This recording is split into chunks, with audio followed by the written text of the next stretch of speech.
These bounty hunters have returned to Earth 2,000 years after humanity abandoned the planet, and they're on the hunt for a runaway. The robot explains that Earth has been uninhabitable for centuries, but despite that, they're certain they've picked up signs of human life. The blonde girl warns they'll need to wear masks because the oxygen levels below are dangerously low. After landing on the planet to start their search, the captain wonders if they're in the right spot. Her assistant reports they haven't arrived yet. Setong moves forward a bit more and finally locates the exact place, deep underground.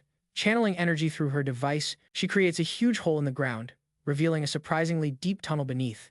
Sanja confirms via their instruments that they're right on target. With no fear, the captain grabs her gear and jumps into the tunnel, discovering a large gate with a warning inscribed on it. She asks Sanja to translate the inscription. Sanja explains it's an ancient language from 2,000 years ago that reads, "I'm locked in here. Do not open unless you want to die." Ignoring the ominous warning, the girl shows no hesitation and opens the gate.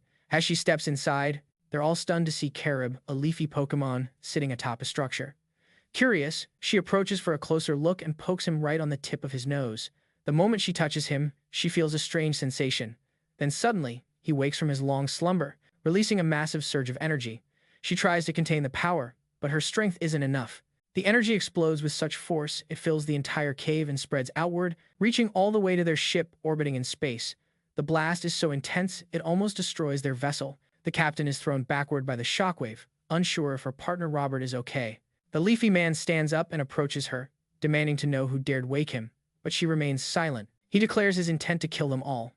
Terrified, Song sees his arms start to rise and decides to strike first. She unleashes all her power to create a huge explosion that lights up the whole cave.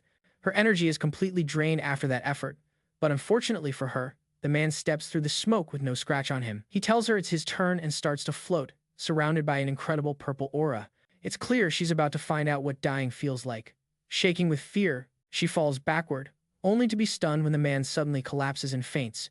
Her partner Robert is still alive, having only pretended to be dead. He guesses the man must have passed out after years without food. Over the radio, Sanja confirms he's still alive. After a while, they return to the ship, carrying the mysterious Pokemon. Everyone on her team strongly objects to this idea, but the captain defends her decision, believing a creature like that has to be worth a fortune, perhaps priceless. They start discussing who might buy him and how much they could get. Their attention then shifts back to his unconscious body as they wonder what to do when he finally wakes up. They're confident that the stellar thread they used to stun him is indestructible. Suddenly, they heard a strange noise. The man was waking up and trying to attack them, but Sanja simply handed him some food, commenting that sausages were a way better choice than fighting. Flooded with happiness he hadn't felt in centuries, the man began to eat. Watching the starving creature, Satch asked as how she knew that would work. The girl replied that it was obvious. A starving beast who hasn't eaten for centuries would never turn down a food offer. After filling his belly, the man introduced himself as Limujin and realized they weren't grave robbers but bounty hunters. He explained that he had been isolated for 2 millennia and only now learned humanity nearly wiped itself out through internal conflict. The few survivors decided to abandon the planet and live in space. Sei explained that after moving to space, all forms of violence and fighting were banned, including all weapons, even nuclear ones, and even practicing martial arts was forbidden. She told him that now they follow the galactic calendar. The man became angry. He didn't believe humans could live in space and threatened to kill them all. In response, the group simply pointed toward the ship's main window. From there, one could see what Earth looks like now. It's no longer the vibrant blue planet it once was. Set Dong remarked that the planet actually looks prettier now because it's had 2,000 years to heal from all the damage humanity caused. She then added that he smelled terrible, which is the natural result of centuries without a shower. They showed him the ship's bathroom and shower, and when the man emerged with clean, trimmed hair, the crew could hardly believe their eyes. This wasn't some terrible old man or Pokemon, his body was that of an impossibly handsome young guy. Xe was shocked and admitted it had been years since she'd seen someone that good-looking. Then, as Lai marveled at the stunning space view, he suddenly felt a pinch on his cheek. It was set in. She just wanted to make sure the handsome guy in front of her was really 2,000 years old. She reminded him that the years he spent in hibernation didn't count, just so he knew. While the captain questioned the newcomer, Robert and Sanja watched and thought this whole situation was pretty weird. Soon, they arrived at a building that looked like it was carved inside an asteroid in the Plume Star cluster within the galactic treasury. The building was a space tavern on the asteroid, where space residents gathered for fun. Inside the tavern, there was an inn named Wild Crane, where everyone was dining downstairs. At one table, San was horrified to see something surprising. The new guy just stared at her, wondering what the big deal was. The unbelievable scene became clear as our guy stuffed 6 sausages into his mouth at once, with a mountain of sausages still in front of him. Robert whispered to Sanja and asked how any human could eat that much. Sanja said he had been starved for 2,000 years. Robert got even more worried and asked if he planned to eat 2,000 years worth of food just to satisfy his hunger. Sanja told him that might actually be the case, judging by the way he ate.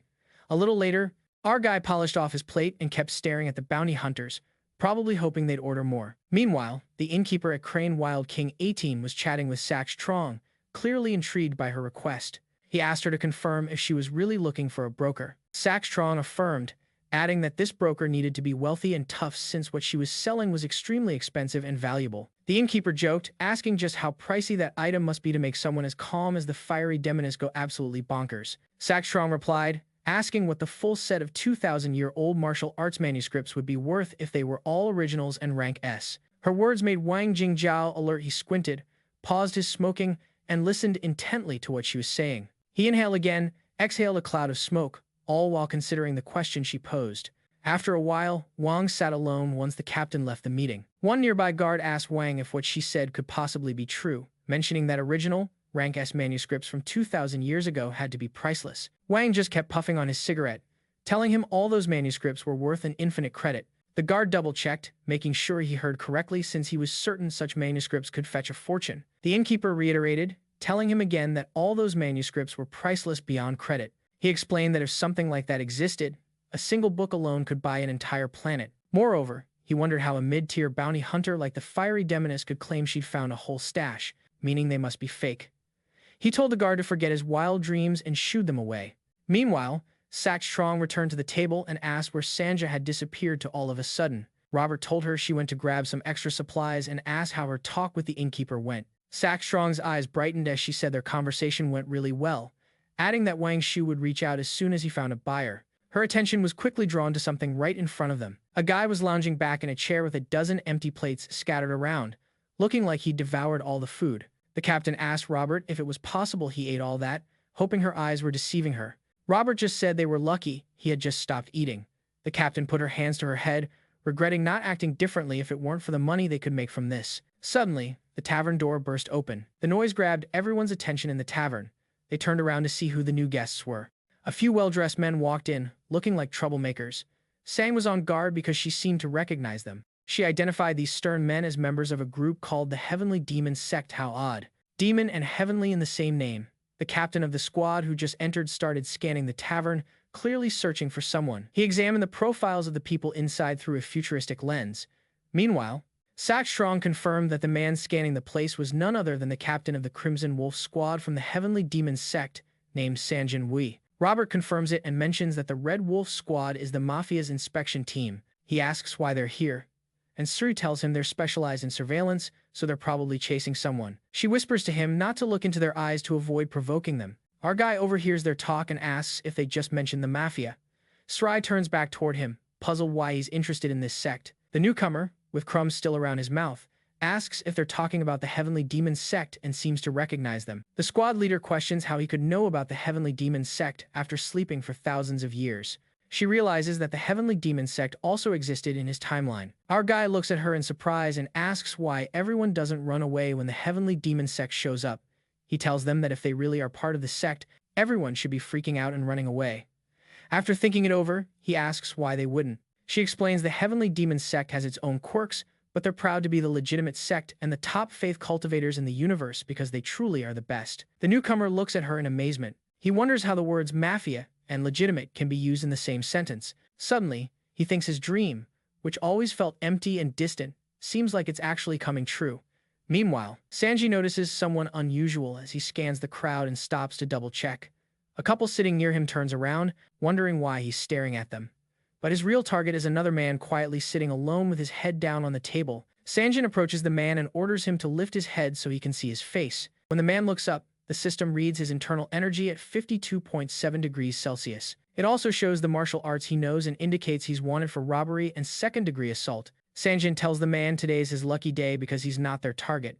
He orders him to go straight to the Martial Arts Alliance and surrender, threatening harm if he disobeys. Sanjin cuts off mid-sentence as his eyes widen, sensing something strange. A hand seems to rest on his head, and Sanjin stares, wondering who would dare get so close and lay a hand on him. It turns out to be our martial arts master, gently petting Sanjin's head like he's stroking a cat.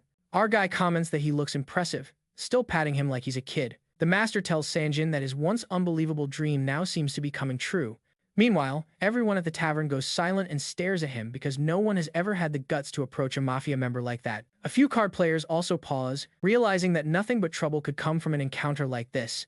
The master tells them they've made his dream a reality, calling them children. He starts praising the heavenly demon sect and says it's admirable that they've achieved this. He even goes further, cradling Sanjin's head, comforting him for the struggles the kids endured to reach such status. Even the man Sanjin threatened just quietly watches the master, wondering what on earth is going on. As the guy kept clutching Sanjin's head, Sanjin stayed still and asked if this new guy might be a kid with some mental issues.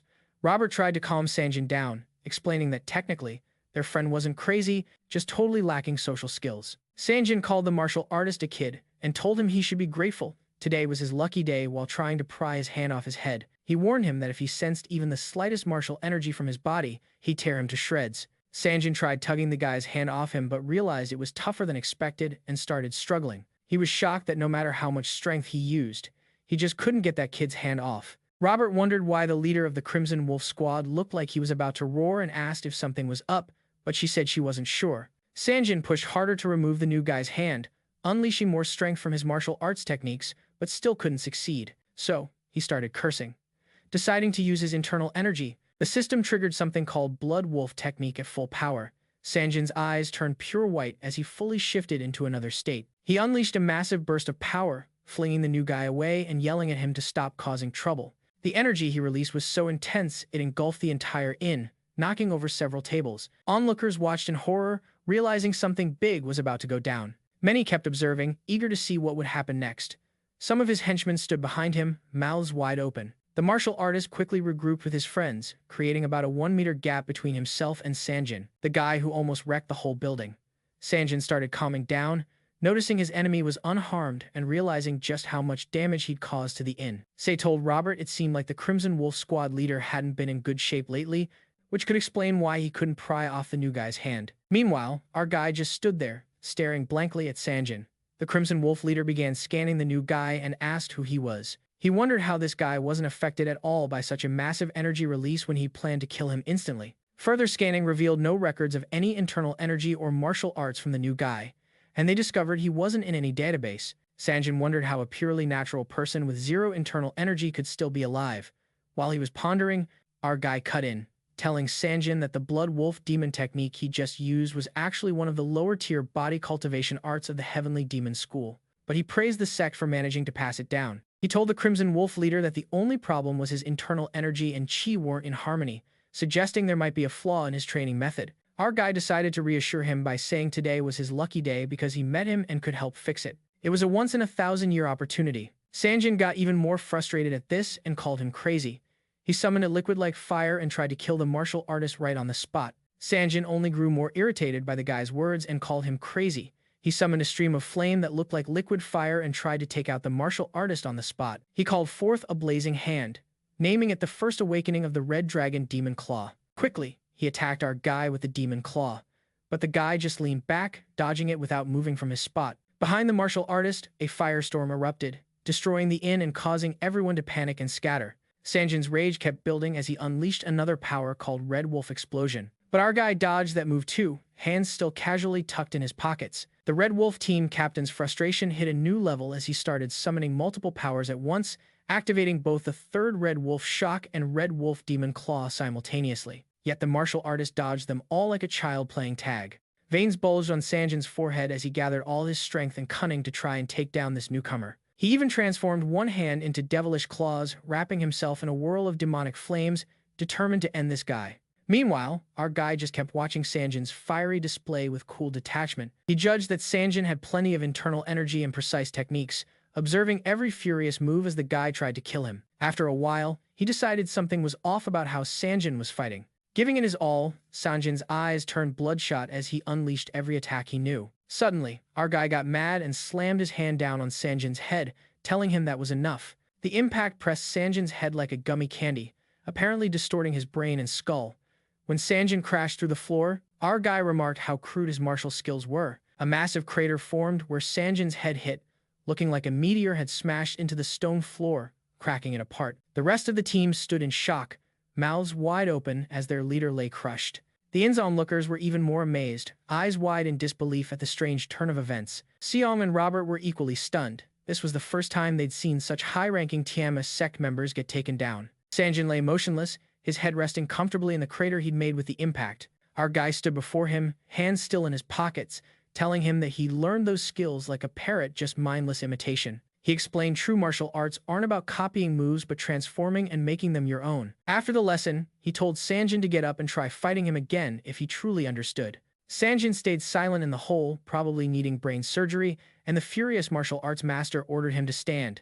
The rest of the Red Wolf team just watched silently, wondering what on earth had just happened. Finally, they exploded in anger, demanding where he got the guts to attack their captain. Calling him a punk, they charged at him, ready to kill. They launched at him with all sorts of weapons and martial arts techniques activated, but the protagonist just stood there, hands still in his pockets.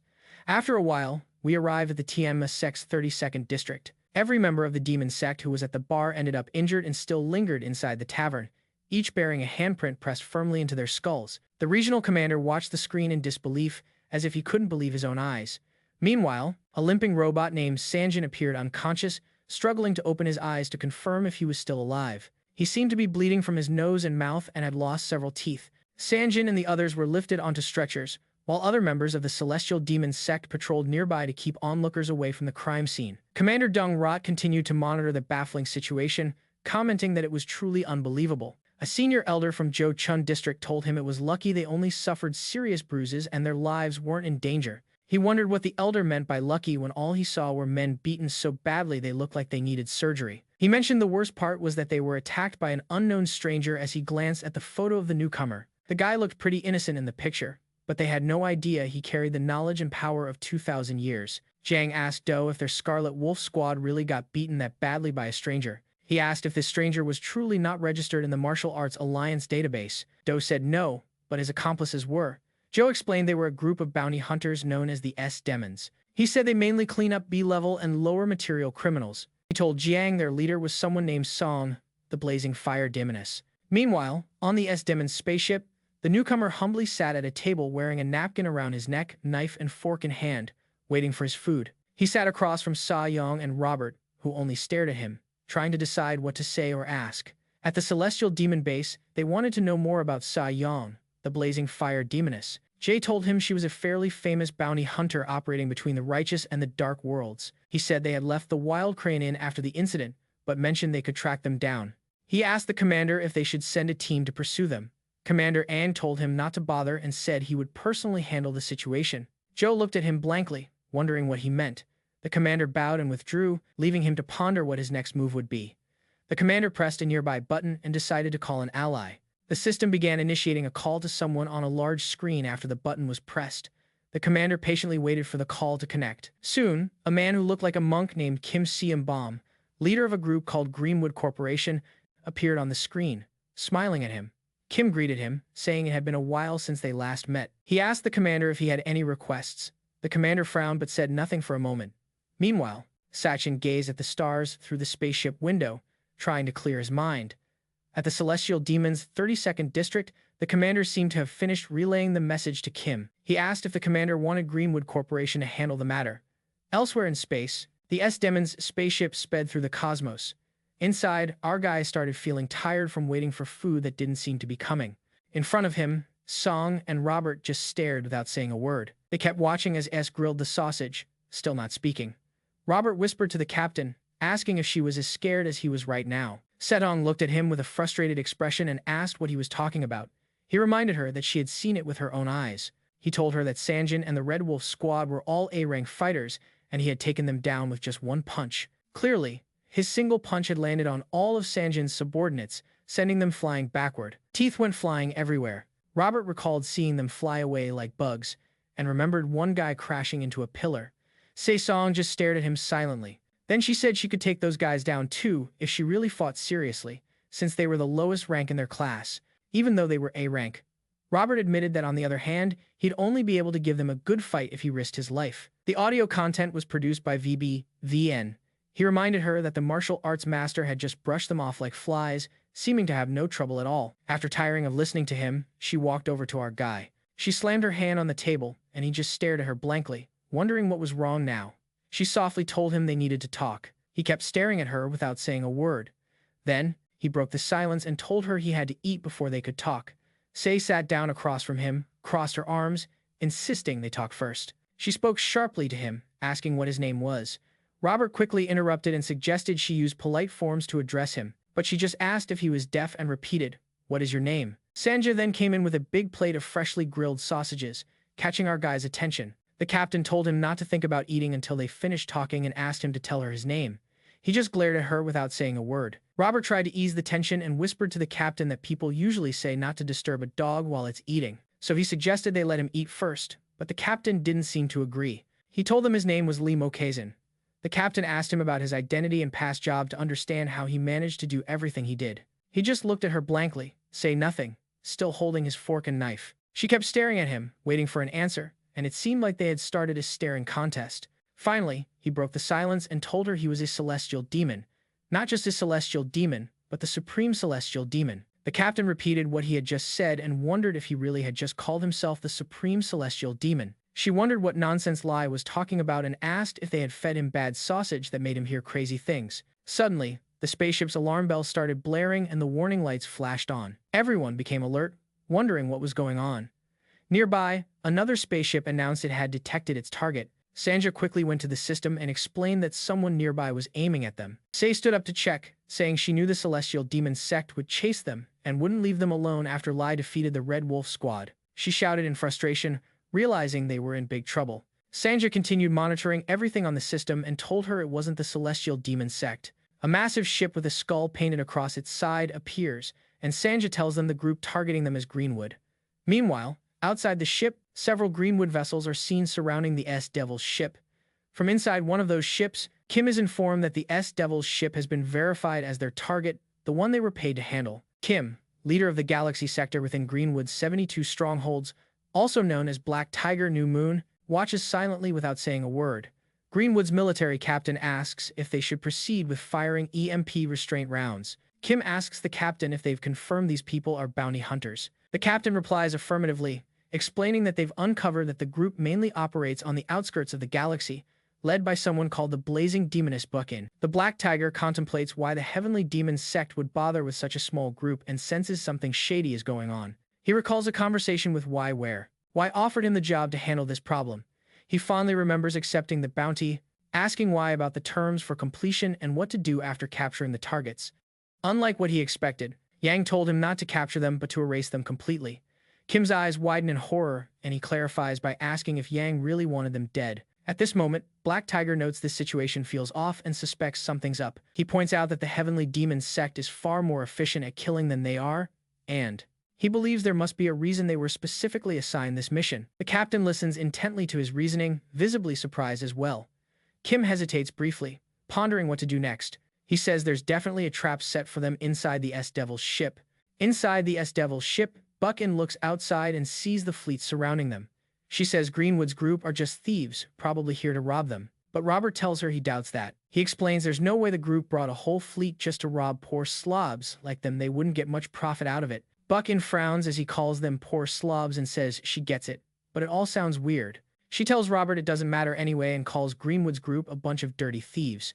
She threatens to beat them up and kick them out if they get in their way. Robert just watches her brag while Lai gazes at the beautiful fleet blocking them in. Finally, Sanja speaks sensibly to clear things up, explaining it's not that simple because they're just a part of Greenwood's Galaxy division, and it looks like the whole division has been mobilized to catch them. Buchin is surprised to hear the entire division is mobilized and asks if that means their leader Kim is here, too. Meanwhile, Lai continues watching the Greenwood ships, scan them, and exclaims how cool it looks. Buchin thinks about Black Tiger, Kim Seung Bom, and says even she couldn't easily beat that guy. Robert tells her there's no way she could beat him because she'd be dead in 3 moves if she faced him. Buchin gets frustrated and tells him it's not that bad, saying she might pull something off if she really focuses. Sei's expression turned annoyed as he told her it wasn't that bad, and she insisted that if one truly put their mind to it, there was definitely something they could do. Robert cuts her off before she can finish and tells her to forget it, urging them to surrender quickly and reassuring her not to panic since they have nothing to lose. The captain frowns, clearly upset that Robert just crushed her hopes. She soon pulls herself together and orders everyone to follow her commands from now on. She explains that their first step is to fire EMP rounds to cut the ship's energy and disable its systems, which she will authorize. Next, she says they'll board the ship armed, and she'll allow that too. Finally, she adds they'll let the enemy search the ship and permit them to take any unnecessary items for survival if they want. Robert questions if that's any different from surrendering. She yells at him to follow her orders and then goes over to Lai, who is still stargazing, telling him not to panic when the shots hit because the ship will just rock a little. Sei tells him there's no explosive power because weapon use on board is banned by space law. She jokes that it seems Lai hasn't figured that out yet, but warns him not to interfere since they'll leave as soon as they get what they want. She says the only time she can't guarantee anything is if a fight breaks out and things escalate. Sedong asks if Sanja has locked the target and tells her to prepare for the bullet's impact. Suddenly, Sanja exclaims, telling them that's not a bullet but a photon cannon, and the system starts issuing a danger warning. This shocks Eze, who turns around, stunned. Sanja explains they are using the photon cannon to destroy the ship, meaning they're trying to kill the whole crew. Sei becomes highly alert, saying this is outright crazy. Meanwhile, on the Greenwood ship, the captain tells Kim that what they're doing violates space regulations and might cause trouble later on. He suggests it's better to capture the target and quietly eliminate them. The squad leader replies they can't because he has a bad feeling. He adds they should just blow the ship to dust and complicate matters, so the responsibility falls on their client, the Heavenly Demon Cult. Kim orders to fire the photon cannon once ready. Meanwhile, tension rises inside the S-Devil ship. Sei Dion asks Sanja if they can teleport the ship elsewhere, but Sanja says no because they're surrounded. Sei then asks if they can use shields, but Sanja says they won't work since they sold some ship components to cover living expenses. A look of horror appears on the captain's face as she panics, unsure what to do. Moments before, she had run all the calculations. Now they're about to be blown to bits. On the Greenwood ship, the captain reports to the squad leader that the photon cannon is fully charged. Kim orders to fire. The cannon activates, firing at the S-Devil bounty hunters, who are just waiting to be wiped out of existence. Setjong, Sanja, and the others can only watch as death approaches. Robert screams loudly, while Lai just stands there, clueless about what's happening. A massive explosion follows the photon cannon's hit, marking what seems to be the end for our beloved bounty hunters. Kim watches from his ship as the blast tears through the space around them. The explosion's brightness shines all the way to his own vessel. Suddenly, his eyes widened as something strange caught his attention. Once the flames from the explosion died down, the S-Devil ship looked completely intact and unharmed. The ship soared through dangerous bullets, seemingly untouched by the attack.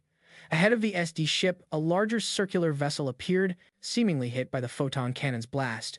The bigger ship moved just in time to shield the S-Devil and fully block the assault from Greenwood. A woman dressed in white armor, holding a white spear, appeared on top of the new ship. Meanwhile, someone clung tightly to S, desperately trying to stay alive what was going on. Horror flashed across Kim's face as he realized the woman was the demon-ranked hunter Elena. Elena just stood there, spear behind her back, staring straight at the Greenwood fleet. Inside the S-Devil ship, Lai looked outside, shocked at everything unfolding. Beside him, Robert and Satch were glued to the window, equally curious about how they were still alive. Meanwhile, Elena still had her back to them, facing the Greenwood fleet, seemingly trying to deter any further attacks. One woman and her ship against about a dozen vessels, yet no one dared to strike her. Kim tensed up, wondering why Elena had shown up here. Elena kept staring right at him, waiting to see what move he'd make next. Inside the Greenwood vessel, the captain told Kim that Elena was using a high-level energy shield, and they could break through it by maxing out the photon cannon's power. He asked if they should reload. Kim told him there was no need to start a space battle over just one pest. He said their opponent wasn't easy to handle, so he ordered preparations for teleportation so he could come and talk to her directly. As they set up the teleportation equipment, he wondered why this monster suddenly appeared here. Meanwhile, Robert told the others that demon-ranked hunter Elena was an S-class bounty hunter, so unpredictable that even the leaders of most cults avoided her. He wondered why she was here, and Satch agreed he didn't know either, but it seemed like she had saved their lives. He said if Elena hadn't blocked the photon cannon, they would have been turned to atoms by now. Shortly after, Kim teleported to Elena's ship for a civil discussion. He called her sister Elena, saying it had been a long time since they last met, but Elena didn't say a word. She stared at him without emotion, silent, probably wondering where they had met. Kim pressed on, asking if she had forgotten him. He introduced himself as her 55th younger brother, reminding her that he had wished her a happy birthday 2 years ago. But Elena told him to get lost. Her words stung Kim deeply. He was just trying to start a conversation, but he decided not to overreact. He officially introduced himself as the leader of Greenwood's 72 Strongholds Galactic Division, not just her brother, to make it clear he wasn't here to joke around. Kim told her that telling him to get lost was like telling all of Greenwood to get lost, and he couldn't accept that. Elena simply kept staring at him, gathering her energy, preparing for a fight. Robert notices this and comments that it looks like they're about to throw down. Set finishes and says it won't be easy, even for Greenwood, since Elena isn't someone to mess with. She adds that dealing with Elena alone is already tough, but things could get a whole lot worse if her protective lioness shows up from behind. Robert keeps watching Elena closely and asks X what she means by lioness. When Kim catches on that things are about to get rough, he jokes that Elena's still the same, solving problems with her fists. He raises his hand, tells her he surrenders, trying to keep the peace. He urges her to relax because he's not looking for a fight, but Elena stays in her fighting stance. Kim thinks to himself that a battle would be a big loss, especially over such a silly matter. He suggests they settle things calmly and says he wants to know why she's interfering. Black Fox asks Elena if the S-Devil bounty hunter team is her target, adding they'd back down if that's the case. Elena just turns and walks toward the S-Devil ship, telling Kim to get lost one more time. Kim frowns, realizing reasoning with her is pointless. He wonders why she suddenly showed up over something this trivial. Meanwhile, the S-Devil bounty hunters excitedly watch the whole scene unfold from their ship's window. Elena approaches them and connects to their radio. She tells them to either hand over what they have or die. Her voice echoes through the ship's speakers, heard by everyone on board. Zet looks confused, wondering what's going on. Robert starts to panic, asking why Elena wants to rob them when they don't have anything valuable. He asks the captain if she's hiding something precious on the ship without telling them, then answers his own question in panic. He repeats that nothing here could possibly attract an S-rank bounty hunter, and it looks like Lai just realized something because his eyes widen. Robert and Exit immediately zero in on Lai since he's the only one who might be valuable to Elena. Lai just keeps watching everything through the window. Set asks if he knows Elena and questions whether he dated her before and had a bad breakup before running off. Lai tells them Elena isn't here because of him. Zet looks confused and asks what he means. He turns and says Elena is probably here because of the kid behind them. When they turn around, no one is there, which leaves them puzzled. The captain asks what he means since no one is standing there. Lai tells the kid to show themselves and says there's nothing to be afraid of. For a moment, nothing happens and the space remains empty. Suddenly, a young girl starts appearing out of thin air, her head showing up first. The girl's appearance shocks the bounty hunters. They turn to get a better look at her. Soon after, she fully materializes on the ship. Exit is surprised to see the strange girl, while Robert is completely freaked out.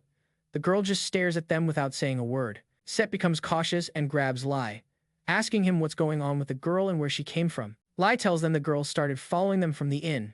He says she was present but formless, so he just ignored her. He adds that she was very good at hiding her breath, a highly advanced stealth technique. It seems martial arts have evolved in the current timeline. The girl remains silent and doesn't say a word to any of them. Sanja tells him that she's not using stealth techniques but is wearing an invisibility ring that lets her hide herself. Sanja mentions that the invisibility ring is quantum technology, really pricey stuff. The captain says she doesn't care how expensive it is and steps up to the girl, demanding to know who she is and what her purpose is. Standing taller than the girl as she looks up at her, the captain asks why she snuck onto their ship. The young girl introduces herself as Hoa Jane, looking pretty scared. The captain cuts her off, saying she's not asking her name but wants to know if people outside are chasing her and if she's their target. Hosen almost starts to cry, telling her they probably are after the girl. Meanwhile, Elena just stands outside, waiting to see how they'll react. Hosen tells them that as long as the girl lives, the chase won't stop. Robert suddenly loses it when he hears the girl say her name is Hoa Jane. This surprises the captain. Still stunned, she asks him if he knows this girl. He starts acting like a fangirl and says, "No way you don't recognize her. She's the lead singer of a band called Pernosian." Sedon looks at him, surprised, and asks, "Who are the Pernosians?" She's never heard of them before.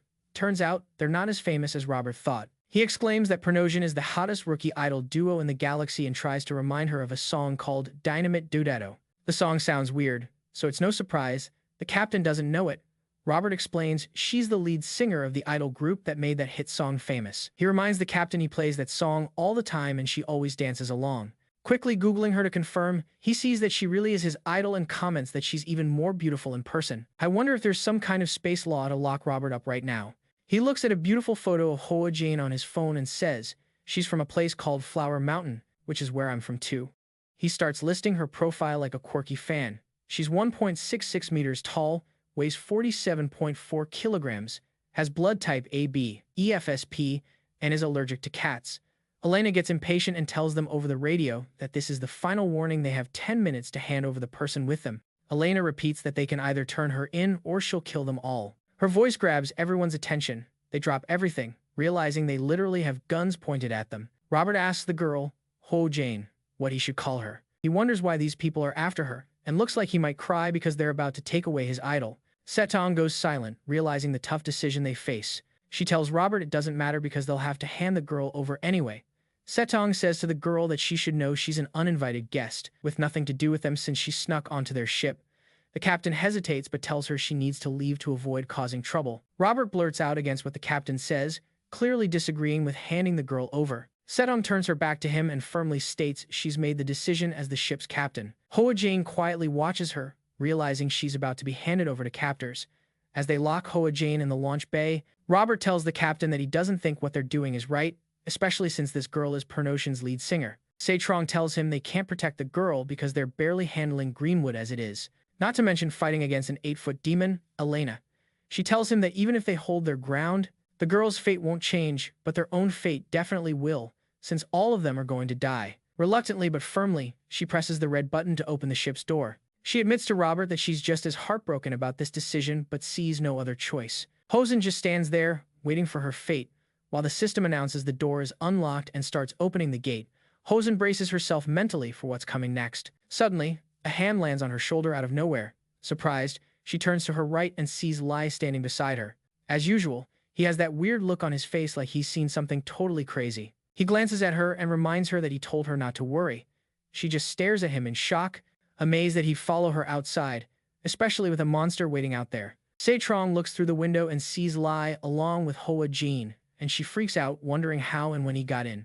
Robert is equally stunned to see Lai made it inside with the girl. Seitrong quickly shuts the gate and wonders just how crazy Lai can be. Robert tells her they should hold off and see what happens because Lai is pretty strong. He might even beat Elena. Seitrong asks if he's crazy and reminds him that outside is space, and Lai has no space shield, so he won't be able to breathe. The voice from VN comments as the gate opens. Tension spikes as Lai follows the girl outside and looks like he's about to be killed by the void before Elena even touches him. The captain orders Sanja to close the gate immediately. Sanja looks surprised but tells her it's too late to close the gate. Seitrong is shocked to hear it's already too late, so she moves to look out the window. Through the window, she sees Lai and Hoa Jane floating outside the ship, drifting into space. A look of horror crosses her face as she thinks about just how insane Lai is. Still looking out, she can't believe he actually went outside. Meanwhile, Lai and Hoa Jane float just outside the ship, heading toward Elena's vessel. Hoa Jane clenches her fists, preparing for whatever's coming as they approach Elena's ship, while Lai keeps one hand on her shoulder. She looks back at Lai and thanks him for coming along. She warns him that their opponents are very strong fighters and that he needs to be careful. Turning back, she's shocked to see Lai's eyes bloodshot and lifeless. It means he can't breathe. He starts choking, trying to hold on to the last bit of oxygen while Hoa Jane just stares at him. She panics and wonders what's wrong with him. She asks why he's like this and begs him not to tell her he doesn't have a shield. Lai begins coughing and wildly flails his arms, trying to get back to the ship but fails. Hoa Jane looks on, stunned, realizing he really doesn't have a shield, and she might be losing her savior. Lai keeps struggling to return to the ship but can't, and Hoa Jane just stands there, helpless on how to save him. Meanwhile, Elena watches both of them from her ship. Kim and Elena watched in stunned silence, wondering what on earth was going on. Suddenly, someone shouted at Lai that the outside temperature was 300 degrees and the pressure would crush his organs within 10 seconds, asking why he even went out there without a shield in the first place. Obviously, our guy was clueless about space rules. Lai kept coughing, his face turning purple as he waved his hands wildly, desperately trying to get back to the ship. His face ballooned, turning deep purple as he struggled to breathe. His eyes grew red and swollen, looking like they might pop right out of their sockets. Suddenly, his eyelids drooped, and it seemed like he had passed out after running out of oxygen. Just then, the person who had spoken to him earlier placed a hand on his purple face. It turned out to be Sash Trong, who had left the ship to try and save him. She placed a nano shield over his face and activated it, allowing him to breathe in space. When he didn't move, she kept yelling at him to wake up and breathe. When he still didn't respond, she got scared and asked what he was doing and why he wasn't answering. Suddenly, Lai opened his eyes and looked straight at her. She let him go and sighed with relief that he was still alive. She joked that she thought he was a goner and called him a jerk. He told her she was worrying for nothing because he was the supreme being of the universe, and nothing on Earth could threaten his life. Zeke Trong just stared at him silently. That wasn't the gratitude she was hoping for. Lai glanced back at Elena's ship and noticed Hoa Jane, the person he was trying to save, had made it to the ship and was heading toward Elena. He asked Sek how to get to that ship. Inside, Robert also breathed a sigh of relief seeing Lee alive and was glad Sok Trong hadn't been too late. Sanja bluntly told him that actually, it had been very late, and even the greatest master wouldn't survive in space without a shield for more than a minute. She said Lai had endured it for 6 minutes and 13 seconds, and strangely enough, all his internal organs were still intact. Meanwhile, Sok Trong helped Lai back onto the ship, and Hoa Jane was surprised to see him right behind her. Sanja told Robert that Lai had pushed beyond every human limit. Back on the ship, Elena waited as Hoa Jane and the others approached, with Kim still standing behind her even though she told him to leave. Lai stood in front of them, Hoa Jane just behind him a little, and Sak Trong further back. Elena looked at them coldly without saying a word. Zay Trong observed closely and noticed that the aura of the 8-demon fighter was no joke and fit the reputation of a battle fiend perfectly. She also noticed Kim standing behind Elena and realized that Kim, coming all the way from Greenwood, made things even worse. She told Lai not to cause any trouble and stepped toward Elena. She said she would handle things and ordered him not to interfere. She forced her brightest smile and waved politely at Elena. She said it was a pleasure to meet her and asked if she was as well as ever. So formal, right? She kept chatting away, saying she had heard about her for a long time and that meeting in person was even better. She introduced herself as Sok Trong, captain of S. Davin, also known as the Flame Alchemist Demon. Elena just stared at her blankly, clearly having never heard of her. Kim from Greenwood didn't say a word either. Meanwhile, Hoa Jane nervously gripped Lai's hand tightly. Lai felt her hand touch his, so he turned to look at her briefly. Hoa Jane was visibly terrified and seemed to be holding her breath. He told her not to worry and reminded her that he was right there with her. Hoane told him that Elena wasn't exactly human, clearly terrified of what she might do to her. She went on to say that Elena is a demon fighter, someone who has traveled the world since she was young, searching for opponents worthy of her skill. Apparently, no one has survived an encounter with her yet. She even built a spaceship arena just to roam around and fight. Lai was impressed by what she heard and called Elena a remarkable kid. He said she's a young woman totally dedicated to martial arts. That kind of commitment makes her a rare talent. Hoang told him that's not exactly what she meant, trying to clarify that Elena is genuinely dangerous. Meanwhile, Sak Song kept up his cheerful introductions and told them that, no matter what, as fellow Central Plains natives, they should try to talk things out peacefully.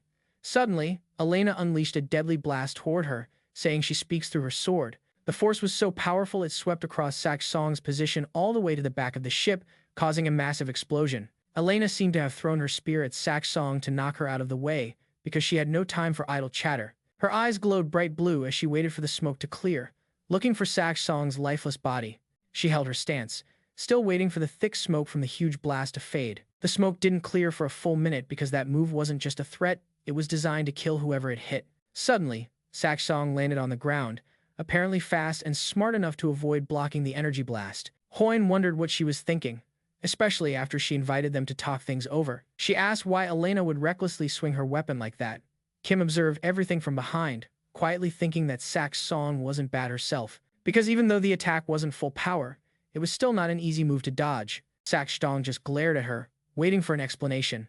Elena asked her name in return and warned that it'd be better not to dodge the next attack. The 8-armed demon fighter began transforming and activating her martial arts techniques. Kim deduced that Sak Song should know her opponent was a crazy scorpion. The more you provoke, the more venomous she gets. That meant a painfully worse death was coming her way. Suddenly, all of them heard sobbing coming from the lingering smoke behind them. It surprised Sak Song. The sobbing kept going, and Kim looked closely to find the source. It turned out to be Hoa Jane, who was struggling with the smoke, so Lai gently patted her back to help her breathe easier. He told her she was overreacting to some trivial stuff, and said Elena's attacks were just childish pranks. Meanwhile, Kim was shocked by what he was seeing, wondering how any of that could be possible. Lai continued patting Hoa Jane and said the attack might have looked flashy, but it was just a noisy firecracker. He told her not to be afraid of an empty tin can.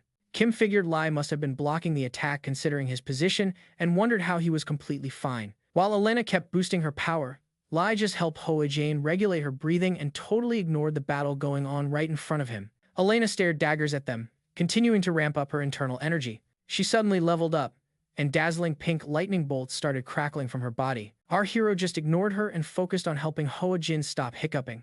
Elena was puzzled why he was ignoring her and stared at him dumbfounded. Once Hoa Jin calmed down, Lai stepped forward and called Elena a kid. Set got angry because he had interfered and reminded him that she had told him not to get involved. Lai kept going and asked Elena what she was doing here. He told her to talk to him if she had any issues with the kid, meaning Hoa Jin. Kim tried scanning him but found that his identity wasn't registered and there was no data on him. He also noticed he wasn't equipped with an internal energy controller. While scanning him, Lai told Elena that Hoa Jin was under his protection, so any matters involving her had to go through him. Black Fox was surprised to learn the guy didn't have ID papers or an internal energy controller and wondered if he might be an anonymous natural from the outskirts. Lai went on to say that if Elena had no business here, she was free to leave, waving his hand in her direction to make his point. While he was speaking, a sudden burst of radiant light flashed as Elena responded. Something star-bright had just popped up on their radar. The dazzling light was intense enough to catch the attention of Set, Kim, and Hoa Jin. The light showed up on the ship and seemed to summon a blue lightning strike onto the roof. It looked like quite a power show. Meanwhile, Lai used his hand to block Elena's glowing spear, which seemed to have summoned thunder and lightning for an attack. He stopped the spear barehanded, and it didn't seem to hurt him at all. We see Elena holding the spear, apparently launching a direct strike as a response to his telling her to leave. Meanwhile, our guy blocked the spear with one hand while the other stayed in his pocket. Lai was shocked. She attacked him and asked if her interest here was really to fight him. Kim's eyes almost popped out, unable to believe what he was seeing. He wondered how someone could block a strike from demon fighter Elena with just one palm, especially since Lai didn't have internal energy. Meanwhile, Lai started analyzing Elena's martial arts like he always did. He told her there was something strange about using the bright sword style of the piercing point sect with a staff and harnessing Shaolin's great heaven divine kung fu as internal energy. He looked at her expressionlessly and asked how someone so young already had internal energy beyond 3 cycles. He wondered if she'd experienced some kind of enlightenment. By the way, a cycle often appears in Murim martial tales, where they measure internal power in 60-year cycles. That means one cycle equals 60 years of cultivation strength. While he was talking, Elena amped up her internal energy engine to 90%, and more lightning cracked from her body. An AI voice from VN sounded. Lai stared in awe, surprised she'd reached 3 cycles of power and could now convert her energy to the Red Sun Kung Fu of Von Da. Finally, he took his hand out of his pocket and kept watching as she pushed her internal engine to its limit. Right now, she was running it at 95%. Meanwhile, Kim just stared at her, wondering if Elena had always been this strong or if something had changed. Lai just quietly watches her, wondering how far she plans to take this. He asks if she's going all out and starts activating his martial power as his hands begin to glow. Suddenly, the ring on Elena's finger lights up and starts trembling. She keeps up her attack stance while ramping up her energy use, and the ring keeps glowing. Suddenly, the ring emits a warning sound. Elena is stunned because it signals something bad. We flash back to the moment Elena is talking with her mother. Her mother tells her she won't stop her from stepping out into the world to chase her dreams. Elena kneels before her mother as they talk. Her mother says she'll allow any battle that helps her train, but she must never let herself get killed. Elena listens carefully, keeping a respectful posture as her mother speaks. Her mother says she's already very strong, and worldwide there are fewer than 10 fighters who could hurt her, and even they can't push her close to death. She reaches out to Elena, who is bowing in submission. Her mother reminds her to always remember she is her mom. She puts a ring on Elena's finger and tells her there's a rule she must follow if she wants to leave home. If the ring ever sounds an alert, Elena must flee at all costs. That ring alarm means the opponent is beyond her limits. Her mother warns that ignoring the alert will surely mean death. Back to the present, the demonic warrior staggers in shock as she realizes the meaning of the ring's sound. She stares at Lee, who looks like a frail kid. Elena decides not to back down and pushes forward, recalling those who used harsh words to put her down as a child. She remembers some kids asking what she's hesitating for and telling her to scram. She recalls them saying she should know her place and questioning what she could possibly do. She hears voices advising her to run away and stay alive. She recalls her childhood among her mother's children, the ones who mocked her. She remembers her mother telling her to greet them since they're her siblings. Her mother said they have different fathers but were all born from her womb. She remembers standing alone as her mother said they all need to stick together since they share her blood. She recalls some of her mother's children asking what her name was. In the present, Elena chooses to stand firm and fight to the end. She starts raising her energy output from 98% to 100, then 110, and even up to 120%, something impossible. The 8-tentacle demon generates a massive energy wave, and the entire ship nearly bursts into flames from the power. Lai frowns watching her, looking a bit worried that she's pushed too far. Xi Yang watches in amazement, and so does Kim. Our guy waits for her to do her thing and watches her complete the transformation process. Her outfit changes into something new, and it's clear she's turned into a completely different creature. She looks like a leopard, and her hands look unnatural. That means she's transformed into a high-level killing monster. Lai mutters to himself that she just used a skill he's never heard of before because he's never seen anyone undergo a transformation with a supreme awakening technique. He tells himself martial arts must have evolved a great deal over time. While he's thinking, Elena sprang off the ground and charged straight at him. Meanwhile, Lai felt that her martial arts skills had improved a little too much. He didn't move at all, just standing there with his hands in his pockets, even as Elena reached right in front of him and started swinging her weapon. When she slashed her sword toward him, he quickly dodged and said that move was the chaotic wind sword technique from Secte. She launched another attack that looked like a swirling ring of fire, and he kept dodging with ease. He recognized that technique as the sun and moon twin wheels from the Kunlun sect. Bat Tai Ghost started to get angry and boosted his energy to 125%. She unleashed multiple strikes all at once, but our guy still dodged them and identified those as the Broken Sun Spear and Lost Sunblade techniques from the Point Spear sect. Elena decided to amp it up and push her power to 140%. She created a fiery whirlwind attack, but Lai just leaned back effortlessly to dodge it, realizing it was the striking sphere staff technique, combined with the drunken eight immortals step from the Banyan. Still bent forward, Lai frowned and wondered how she could have incorporated 4,000 pink needles of the secret sect. Elena, who had never lost a fight. Now she attacked him with 2 iron claws and a burst of energy in her hands, but our guy just jumped back to dodge, staying on the defensive. He shouted at her to stop and swung his hand in front of him. The force of his strike created a fiery blast that shot straight toward Elena, who was leaping at him. The attack was so powerful it triggered a massive explosion that engulfed the entire ship area, and it seemed like everyone might be doomed. This time, the smoke was thick, and Lai just stood there watching to see what happened to Elena. Suddenly, something appeared from the smoke that caught his attention. Even Kim was startled by what they saw, and it seemed like he had never witnessed anything this terrifying in all his years of work. Warren and SR Dung watched in shock too. It turned out to be Elena, who now had about 8 arms, each holding a weapon. She had turned downright monstrous. She looked like an Indian deity, floating in the air, armed with 8 shining swords. Suddenly, she charged at Lai, determined to cut him down by any means. Now at 190%, it looked like she wasn't planning to stop. She swung a downward strike and dived through blazing flames, but he just stood there, staring at her.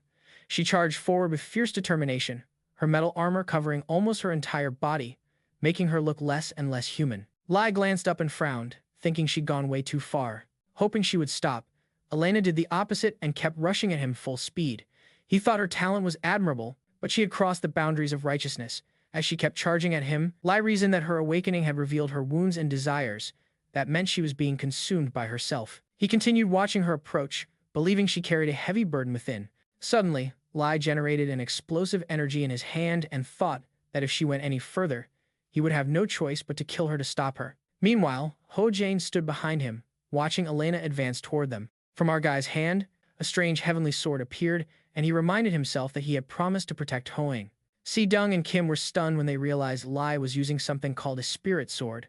The 8-tailed demon showed no sign of stopping and ignored the sword in his hand, determined to send him to the grave. It looked like only one of them would survive to tell the tale. As she got closer to him, he angrily swung the sword at her, ordering her to stop. The energy radiating was so intense it nearly blinded the spectators, and even Robert struggled to see through the dazzling light. Robert caught a glimpse of an explosion on Elena's ship. The spirit sword's impact was so powerful that it tore the vessel apart into countless pieces. The entire ship suddenly blew up in space, witnessed by the Greenwood fleet. The ship's explosion was so massive it looked like a shining star from a distance. From Greenwood's main ship, the captain watched in horror from his station. The blast was so powerful, there was no way Kim could have survived. Suddenly, he heard a cough nearby. It turned out Kim had teleported back just before the ship exploded. Kim shouted Captain Chezu's name and appeared badly bloodied. He told the captain he wasn't dead yet, and Chezu tried to help him stand. Kim leaned against the wall and peeked through the window to check the wreckage of the exploded ship.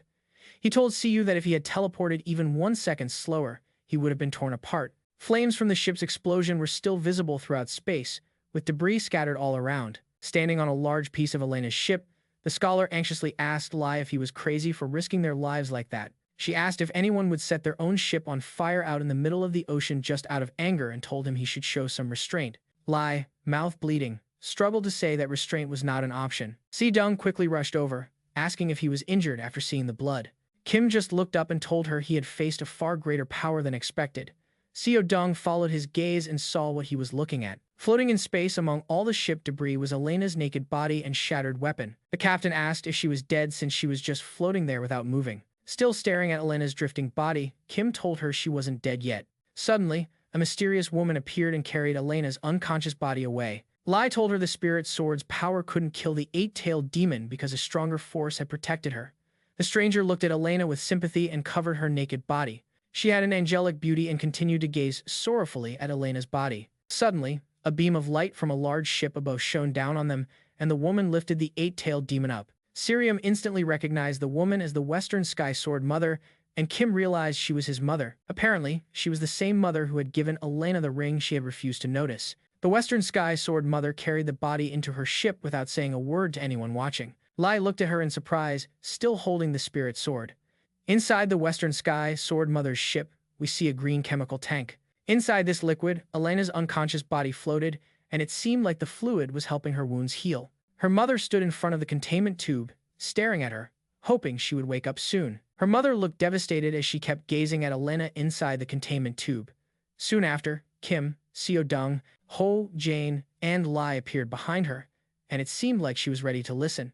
Kim bowed his head to his mother, showing respect and submission. Meanwhile, Seo Dong held Ho Jane's hand to comfort her because she looked really scared. Kim told his mother that he didn't know she would come and ask for her punishment for his disloyalty and disrespect. She didn't even let him finish and said this wasn't the place for him to interrupt, clearly stating this wasn't a room for kids like him to speak. She told him to act as if he wasn't there at all. This really hurt Kim, yet he still obeyed his mother. She then moved to Lai, clasped her hands in a respectful gesture, and introduced herself as the Western Heaven Sword Matriarch. Kim was stunned to see his mother show such respect, and Seo Dong was just as shocked to witness her display any courtesy. The Western Heaven Sword Matriarch apologized to Lai for breaking the martial code of dueling when she interfered, acting on motherly instincts. She said she was willing to chop off an arm to make amends if he demanded it, but Lai said it wasn't necessary.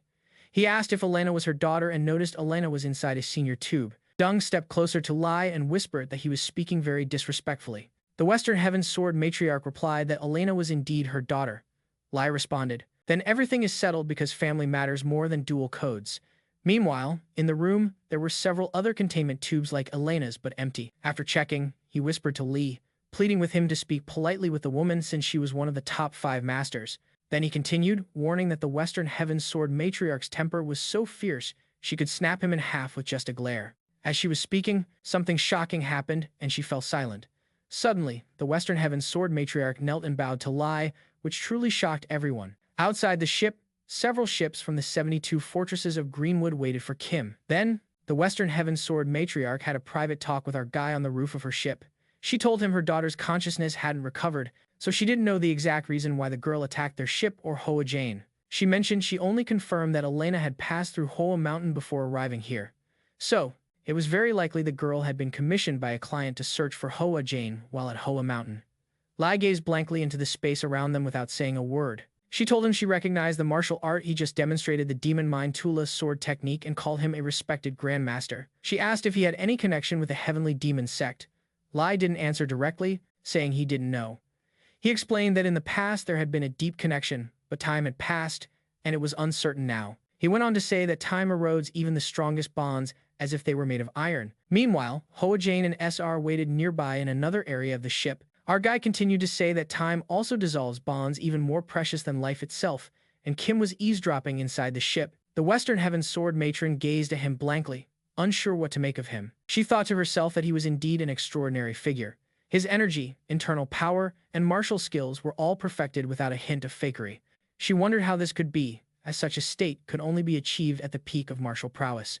Lai paid no attention to her and just stared deep into the void ahead. The Western Heaven Sword Matron kept her gaze on him, noting he looked barely in his 20s and wondered if this was some kind of rejuvenation technique. Breaking the silence, she asked Lai if she could make a request. Still addressing him as respected Grand Master, Lai bluntly voiced her thoughts and asked if she was seriously proposing a fight, which surprised her because he could read her intentions so clearly. He went on to say she could be very polite, but every word she spoke was dripping with murderous intent, like a blade sharpened on flint getting sharper by the minute. The Western Heaven Sword Matron praised his keen hearing for catching her barely audible whispers. He told her he'd never refused a challenge before, but reminded her that if they fought, one of them would definitely die. The only question was that the survivor would be seriously injured because something too rigid can't bend, it breaks. The Western Heaven Sword matron began gathering her internal energy, accepting her fate while still hoping for the chance to fight. Srai noticed the sword matron powering up and started feeling uneasy, sensing trouble was brewing. As she continued to harness her power, Lai asked if they had any solid reason to fight while still gazing at the scene outside the ship. The Western Heaven Sword matron was caught off guard by his question. He glanced at her and said they could fight if there was a reason in the future, but for now, he was more interested in exploring the world. She stopped channeling her energy, intrigued by his words. Deciding to halt her transformation altogether, she accepted his offer. Meanwhile, the Western Heaven Sword matron's ship along with the Greenwood fleet appeared throughout that area of space. A little later, the SD Vince group left the vicinity, since it seemed Lai and the sword matron had concluded their discussion. Afterwards, Kim and his mother had a conversation where she learned from him that the order to kill came from the Heavenly Demon sect to prevent some secret from being uncovered. Kim, still kneeling in a submissive posture, reaffirmed what he had just told her about the Heavenly Demon sect. She told him she couldn't fathom why the Heavenly Demon sect wanted to kill those aboard the Ez Devil and what secret they were desperate to hide. She pointed out that Lai clearly possessed the Heavenly Demon sect's strongest martial art, so it made no sense for them to want him dead since he was one of theirs. Moreover, she reasoned that it was illogical for them to hire Greenwood to do their dirty work. Kim informed her that recently the Heavenly Demon sect's Red Wolf squad was wiped out by an unknown entity, and he suspected it could be connected to those involved. His mother told him not to overthink things too much. She explains that no matter the situation, his imagination simply can't piece it together, and that really hits Kim hard. She orders him to carefully track their movements and report back, saying that will be enough for him to handle things. Kim proudly claims that their Greenwood is the best in the world at tracking, and he tells his mother that he's part of Greenwood's command team. His mother just looks at him quietly, not saying a single word. Kim stays kneeling, waiting patiently for her response. She finally tells him she trusts him to handle the tracking, but warns him not to interfere with their work. She adds that she doesn't want her child to get hurt, and Black Tiger's eyes widen upon hearing his mother's concern. He glances back and mumbles something about his mom. It seems all the kids of West Heavenly Sword Mother have issues with feeling abandoned by her since she has so many children. Before leaving the room, she asks one last question. He eagerly turns to listen, and she asks his name, leaving Kim Chi utterly stunned. Meanwhile, on the S-Devil ship, Hoa Jen hides behind Lai as Srai yells in her face, demanding to know what trouble she caused this time. Srai looks furious, like you can almost see smoke coming out of her nostrils. As she speaks, she asks what Hoa did to get involved with Greenwood, the demon uncle Elena, and worst of all, the Heavenly Sword Mother. She wonders if Hoan had caused chaos all over the world before arriving here. Outside the ship, the vast space feels eerily quiet, no ships or battle-hardened warriors trying to kill each other. Hoa Jen looks gloomy and sincerely apologizes for all the trouble, admitting she doesn't even know why everyone's chasing her. She explains that after wrapping up her tour, she came back to Manhwa, her hometown, and suddenly everything changed. They sit down to talk, and Sam prepares a big pile of hot sausages for Lai, who dives in ravenously. Hoa Jen tells them that when she got back home, the locals suddenly tried to kill her. She explains she fled her entire town, all the way to where they are now. Meanwhile, Lai shoves about 7 sausages into his mouth at once. At the same time, he uses his other hand to grab 4 more, clearly ignoring the conversation. Seo Dung says she doesn't understand what Hoa Jen is saying and asks if S knows anything. Sanja looks just as puzzled, admitting she's confused too. Hoa Jen falls silent, unsure how to explain her awkward situation to them. Meanwhile, Lai is making a mess, scattering bits of meat everywhere with his wild eating style. Suddenly, a piece of meat accidentally flies into Hoa Jen's mouth, and she tries to spit it out. But she's shocked when Robert slams the table, demanding to know if she just mentioned Mount Hua. He angrily pushes the book aside and asks if she means Mount Hua, planet that's also his hometown. Hoa accidentally swallows the meat stuck in her throat and starts choking and coughing, but Lai pays no attention as he keeps eating like a wild animal. Robert demands she tell him immediately what happened on Mount Hua, while Hoa Jen continues to cough. Watching this awkward scene, San frowns and comments that humans are really strange. Meanwhile, on the West Heavenly Sword Mother's ship, we see one of her large tubes has apparently broken. From the broken tube, Elena's awakened body falls to the ground and she starts coughing in West Heavenly Sword Mother's presence. Her mother looks at her worriedly and lets her cough until she fully wakes up. She immediately asks what happened to her on Mount Hua, but Elena kept coughing forcefully. Elena, you're still trying to catch your breath, finally managed to get back on her feet and glance at her mother. Next, we return to the Wild Crane Inn where Lai first met the Chain Wolf squad. Inside the inn, the keeper, Wang 18, was watching a video of Lai's encounter with Elena. He watched on the screen as she launched attacks and he expertly dodged them. He also saw Li use his mind's sword when he got tired of dodging her strikes, causing an explosion that ripped through the space. Wang watched excitedly along with his guards standing behind him, who were also watching in utter amazement. He recalled his conversation with the boss, and when she asked him how much a complete collection of 2,000-year-old martial scrolls was worth, he remembered her saying all of them were originals and ranked S. Now he was shocked to realize she was telling the truth, and he'd overlooked a deal that could have been worth a fortune. We cut back to Demon Sect Zone 32. The footage of Elena charging at a motionless Lai was displayed on the screen. Immediately after, Elena was seen trying to land multiple attacks on Lai, but he dodged every single one flawlessly. A look of horror appeared on Zone 32 Commander Deng Daitak's face. He watched in shock and asked what was going on when he saw Lai use the mind's sword to try and finish off Elena. From behind, Sword Matron Tae Thian asked what he thought about the footage, saying the martial art looked pretty familiar, and he turned to look at her. She stared at him, waiting for his reply, hoping he would recognize that the fighting style was linked to the demon sect.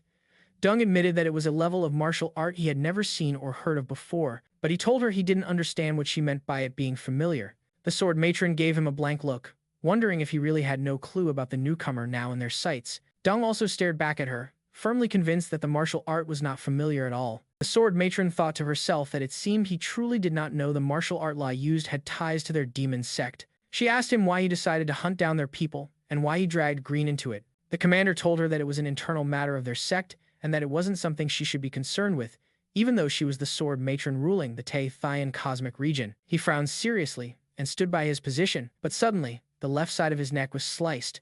Deng got a cut on his neck and it started bleeding. Meanwhile, the sword matron swung her sword and clearly had cut him from where she stood in the blink of an eye. She suddenly radiated an aura of sinister energy around her and kept pointing the sword, implying she would get the information whether he wanted to give it or not.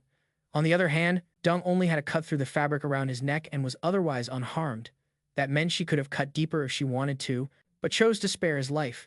The commander placed a hand on his neck to stop the bleeding and asked if she was declaring war on their demon sect. She joked, asking if he really thought someone like her would be afraid of a little bloodshed. He looked at her, still holding his neck to stop the bleeding. He argued she was a woman obsessed with martial arts to the point she'd even eaten her own child. Deng decided that she wasn't the kind of person to weigh pros and cons when it came to pursuing her martial arts obsession. It's clear that Elena inherited that passion right from the start. The sword mother's blade began blazing with a fierce red flame, signaling the battle was about to kick off. She started to awaken as a violet fire filled the entire room, then asked him if he would answer or choose death. He told her the choice was obvious, because even if all 1,076 warriors from District 32 attacked her together, they wouldn't stand a chance against the power of the sword mother. So, obviously, he chose death. He fired up his martial arts, flames sparking from both hands, and challenged them to start the fight. Even knowing it would lead to his own destruction, he told her she'd better hurry if she planned to take down all 1,076 of them. The West Heaven Sword Mother just smiled at him, intrigued by his determination. She thought about how people said the demon cult was getting tougher lately, so she decided to overlook it. She told him the technique the stranger they were dealing with used was the Demon Mind 2 last sword style. Deng, you're still planning to fight with murderous intent in your eyes, shocked when she mentioned that martial art was connected to the demon cult. He asked what she meant. The sword mother repeated that the sword mind that defeated her daughter was the Demon Mind 2 La sword style, ranked second in the demon cult's martial arts system. The commander was genuinely surprised by her claim and told her that couldn't be true because the Demon Mind 2 La sword style had been lost for thousands of years. He said it existed only in legends and no one in their sect had ever practiced it. The sword mother replied that his lack of knowledge wasn't her problem. She told him she was simply sharing what she knew. Then she asked him again why he was chasing the person they were discussing. She pointed to Lai's image on the screen and asked why he was targeting him. Deng remained silent, staring at her for a moment, weighing whether or not to reveal the information. He told her they weren't after Lai. He pointed to Hoa Xin and said she was the one they were really chasing. Meanwhile, somewhere called the Telavia Orbital Star System, Estavan arrived on the home planet of Robert and Hoa Jane Hua Mountain Planet. They entered its atmosphere and prepared to land on the surface.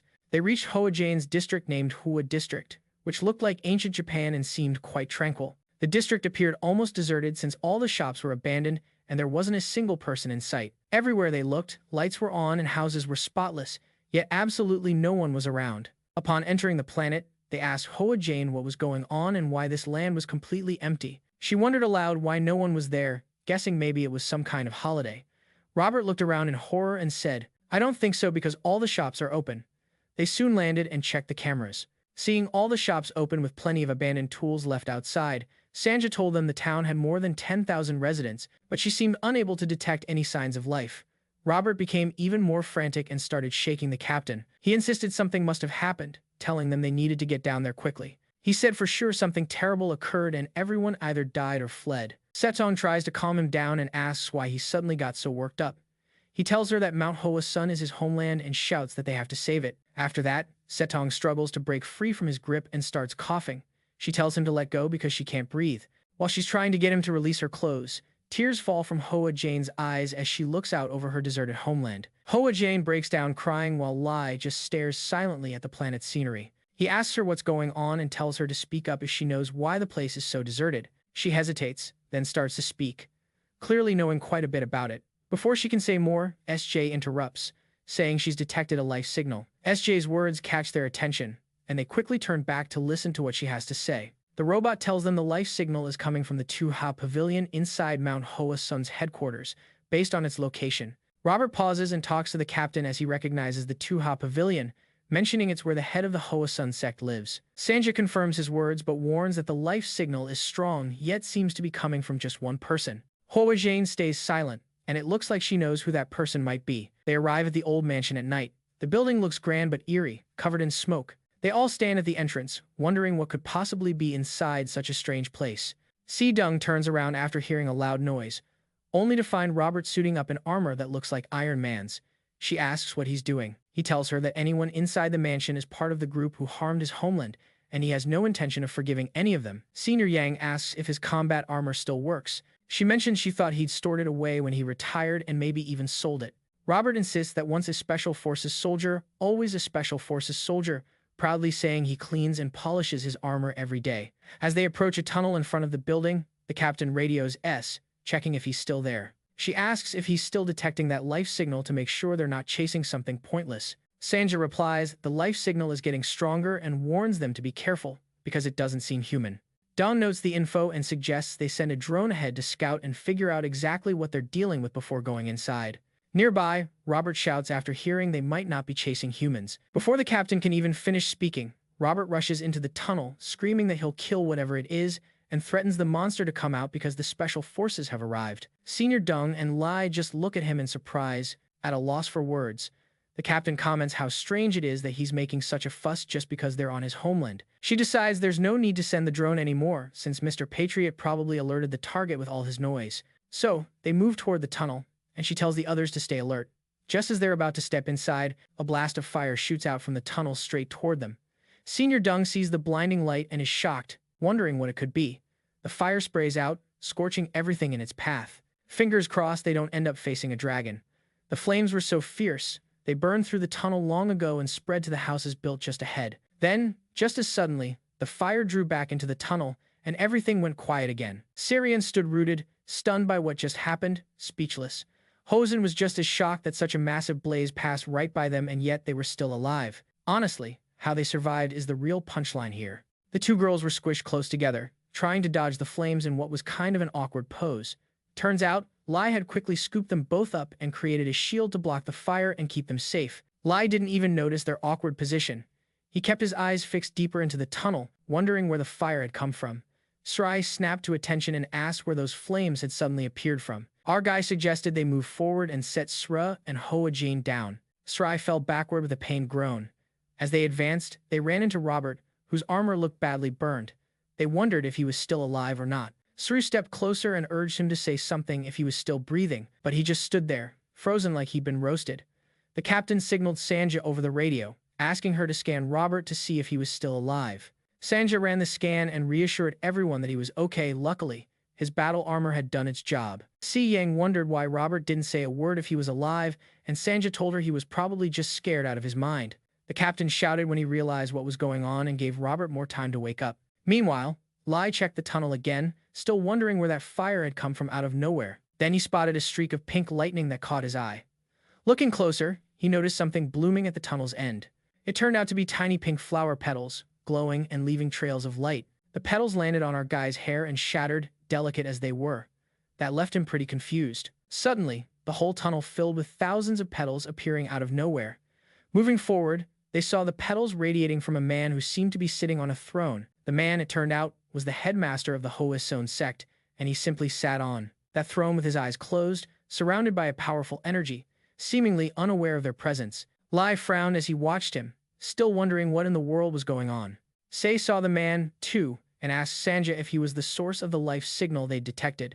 Sanja confirmed he was the headmaster of Hoason, no less. Sanja introduced him as my Hoakim Tanyon Jordan, which totally shocked Sei. She looked closer and was stunned to realize that this man was the renowned sword master of Hoason. Lai reached out and caught one of the apricot blossoms, examining it closely. He said the fact that the apricot flower blossomed in such heat meant that the master had reached the pinnacle of the Mai Hoa Thine home cultivation method. When the blossom shattered in his hand and released a purple glow, he wondered why the petals bloomed with that purple color. He deduced that this meant the Mai Hoa Thien Huang cultivation technique had merged with another skill called Tu Ha Divine Skill. Meanwhile, Wai just sat there, ignoring their presence, with soft pink and purple glows emanating from his body. Meanwhile, Hoa looked at him with tears streaming down her cheeks. Strangely enough, she called him Dad. It seemed like the swordmaster was completely unaware that he was actually Hoa's father. Lai just stood there, staring at Yang, and he thought to himself that this situation was definitely not good. Yang sat on his throne, oblivious to their presence, seemingly lost in his own world. Zet finished and approached Lai, asking if there was a problem. He explained to her that the Mai Hoa Thien Huang cultivation method is extreme Yang energy, while the Tu Ha Shen Gong is pure Yin energy. Because of this, even the elders of Hoasun can only choose one of the two to cultivate. He told her that extreme Yang represents fire and extreme Yin represents water, then asked what she thought would happen if they mixed. He answered his own question by saying that when a martial artist's desire exceeds their limits, a demon can easily take hold in their heart, and that person ceases to be human. Lai began summoning his spirit sword, just like when he defeated Elena, and it seemed like he intended to take down Yang because he was possessed by a demon. He told Sir Yang to get the others to run away because this battle wouldn't be easy. As he awakened his energy state, a pure aura filled the air, and he told her that even he couldn't guarantee their safety in a fight like this. Before he could make a move, Hoa Jane rushed toward Yang, calling him Dad.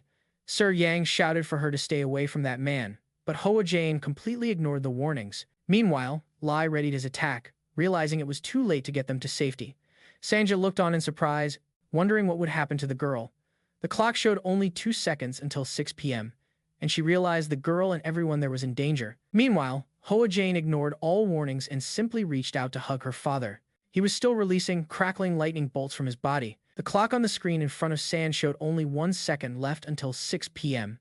Inside the tunnel, the girl held her father, and it seemed the energy radiating from him didn't affect her at all. Her eyes widened as she stared at her. But our guy just watched to see what would happen next. Suddenly, the flowers and lights surrounding the throne turned bright yellow and began to fade away. Yang stood up from his seat and hugged Hoa Jane, seemingly now able to sense her presence. He looked down at her with the love of a father, cradling her head as he held her close. The captain panicked, asking what the heck was going on and why the man suddenly shifted from a terrifying monster to a loving father. Sanja told them over the radio that this was normal because the world had returned to normal. Inside the ship, Sanja skeptically looked at the screen and Sir Dung asked what she was talking about. The robot told her that everything was now back to normal. On the screen, the time had just passed 6 p.m. by a few seconds. Meanwhile, in the city, people seemed to be walking around as if nothing had happened. Sanja continued watching their cameras and told them she saw people on the streets. She kept scanning everywhere, and it appeared people had started moving in all the places that once seemed deserted, couples strolling, people shopping, and more. Sanja explained that the missing people seemed to have returned. Meanwhile, Yang still held Hoa Jane tightly. Senior Dung kept watching the scene in front of her, unable to wrap her head around the fact that seemingly everyone who had gone missing showed up all at once. Meanwhile, Lai showed no sign of being impressed and wore a frown as he observed quietly. Folks were strolling through town at dawn, totally unaware that just minutes earlier, the streets had been completely empty. Robert Sejong and Sanja took a seat at one of the restaurants, clearly rattled by the strange turn of events.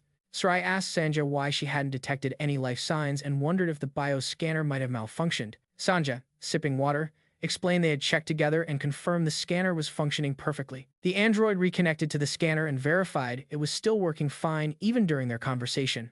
While scanning the crowd, she sensed something was off with the people around them. She told the bounty hunter group that everyone here was completely drained of internal energy.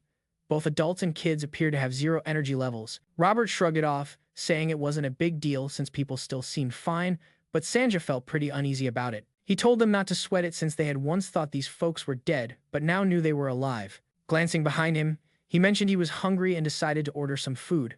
Robert waved to the server inside the restaurant, trying to catch her attention to place his order. Say teased him, saying he was all worked up a minute ago but now suddenly looks like he doesn't care at all. As the waitress headed over, Robert told everyone she was coming to take their orders. When she got close, Robert said he wanted a double portion of noodles and a large serving of the special chilled pork. Suddenly, he sensed something strange and stopped speaking mid-sentence. The server walked right past him, completely ignoring everything he said. Frozen in place with his arms still raised, Robert was left wondering if the server had terrible service skills or just couldn't hear him. He looked around and saw her attending to other customers, making him question why she had walked right past him and if she was just too busy to listen. When she turned back toward them, he felt relief, so he shouted that he wanted to place an order. The woman passed by him again without a word, as if he wasn't even there. Robert stood there stunned, both hands raised in the air, mouth agape in confusion. He blurted out, utterly baffled, wondering what on earth was going on and why the server kept ignoring him. Sanja helped him understand, explaining it wasn't that the server couldn't hear him. Rather, the people around them simply couldn't see them at all. Sanja elaborated that no one in the restaurant had stopped to even glance their way. Even right in front of them, those folks walked past like they were just part of the background scenery. She explained they were completely unaware of their presence, as if they had never existed in the first place. This gave her a bad feeling, but she said she didn't want to get involved and wrapped herself up to stay warm. Meanwhile, Yang enjoyed his morning tea right after leaving the place where he'd hugged Flower Jean. He poured tea from the pot into small cups and settled down to savor the morning. He quickly sipped the tea, enjoying it quietly even with guests around. Nearby, Flower Jane told Lai that he wasn't the type to be rude by drinking tea alone when guests were present. She called out to him fearfully, but he seemed completely unaware of their presence. She told him that he couldn't see them, which explained his strange behavior. She also mentioned that he had been like this ever since she returned from the tour. Meanwhile, Y kept silently sipping and enjoying his tea. Hoane told Lai the strange thing was that he still carried out all his tasks and duties like normal. She said he checked things, ate, and tended to his garden just like always. She added that he did these things at the exact same time every day, like some kind of wind-up doll. Lai stepped closer to him, looking shocked. He waved his hand in front of Y, but no reaction came. So Ho Dian told him it was pointless, he simply couldn't see them. She warned him to be careful because something bad might happen. If he tried to stop him from repeating his daily routine, Lai didn't catch that part. He suddenly snatched the teacup from his hand. Hoa Jane panicked and yelled that his idea was a terrible one and told him to back off. Lai was surprised by her reaction and didn't realize Sword Sovereign was swinging his sword at his neck for interrupting him. Before Sword Sovereign could finish his strike, our guy, quick on his feet as always, leaned back and dodged the attack. He looked up as the sword sliced past him and realized it was about to come down. When he glanced toward Yang, Yang swiftly pointed his sword downward, trying to pin him to the ground. Lai rolled away quickly, dodging multiple sharp sword strikes coming at him. Sword Sovereign moved at lightning speed, but luckily, our guy was no slower. Sword Sovereign moved so fast it seemed like he was wielding many swords at once, and Lai had no choice but to keep dodging. Lai gathered a surge of energy in his hands and tried to launch it at Lai, who was standing right in front of him. Lai got angry and told him enough already, rushing forward to confront him with his own energy, because letting him release it was way too dangerous. Our guy smashed his palms against Y's to block the martial energy and avoid a massive explosion. The force from both energy sources was so strong it created a massive shockwave, tearing the room apart and nearly injuring Hoane. As she watched the fight unfold, she shouted at Lai to stop the battle. The blast shoved Y backward into a cloud of smoke, but Lai stayed standing firm. Y stood up with murderous intent in his eyes and his entire body flickered with lightning, thinking it all came down to a single cup of tea. Our guy noticed he was showing simultaneous extreme yin and yang reactions, just like he did in the tunnel. Hoa Jane just shouted that the only way to stop his rampage was to give the teacup back to him. Lai stared at him and said that when someone tries to push past an impossible limit, their body just can't handle it.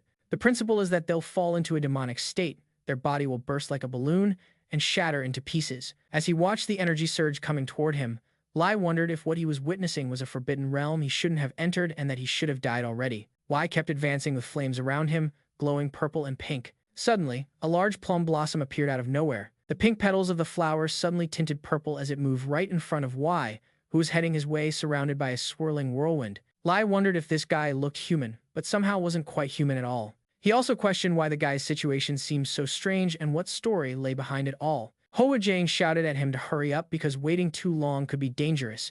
The flower, fierce and deadly, was closing in on Lai. You're still bowing down, Hoa Jane nervously observed everything, hoping he'd quickly return the cup. Suddenly, Lai pulled the cup out and got ready to throw it. He swung his arm back to build enough force to reach Y. Right after, he threw it with great power, sending the cup flying toward Yang. The cup soared directly at the massive, intimidating plum blossom. The cup crashed straight into its center, and it seemed like the flower would stop moving. Luckily, the cup tore through the heart of the flower and sliced right through it. As it ripped the flower apart, it exploded into a dark purple mist. Hoa Jane watched anxiously, hoping the cup would reach her father's hands and that the battle would finally end. Suddenly, Yang caught the cup midair, looking like it was exactly what he'd been fighting for all along. After Swordmaster reclaimed the cup, the pink flames and lightning around him began to fade quickly. The chaotic energy around him stopped once he held the cup, and it seemed like everything was returning to normal. Y went back to his usual self and continued sipping tea on his small chair. He poured more tea into the cup just like before and ignored the two people in the room as if they weren't even there. Lai frowned, realizing one of them nearly died over a simple cup of tea. Hoa Jane looked somewhat relieved that everything had settled down. Soon after, night fell, and everything grew dark again. Hoazin told Lai how she returned home after finishing her interstellar tour half a month ago. Meanwhile, Sanja, Song, and Robert wandered among the crowd, wondering what was really going on. Hoa Jane told Lee that when she came back, she noticed everything had changed. Walking the streets, the trio passed through, wondering if anyone could actually see them. Hoazin told our guy that everyone acted like puppets, repeating the same actions at the exact same time over and over again. While still on the street, Robert reached out, trying to stop one of the men walking by. Hoazin explained to Lai that something strange happens if you try to stop any townsfolk from doing their repetitive activities. On the street, the man Robert stopped simply, halted his steps without turning back. Robert spoke to the man and said he wanted to ask about what was happening on this planet, but the man seemed pretty busy on his iPhone call. Robert stopped talking when he realized the man wasn't responding to him and just kept chatting on the phone. Suddenly, he yelled out when he saw the man frozen right there on the street without moving an inch. Hoazin told Lai that whenever you try to stop any of them from their daily routines, they freeze in place. Meanwhile, Robert tried signaling to the man, but he didn't get any response. Not just that, everyone stopped moving. Hoa Jane told Lai that something else happened after everyone froze. On the street, people suddenly started disappearing as if they were never there. The man Robert had stopped vanished right before his eyes, and he just stared at him, shocked. He was honestly baffled and wondered what on earth was going on. He glanced over at Sanja and asked what just happened, wondering if they had been teleported. Sanja just stared at those who had vanished and told him she didn't know. Set then looked at Sanja and asked what she meant, since if she didn't know, nobody could possibly know. The robot told them it looked like teleportation based on particle wave patterns, but the problem was the scale was way too huge. Set was confused and asked again what she meant, as she hadn't noticed yet that others had vanished too. She and Robert glanced back and realized they were completely alone. She asked Sanja where everyone had suddenly gone. Sanja kept scanning the surroundings and told them all signs of life had vanished from the entire planet. The captain was stunned to hear that and asked her to repeat what she had just said. Meanwhile, Hoa Jane told Lai that when everyone disappeared like that, something else happened. She looked out toward the street and told him that some strange creatures started showing up as people disappeared. On the street, Sejong, Robert, and Sanja noticed something odd on the road. A battalion of robots was marching toward them. They all paraded in perfect order, and a thick mist suddenly covered the ground. Robert, Sejong, and Sanja stared at them in horror, and Robert asked what the heck those things were. The robots seemed to be wielding swords and kept marching toward them in rhythm. The fog grew thicker, and hundreds of robots approached from every direction. The captain replied she wasn't sure either, but said it looked like they were in serious trouble since they were trapped. She turned to Sanja and asked if they were robots while still watching them. She also wondered why they all seemed half-baked since their midsections were basically empty except for a single rod. Sanja scanned them with her device and told her they weren't humanoid robots but construction bots. She explained that these models were made for simple tasks like planetary development. Also, since they were first-generation models, they were equipped with low-capacity AI, so their awareness was limited. Zet sighed in relief and said she was scared for nothing since they were just construction bots. Set told them that according to the 3 laws of robotics, robots could never harm humans, but these bots seemed a bit uncertain. He noticed they were holding swords and asked what construction bots needed swords for. Sejong told him they were probably using swords as tools and walked toward the robots to signal them. She told the bots there were people here and ordered them to move aside and find another path to avoid gathering and scaring everyone. One of them got irritated. Lightning fast, it swung its sword at her, trying to cut her in half, but she quickly unleashed a blast of energy toward it. I always knew AI would take over the world someday. Luckily, the energy burst gave her enough thrust to dodge to the side and avoid the slash. She glared at the robot, furious, asking what on earth it thought it was doing and wondered if it had gone haywire. Her shock deepened when a few of them leapt toward her, swords in hand. They jumped around like ninjas, swinging their sharp, long blades, aiming to slice her to pieces. To fend them all off at once, she unleashed a massive energy explosion with her martial arts skills, blasting toward the robots. From Yaha, Hoen and Lai saw the huge blast tearing through the city. She told Lai these were exactly what she meant, things that always show up when people disappear. On the streets, Saktrong kept shooting fire at the robots while Sanja clung tightly to her waist, barely hanging on as the robots scattered like scared little pups. Hoen told Lai that the robots always attack every living creature they spot. Meanwhile, the trio jumped up onto a rooftop, with the robots hot on their heels, determined to rip them apart. A swarm of robots was visible both on the rooftop and the ground, and it seemed like there was nowhere left to run. Hoa Jane told Lai that she was attacked right after coming back home from a tour. She glanced left toward her father's place as she heard him leave, found it empty, and told Lai she wouldn't have survived without him. Wai returned to his throne and resumed meditating. Hoing told Lai that, for some unknown reason, the robots never dare to go near her father's location. Meanwhile, Yang went back to the throne and rested his hands on it. He sat down, and once again the place burst into pink flames, just like when they had first arrived. He quickly shut his eyes, and the pink flames enveloped everything around him. As he sank deeper into meditation, the bright pink light flared, and the plum blossoms reappeared. Hoa Jane also told Lai that when everyone else vanished, it seemed only her father was left. The only downside was that he remained in that state, unreachable. Lai looked directly at him and said Wai was trying to hold on. She turned back to him, asking what he meant. He explained that Wai was enduring by burning up all his inner energy along with his soul, ready to face the demon heart if necessary. Apparently, that was how he avoided destruction. Lai placed a hand on Hoa Jane's head and told her it seemed there was something Wai was desperately protecting at all costs. Referring to her, she just stared at her father with a pitying gaze, wondering what he must have been through. Lai mentioned that Sword Sovereign's actions were pretty admirable. Suddenly, he stepped out of the room and told her to follow him so he could sort everything out. The girl was shocked by his sudden departure and asked where they were going. Without looking back, he told her he wanted a good look at the bastard who caused all this trouble. Meanwhile, on the streets, Sejong, Sanja, and Robert ran into a dead-end alley, seemingly with no choice but to confront the robots head-on. Surrounded by robots on all sides, they wondered what they could do before getting killed. All the robots stared at them with strange glowing red eyes, and they clearly weren't here to mess around. Setong started stammering and asked why they were doing this and why the robots were attacking humans.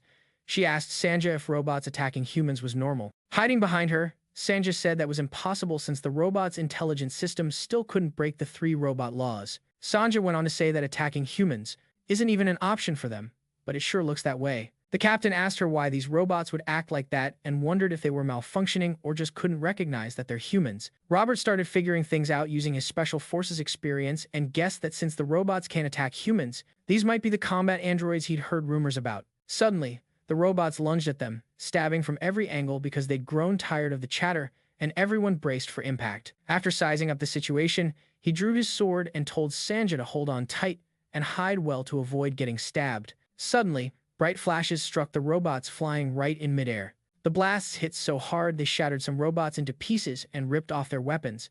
The collisions triggered huge explosions in the sky as many bots blew up. Seitrong and Sanja stared in surprise, wondering who had suddenly come to their rescue.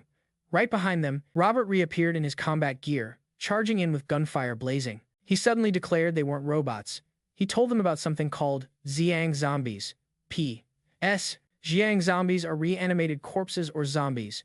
These zombies didn't give up when discovered and quickly formed ranks to attack again. Meanwhile, far away, a man named Count Rel watched the entire battle on a screen. Another person introduced the scene's players as the Fire Demon Book Hall, and next to her stood the intelligent robot Suna PL0316 KBT, who was watching their panicked images, explaining that the third person is the former top sergeant of the Northern Galaxy Combat Unit, the Special Tactical Division led by Robert Kai. The presenter seemed to be another kind of Xiang zombie. She explained to her boss that SD Vince is a bounty hunter group mainly operating in the outskirts of the galaxy. She mentioned that they're no real threat and could be eliminated in just 10 seconds. Her boss asked if she just said Robert came from the Northern Galaxy Combat Unit. While he watched Robert storm in with gunfire, taking down the Xiang zombies, he confirmed whether Robert was also from the Special Tactical Division. The Xiang zombie asked if she should order their elimination. He stared at the screen with his half-metal face, contemplating the next move. Meanwhile, Lai arrived where everyone was battling the Xiang zombies. He noticed many broken robot parts scattered on the ground and asked what was going on. The fight seemed over, so he asked how it ended when they had just been fighting moments ago. Numerous robot parts lay scattered on the ground and even on the roofs. Robert responded, boasting that this time he had gone all out against those bots. He said he had been waiting every day for a moment like this, and that's why he never threw away his armor. He flexed a bit to show off his armor, proving it looked cool and worked perfectly. He bragged about keeping everything well-oiled, just waiting for a day like this. Lai just stared at him in surprise when he sarcastically asked what would have happened if he had listened to someone and sold his gear as used stuff. Clearly, he was hinting at the book inside. She just frowned and crossed her arms, tired of his nonsense. The robot explained that back then they had to sell it because they were short on cash and needed money to buy cooking ingredients. Meanwhile, he boasted that today they couldn't have handled them if he hadn't held on to it. Lai picked up a robotic hand and examined it closely. Sanja dampened Robert's excitement and told him they didn't deal with the gangsters they left on their own, and they wouldn't survive if the attacks kept coming. Lai raised the metal hand and wondered what it was, thinking it was a part of armor. After looking it over, she told him it wasn't armor but a robot, or more precisely, a mechanical being. He tried to pronounce her word and called it the robot. He told her to explain it in a way he could understand because he didn't grasp a word she was saying. His civilization had never seen robots, and he couldn't even imagine the concept. Sages decided to rest somewhere since she was tired and told him he wouldn't get it even if she explained. So, she asked Sanja to sum it up for him. Sanja explained, "Think of a robot as a machine that can think and act like a human." He looked completely shocked and said no matter how much the world changed, there was no way a metal block could mimic a human. Suddenly, something happened that frightened Lai. Sanja removed her head and held it out to him as a clear visual proof. Our guy lost it and started screaming. He ran behind Jane's flower and almost knocked her to the ground, demanding to know what SJ was. Say got up and asked Sanja if she told him she was an android yet, but SJ said they had been very busy. Meanwhile, one of the destroyed gangsters still had some operational intelligence parts intact. It opened its eyes and stared straight at the group, seemingly unaware they knew it was active. It recorded the scene of Lai grabbing Jane's flower and hiding behind her.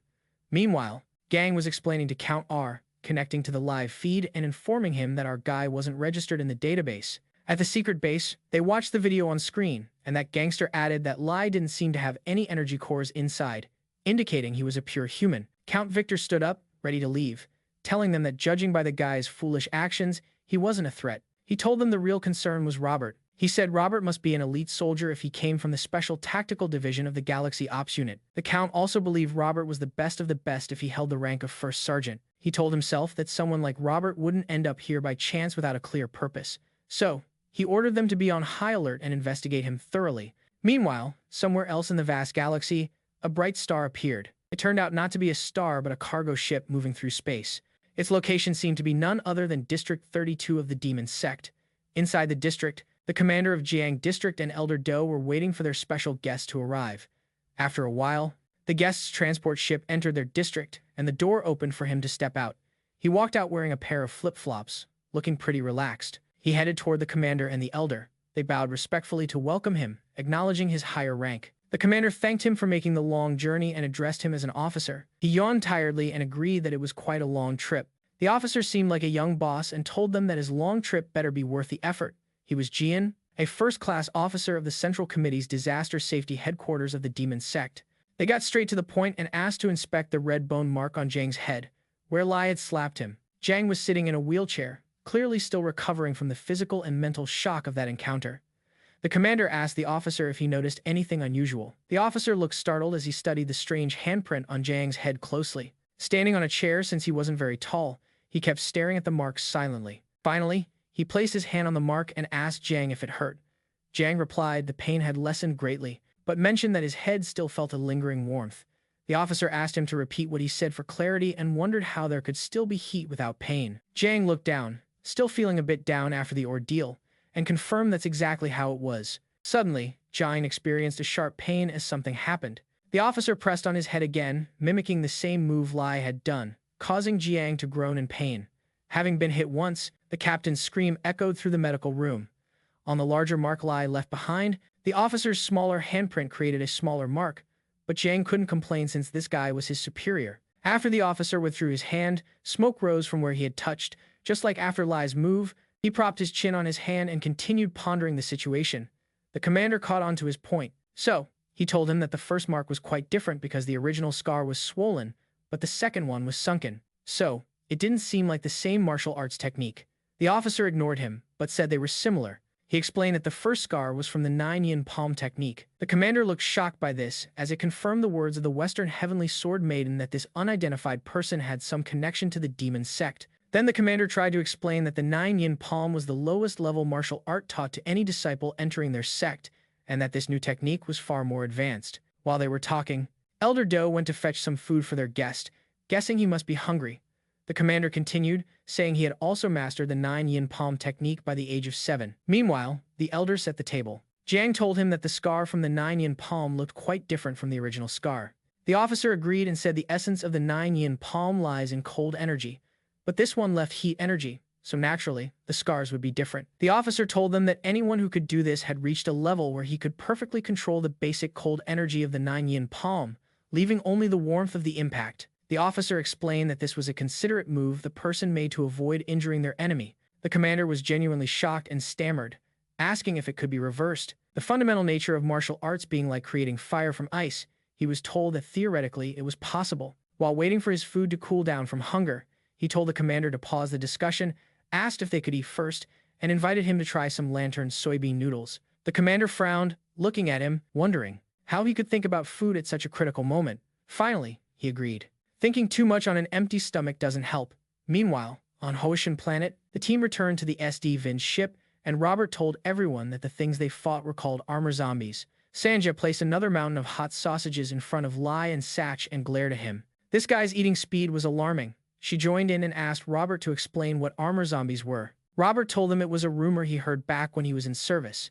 Apparently, they were developing a new type of combat android, including its murderous capabilities within its parameters. Some told him that was ridiculous because the android's intelligence circuits were based on the 3 laws of robotics and they couldn't harm humans. Meanwhile, Lai still couldn't grasp the truth that Sanja wasn't the one trying to pinch her cheek to test what it was made of, though she only frowned when he did. Robert answered Sach that to bypass the 3 laws of robotics, they replaced the intelligence circuits with the brains of the dead, and this revelation shocked Sextron. He told them that was exactly why it was called the Armor Zombie Project. Lai, still staring at S's face, asked her once more if she was really not human, just to confirm. She asked if he wanted her to take her head off again so he could see or disassemble her limbs to be sure. Our guy quickly told her there was no need for that and said this world had gotten weird, still completely stunned. He decided to leave her alone and focused on his food. After finishing, he continued the conversation with Robert, saying what he said made sense based on the fact they were attacked, but it was too crazy to believe if he hadn't seen it with his own eyes.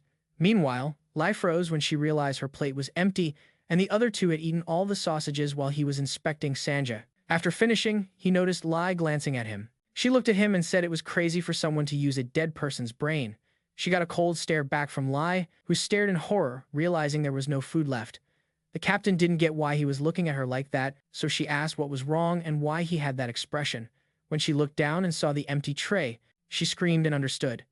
She quickly ordered S to grill more sausages so he could eat and avoid trouble. Sam looked at her coldly and said they were out of sausages. After the checkup, he just brushed it off and said there was nothing they could do about it. So, she went back to discussing the importance of understanding what's really going on with the planet. She turned her back to the table and said she felt like they were stuck in a pretty unfortunate situation. Behind her, Lai suddenly shouted that they were disrespectful and suddenly started glowing, making the others turn around in confusion. He angrily said that even though the era of martial etiquette was over, it was alarming that she dared to snatch his food like that. Se-dung panicked and asked Robert what on earth Lai was talking about, but he just said he didn't know. Our guy started to awaken and said she had no excuse not to know his real identity since he had introduced himself as the Supreme Demon Lord, then challenged her again about what gave her the guts to do that. She placed her hands on her hips and recalled that he had said he was the Supreme Demon Lord, and Robert also remembered. What a rude move.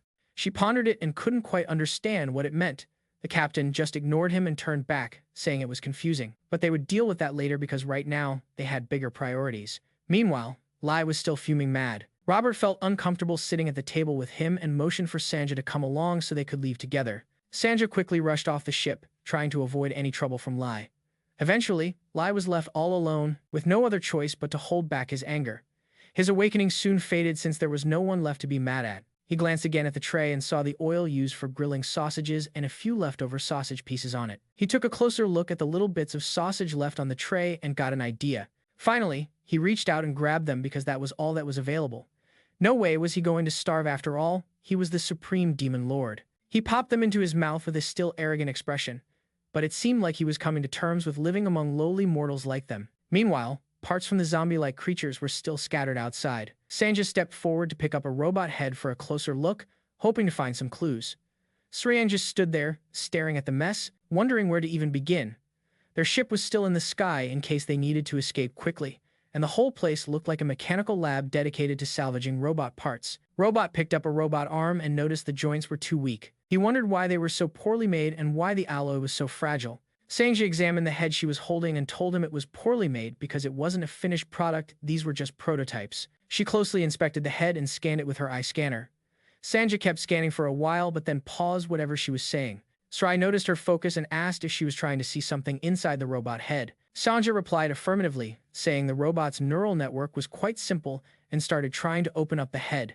After opening the compartment, its smart chip popped out, the thing Sanja called the primitive M207 chip. She explained that this chip was embarrassingly underpowered to be called artificial intelligence. Sanja told them the M207 chip was optimized for receiving commands, meaning it lacked autonomous will. Technically, it wasn't real artificial intelligence. Sriang followed her line of thought and asked if they might be remotely controlled. To her surprise, Sanja confirmed and said that each individual unit was indeed remotely controlled. The androids swiftly scanned the perimeter and reported that they were facing 9,817 attacking droids based on her sensors. She reasoned that meant at least 9,817 people were controlling those droids. Meanwhile, we see a laboratory filled with rows of liquid-filled tubes. Each tube appeared connected to a tangle of wires containing something that was hard to make out clearly. Count Victor and his robots headed toward the lab to check on their experiments. He stared at the lined-up tubes with a cold, determined look, the classic villain glare you see everywhere. Taking a closer look, each tube held a naked person, their brains hooked up to a cluster of wires, clearly the method by which the robots were controlled. One unconscious man was unmistakably a local citizen, floating in the fluid looking pretty gaunt. On the street, Sarian asked Sanja about the total population of Hoa Sun District, trying to figure out some details. Sanja told her the exact number of people living there was 9,808. Meanwhile, back at the Purple Crane Tower, Sword Immortal Yi was still burning his entire inner energy using his soul. Everyone noticed that only one person was missing. Obviously, that was the Sword Immortal. Sword Immortal remained unconscious, surrounded by glowing pink flames and a few blooming apricot flowers. Near the throne, Hoa Lan sat down and looked at her father with a pained expression. Elsewhere in the world, Commander Jiang was shocked by what Cho told him, politely asking him to repeat it. Wiping his mouth, the officer repeated that he had ordered a lockdown and quarantine of the entire 32nd district. He explained that no one could move or enter the area. He also told the commander to immediately recall all deployed personnel. Still shocked, the commander asked why he was making such a sudden decision. The officer just told him that these were unstable times and such measures were necessary. He continued, saying 2,000 years of peace were far too long and the prestige of the martial alliance, formed by uniting major sects, had long faded. He asked the commander if he understood what would happen if the dominant tiger's fangs on a mountain were lost, trying to describe their situation with a metaphor. The commander replied that the wolf pack would take over. Cho corrected him, saying that was wrong and, more accurately, the wolves would try to become the tiger themselves. Cho reminded him that wolves form packs because there's a tiger around. He added that when the tiger disappears, the wolves look around with eyes that have seen the tiger, and their fellow wolves start to seem weaker. This makes them want to attack one another because they're so much weaker than the tiger. He went on to say that the first target in times like these is always the strongest wolf since it's a power struggle. The officer quickly returned to his cockpit and went along with the commander, while other sect members bowed respectfully to him. He continued the story by saying the wolves use hunting habits they develop living in packs to band together and kill the strongest wolf among them. He clearly stated his speech, declaring that their sect is the strongest wolf pack in the martial arts world today, and that they must proceed with the utmost caution. The commander asked if he meant that an unknown individual using their sect's martial arts was connected to what he had just said. He admitted honestly that he had no idea, and that was the real problem. As he stepped into the flight chamber, he informed the commander that just before reaching their district, he received an urgent alert that an unidentified individual was heading toward Hoa Sun. The commander was stunned when he heard Hoa Sun mentioned and asked for confirmation, wondering if he heard that right. The officer confirmed it, explaining that an unknown element had been placed on a gunpowder barrel, ready to explode. So, all it would take was a single spark to trigger a massive blast in the martial arts world. The officer emphasized that, because of this, the top priority was understanding the current situation before making any moves. He entered his flight chamber and left the sect, hoping to soon figure out what was really going on. The commander just watched him leave, unsure how to process the whole situation. He frowned deeply, realizing they might have to stay put for now. At Hoa's sun set and the group from Ha Kak arrived to meet Hoa Lan. After asking Hoa Lan to confirm what she said about the people who disappeared, always appearing only at night, Hoa Lan confirmed that was true, except for her father, who stayed behind no matter if they vanished. She explained that he remained there in a blazing form, sitting on this throne. Set looked at him blankly, unsure what to make of the whole sword sovereign situation. He just sat there on the throne, surrounded by flames, completely unaware of their presence. Set asked Sanja how much time remained until sunset, trying to figure out when the others would show back up. Sanja told her that on Hoa's sun planet, day and night switch every 6 hours. Based on her estimates, Sunu said they had just about 1 second left until dusk. Suddenly, something happened in that very second that shocked the captain. Right in front of her, like clockwork, the sword sovereign stood and embraced Hoa Lan, holding her head just like before. Hoa Lan explained that he did this absent-mindedly, like gently petting her head. She shared that he would even sip tea while inspecting the grounds and then go read in the garden afterward. She told them this was exactly what he did before she went on tour last year on her birthday, meaning he'd been stuck in this cycle for a very long time. For some reason, he repeated this routine every morning at sunrise. Hoa Lan, you still look sad, she told them, noting that the others did the same each day. Over the radio, Robert informed the captain that something felt off since no one seemed to be showing up. He was seen sitting on a rooftop, notifying her that the streets were still empty. Sirio grew anxious, wondering why today they were so late, and asked Sanja if she found anything. Sanja told her she discovered something completely different. She looked at the captain and said that instead of people appearing, it seemed like she herself was starting to fade away. Sirian began to dissolve from their sight, and she was shocked to hear this. Looking at her hands, she realized she was turning transparent and wondered what was happening. Her hands vanished completely, and she started screaming. Sanja told them the captain's vital signs appeared to be disappearing. Suddenly, she vanished right before their eyes, leaving only a faint glow behind. Meanwhile, Hoa Jane remained cradled safely in her father's arms. Outside the atmosphere of Mount Hoa, a Greenwood ship is seen drifting in space. Inside, Commander Kim of the Galaxy Division is gazing toward Mount Hoa and its twin moons. Captain Trey Du walks in, trying to get his attention about something.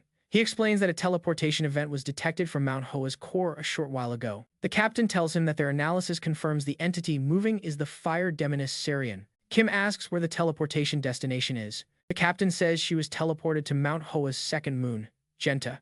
Meanwhile, let's switch to the scene on Genta, the second moon of Mount Hoa.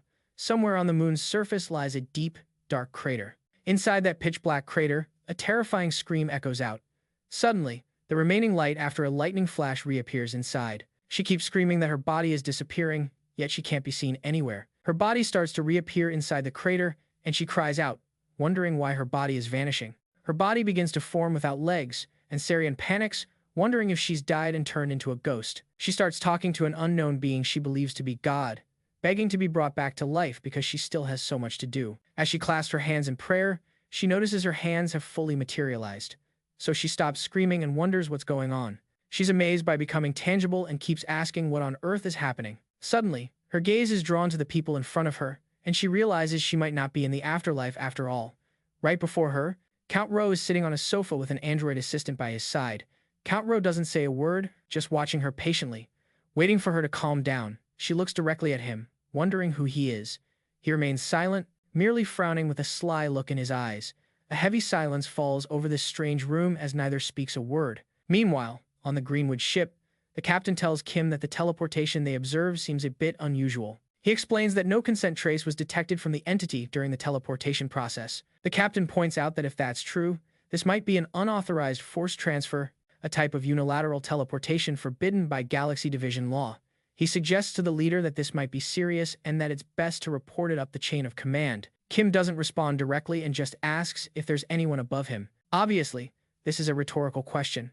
The captain catches on that Kim means he shouldn't overstep authority, so he stays quiet. He quickly blurts out there's no one and bows his head, declaring the Black Tiger as his sole command authority. Kim praises his attitude and tells him to keep monitoring the situation closely. The captain also mentions that they can't say much yet because using Galaxy Division prohibited tech on the moon hints at significant backing from a higher power. He tells the captain not to act rashly, and to make sure to investigate thoroughly before taking any action since they need to weigh whether knowing all this will do more harm or good. The captain responds with a loud affirmation to his superior's order. Kim kept staring at the twin moons, wondering what she could possibly do about the whole situation. Right after, some intelligence reached the West Heaven Sword Master, and she asked again just to make sure she'd heard it right. It seemed Elena had just told her about a man she met at Hoa-sun, and the sword master asked her to repeat it. Elena knelt down, explaining that the man she met claimed to be her father. She clarified what she meant, saying that the man told her he was the one who gave birth to her.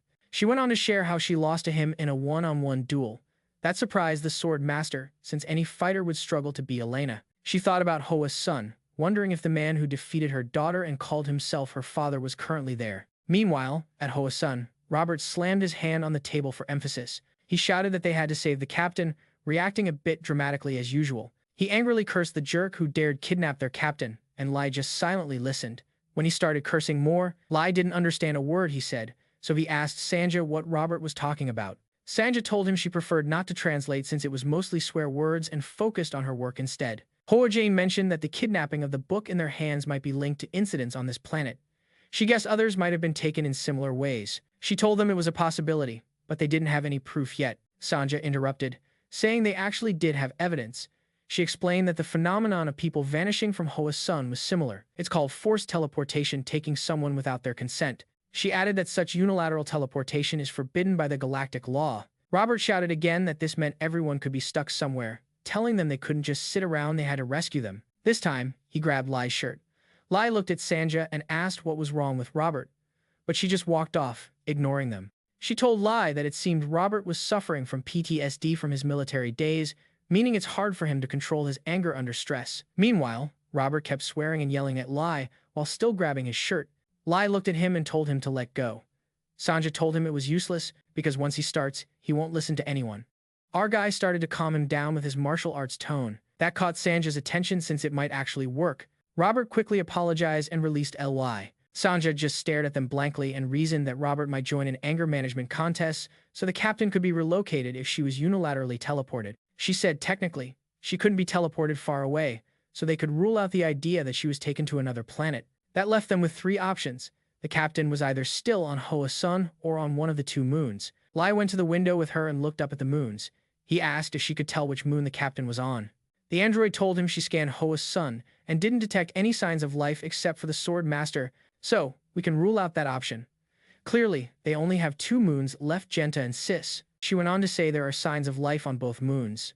It's pretty tough to tell exactly where those signs are coming from since the two moons orbit so close together. Lai glanced at her and asked if they just had to guess to move forward. Sanja agreed and thought for a moment, remembering that the captain was obsessed with gold. Because the captain is fixated on gold, she decided to pick the golden one. Unfortunately, she couldn't have picked more wrong. Our destination is the second moon of the Hoa-sun planet, Genta. Meanwhile, on Genta, Count Rel kept staring down Syrian. Syrian had just been teleported into the base and hadn't said a word. She asked him who he was, but he stayed silent, giving no response. Richard Quest, Sirion's personal android, scanned her and detected she had an internal energy core of 1.04 giga attached externally. It also found she carried another internal energy core, super high density and large capacity, embedded inside her body. The android went on to tell the Count that the only external weapon she carried was a sleek electronic sword at her waist. Finally, Count Victor spoke up, commenting on her internal 1.04 giga energy core while sipping on some soda. He noted that a rustic bounty hunter was lugging around something she couldn't even use. Syrian asked again who he was and whether he was deaf. Elsewhere in the universe, a brilliant beam of light shone down on a sprout. The young plant seemed rooted in something like sand and survived thanks to direct sunlight. An old man squatted beside it, admiring the new growth, soaking in the beauty of life. Nearby, an officer approached the elder, calling him master, entering with a serious look and announcing he had an issue to discuss. The old man immediately said he knew about the Hoa-sun incident and mentioned he'd heard the officer was assigned to handle it. Master. He told the officer not to act rashly and wait until the flower fully blooms. He explained that only then could they identify whether it was a poplar or a willow. They needed to hold off until the forces behind Count Richard were completely exposed. Only then could they strike decisively. The master reminded him that he had raised him to understand this, so he asked if he wasn't mature enough yet or if something else was the matter. The officer said nothing, remaining silent. The master sensed another issue weighing on him and asked what it was. What could make him act so childish? And he explained that a mysterious figure had appeared during his investigation. He said that person demonstrated martial arts mastery, reaching the level of reverse flow ki. He also mentioned this individual knew the secret techniques of their sex demonic heart Tula sword style. While the officer spoke, the master suddenly looked terrified. causing the officer to hesitate and leave the last part unsaid. Finally, he spoke up. That person has reached the pinnacle of mastery. The officer explained the problem. That individual had no ties to their sect. Master, the figure, now looking fierce and coldly, ordered him to kill that person. Suddenly, the sprout behind them withered and died, seemingly under the master's influence. The officer asked him to repeat what he'd said, since it sounded like he didn't catch it clearly. The master suddenly blushed and exclaimed that this guy was an anomaly and a monster. So he urged him to track him down and kill him at all costs. It seems the top fighters of the Heavenly Devil sect are trying to hide something. That just doesn't make sense to him, but he only looked surprised and said nothing. Then he returned to his moving pod and continued with his mission. The flying pod traveled through space while he sat inside. Soon after, he was inside the pod and his journey officially began. Told him to shut up and push the android away. Count suddenly became wary of her move and wondered if she could actually use adaptive martial arts. Sion grabbed the flexible electronic sword at her waist and swung it to slash through the machine. She spun the sword around herself, creating a whirlwind of slashes, but the android quickly backed off. It dodged every strike with lightning-fast vision and movement. Finally, it found an opening and advanced, placing its hand on the captain. It was now close enough to almost touch Syrian. She noticed it and pointed her sword at it. The android dodged all her slashes and tried to grab her hand to restrain her. Count Victor told Syrian her fight was useless because the machine was loaded with data on every martial art in the world. Syrian kept trying to slash the android, but it always managed to evade her attacks. She realized for sure that this robot knew every kind of martial art out there. She saw how easily the machine read her movements. Syrian was tough to handle, so she kept fighting and told the Count not to make her laugh. She lunged forward to attack the android head-on, but it swiftly dodged to her side, avoiding her sword. Suddenly, the captain felt a strike to her back when the android found an opening to hit her. It lifted her off the ground and threw her head first across the room. She crashed face first and couldn't stop because of the sudden impact. The android held its position, waiting for her reaction to figure out its next move. Syrian got back up and swung her sword again. She took a stance and showed she was ready for action. The Count just kept sipping his soda, surprised to see her get up so quickly. The android kept watching Syrian, preparing to cause more trouble for her. Count Victor told S that her fighting was pointless because the machine contained data on all known martial arts worldwide. Senior Dung kept trying to slash the android, but it always managed to dodge her attacks. She realized that this robot must indeed have information on every kind of martial art out there. She noticed just how easily the machine could read her movements. Senior Dung was a tough opponent, so she kept fighting and told the Count not to make her laugh. She charged straight at the android with a direct attack, but it quickly shifted to her side, dodging her sword. Suddenly, the captain felt a strike at her back as the android found an opening to hit her. It lifted her off the ground and threw her head first across the room. She landed face first and couldn't stop sliding due to the sudden impact. The android held its position, waiting for her reaction to figure out how to handle her next. Senior Dung got up and swung her sword again. She took a stance and swung to show she was ready to act. The Count just kept sipping his soda, surprised at how quickly she got up. The android continued monitoring Syrian, preparing to cause more trouble for her. Syrian stood firm, waiting for the robot to make its move. She started sweating as the fight got way more intense than she had expected. It was clear that her usual martial arts wouldn't cut it, so she had to come up with a new plan. While she was thinking, the robot vanished in a flash. It suddenly appeared behind her, while Syrian's attention was elsewhere, but she quickly spotted it lurking behind. As the android reached out to grab her from behind, the captain didn't flinch and pretended not to notice. Just as it swung its hand to catch her, Syrian disappeared from sight and delivered a classic, "What goes around comes around" move to the robot's back. She leaped up, dodging out of the robot's reach, leaving it looking around, totally clueless where she went. Twisting midair, she readied her sword for a strike as she dived down. The android spotted her position fast and jumped off the ground to intercept. Syrian tossed her sword like a bullet, hoping to pin the android down. The flexible blade shot forward with deadly force, aimed straight at the robot. Her blade struck the robot's face, and it looked like Syrian's plan was finally working. Unfortunately, the robot quickly blocked the blade with its hand and deflected it downward. Everything happened so fast as the robot lunged up to grab Syrian while she was still airborne. Almost got the captain. She was now falling back to the ground. Since the sword was adaptive, it wrapped around the android's arm, perfectly fitting into her plan. The robot generated a hot stream of energy in its hand, aiming to deal a massive blow to Syrian's abdomen. But the captain was helpless midair since she had thrown away her weapon. The sword coiled around the robot's arm and cleverly shifted direction upwards. That move was pretty slick. The flexible blade propelled itself upward, targeting the nasty android, then pierced through its head, destroying it instantly. The robot clearly didn't expect that, as the light on its head flickered off, signaling its intelligence module was shredded. All this unfolded in the blink of an eye while both were still mid-fall. Heading back to the ground, Count Furious smashed his cup in rage upon seeing Sarian destroy his prized android. His jaw dropped in shock as he recognized the move Sarian just used was the Black Sky Blood Dragon water technique from Sichuan's Tongmen school. The android collapsed as its AI was destroyed, and Count Rachel stared in stunned disbelief. Sarian fell beside it, quickly getting up while clutching her stomach from the impact and the intense heat blast the robot had hit her with. This time, it was Rachel who asked who she was. Sarian just scowled at him, tight-lipped and furious, with a tiny trickle of blood at her mouth. The Count was still shocked. He told her that the Tongmen sect was wiped out 10 years ago without a trace and asked how she could possibly know their martial arts. Without answering, Sarian said she'd have to take things up a notch since matters had escalated this far. Suddenly, she activated the 3 gig energy implant in her body, which Sech had said was way too complex for her to use, but desperate times called for desperate measures. The so-called divine cannon drive, linked with her internal energy system, kicked into overdrive, maxing out her motion capabilities. This shocked Rel even more, because he knew that divine martial arts was a secret technique passed down only to the leaders of the Duong family, making things increasingly intriguing. Set Zhang was now using his internal thrusters at full speed, blasting off the ground and telling him to shut up. Count Rachel stood still, staring at her mid-air. He thought to himself that it looked like she intended to take over the skies and attack him from every angle. In a brilliant blue light, Sirion lifted off the ground. Suddenly, an explosion occurred, shooting out thousands of green and white arrows that looked like a dazzling fireworks display. Rachel just kept staring in amazement as he realized this move was the infinite martial blossom technique. All the arrows flew toward him at once, and he seemed to have no intention of dodging.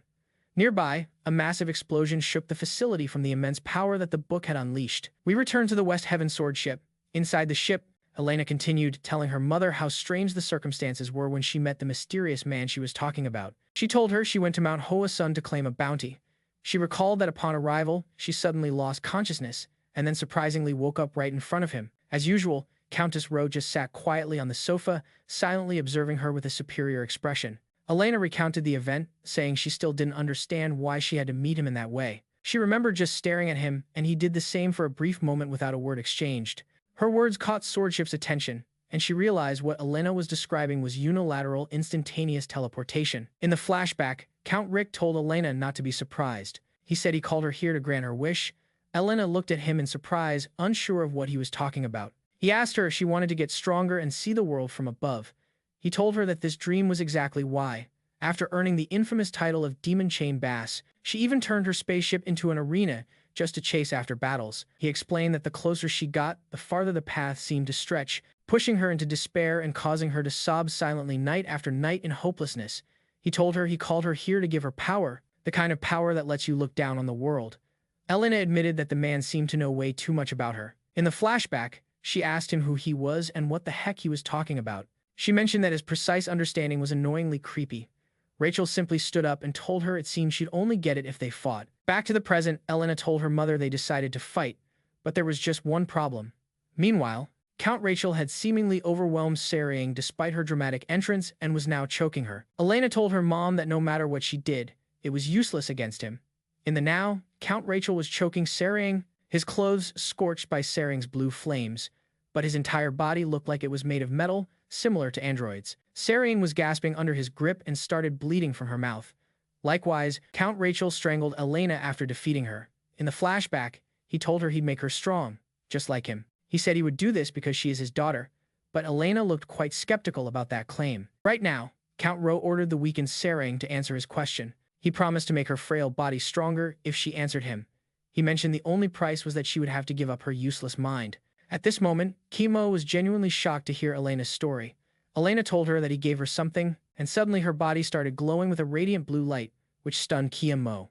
Elena told her that he was the one who gave her the new power she now possessed. Kimo just stared at his daughter in amazement, realizing the power he granted her was called Enhanced Steel.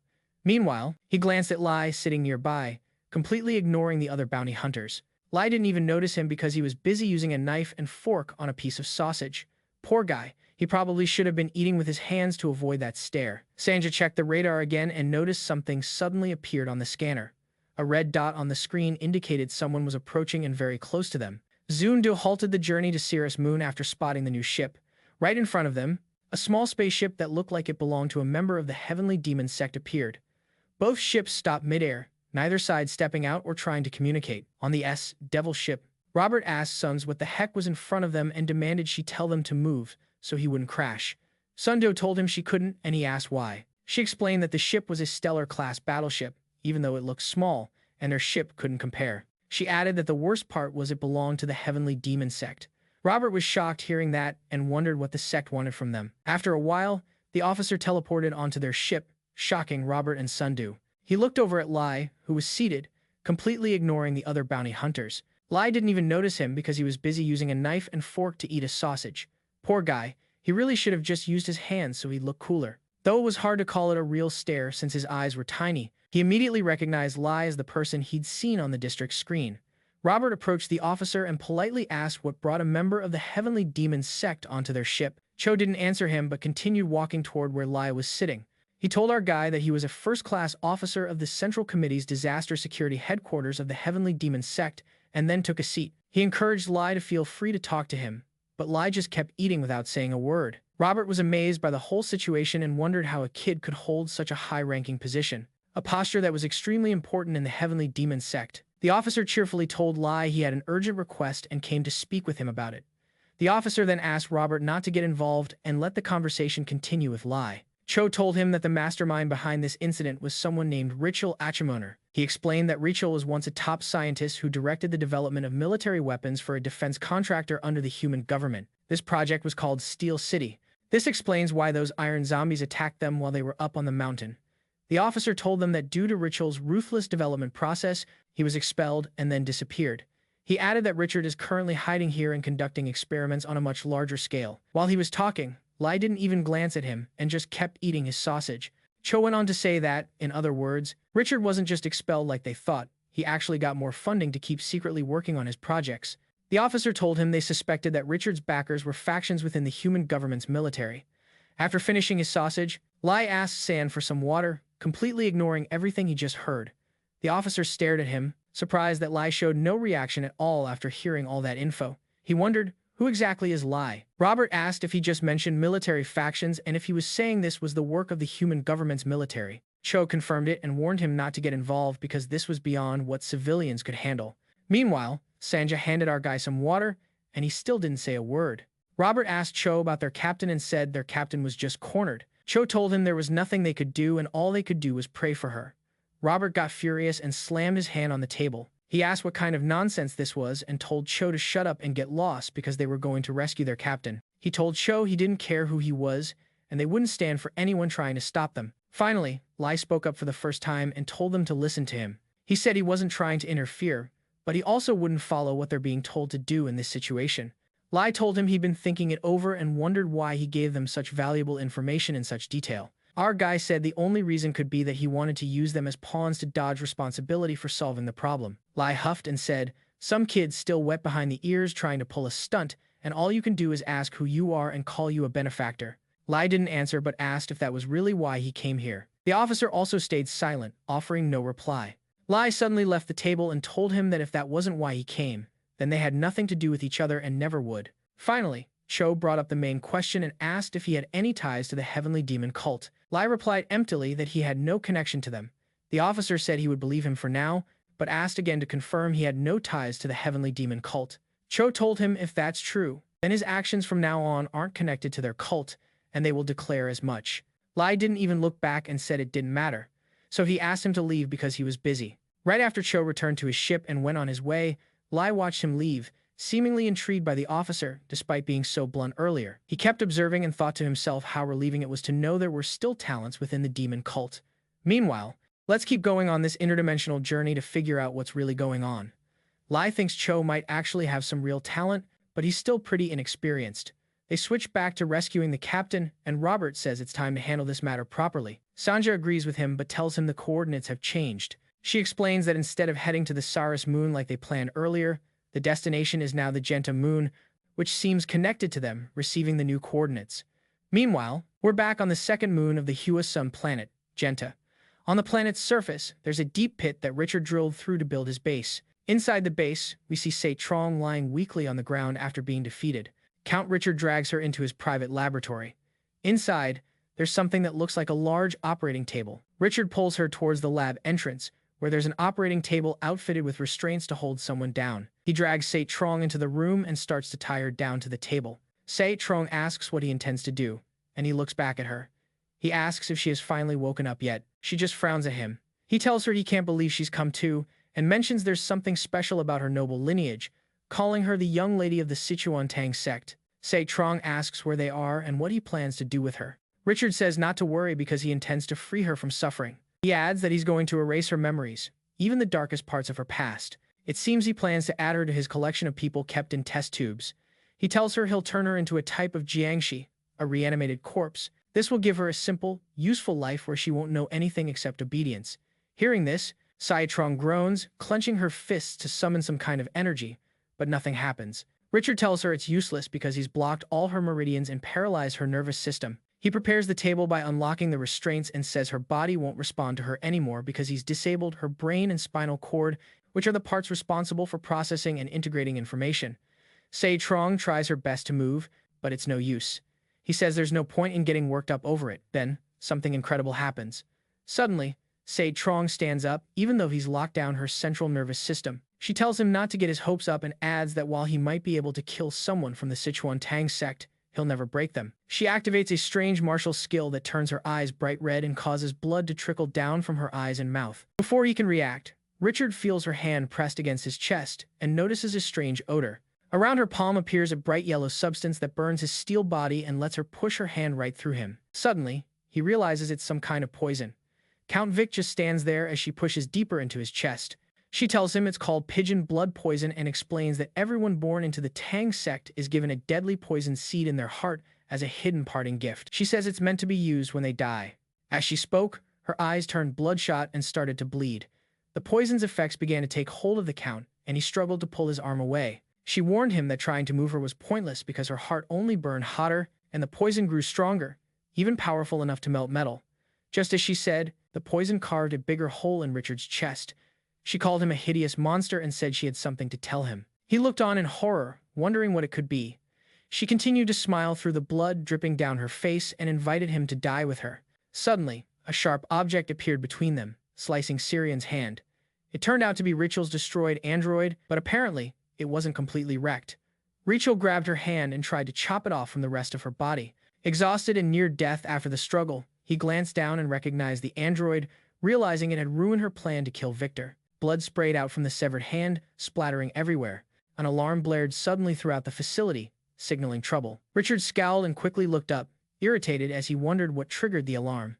The system kept announcing an intruder in the area while the sirens blared non-stop. Meanwhile, Lai equipped a spatial shield and looked anything but pleased. Robert suited up in his combat gear and stood behind Lai, his hands casually tucked in his pockets as usual. Out of nowhere, an army of skeleton-like zombie warriors crawled out of a pit, ready to fight against the Demon S. Thousands charged at them wielding swords, while others jumped from the facility to join the battle. Robert readied his weapons and told Lai he would handle the robots, urging him to save the captain. Without wasting a second, Lai leapt off and left Robert to deal with the androids as planned.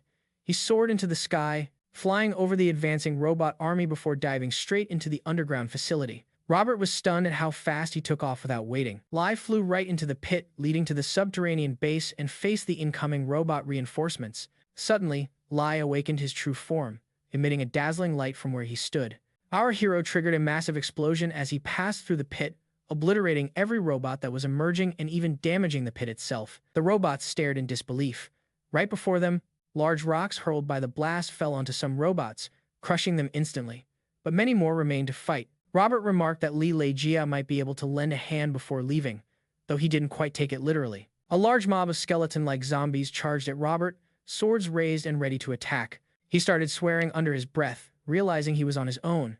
So, he unleashed all his firepower on the robots. Meanwhile, the Mad Count watched the surface battle on a screen, looking severely wounded. On the display, he saw Robert going all out, firing relentlessly at the skeleton warriors with blazing guns and determined to wipe them all out. Richel's android scanned Robert's arsenal, cataloging each weapon. It detected the MZT-106 laser recoil-less cannon. It also identified the TTR-8 automatic multi-purpose laser missile. Meanwhile, Robert fired those rockets, causing serious damage to the zombies. Some of the zombies got close to him, and he lifted off the ground. he used what the android called anti-gravity rockets. The android told Rel that all these weapons are definitely special equipment used by the special forces. However, it added that these devices are outdated and no longer in use these days. Richard realized that he wasn't an active soldier but a retired one. He decided he had been worrying for no reason and ordered the android to eliminate Robert and everyone else. Suddenly, the alarm blared again, warning Richard and the android. He glanced at the android, wondering why another alarm had gone off so suddenly. It told him that an intruder had entered Zone 8. A few seconds later, it informed him that the intruder had passed through Zone 8 and was now entering Zone 7. Rich started to panic, wondering how the intruder could get past their security measures so fast. After a while, the android told him the intruder had moved from Zone 8 to 7, then 6, and now Zone 5. It continued listing, saying the intruder had gone from 4 to 3 to 2, and suddenly stopped because it couldn't analyze the intruder's location any further. Richel was genuinely shocked and retorted that there was no way anyone could breach all their security systems so quickly. The robot tried to reanalyze the data to locate the intruder. Suddenly, a blaze of fiery light appeared behind the robot. It tried to announce the intruder's current location but froze mid-sentence. Immediately, the robot exploded on the spot because the so-called intruder had clearly reached it. Rel watched as the robot burst into shards of steel scattering across the room, trying to figure out where the attack had come from. Meanwhile, the alarm activated, starting to affect the trapped people in the facility, and their test tubes began filling with gas. Nearly all the test tubes were filling with gas. It seemed like an emergency reaction. Suddenly, the alarm stopped ringing, and the test tubes returned to normal. All the test tubes went back to their usual oxygen supply state. The whole room was filled with smoke from the explosion, and Richard stood there in shock, still trying to identify who the intruder was. He noticed a huge hole in the wall, as if someone had smashed right through. Through the gap, Rich spotted Jolly walking into the facility, hands casually shoved in his pants pockets. He realized that Jolly was the intruder who had slipped past all the facility's defenses and could only stare. Lai looked back at him, curious, looking completely harmless. Right after Lai stepped through the hole and moved toward the Count, he just stared silently at him. Richard also stared back in amazement, still wondering who this guy was and how he could have bypassed all those robots to get here. As the Count remained fixated on him, Lai moved faster than lightning and suddenly appeared right behind him. He headed toward S, who was lying on the table, and the Count Richard turned to look at him. S was pinned to the table with one hand, the other hand chopped off, her body covered in blood. Count Ro finally broke the silence. He shouted, demanding to know who Lai was. Lai ignored him and kept staring at Sage's blood-soaked face and body. Finally, he spoke up, telling the Count that he had destroyed a young child just stepping into the prime of youth. He added that on top of everything, he completely disrespected humans. Referring to the thousands of people he had trapped inside the tubes, Lai stared him down and said he was no different than a monster. The Count looked surprised, just staring at him, unsure how to react since he didn't know who Lai was. Frowning, Lai locked eyes with him, and the look in Lai's eyes stunned the Count, who was still shocked by Lai's sudden appearance. He hesitantly asked Lai once more, "Who are you? And what do you intend to do?"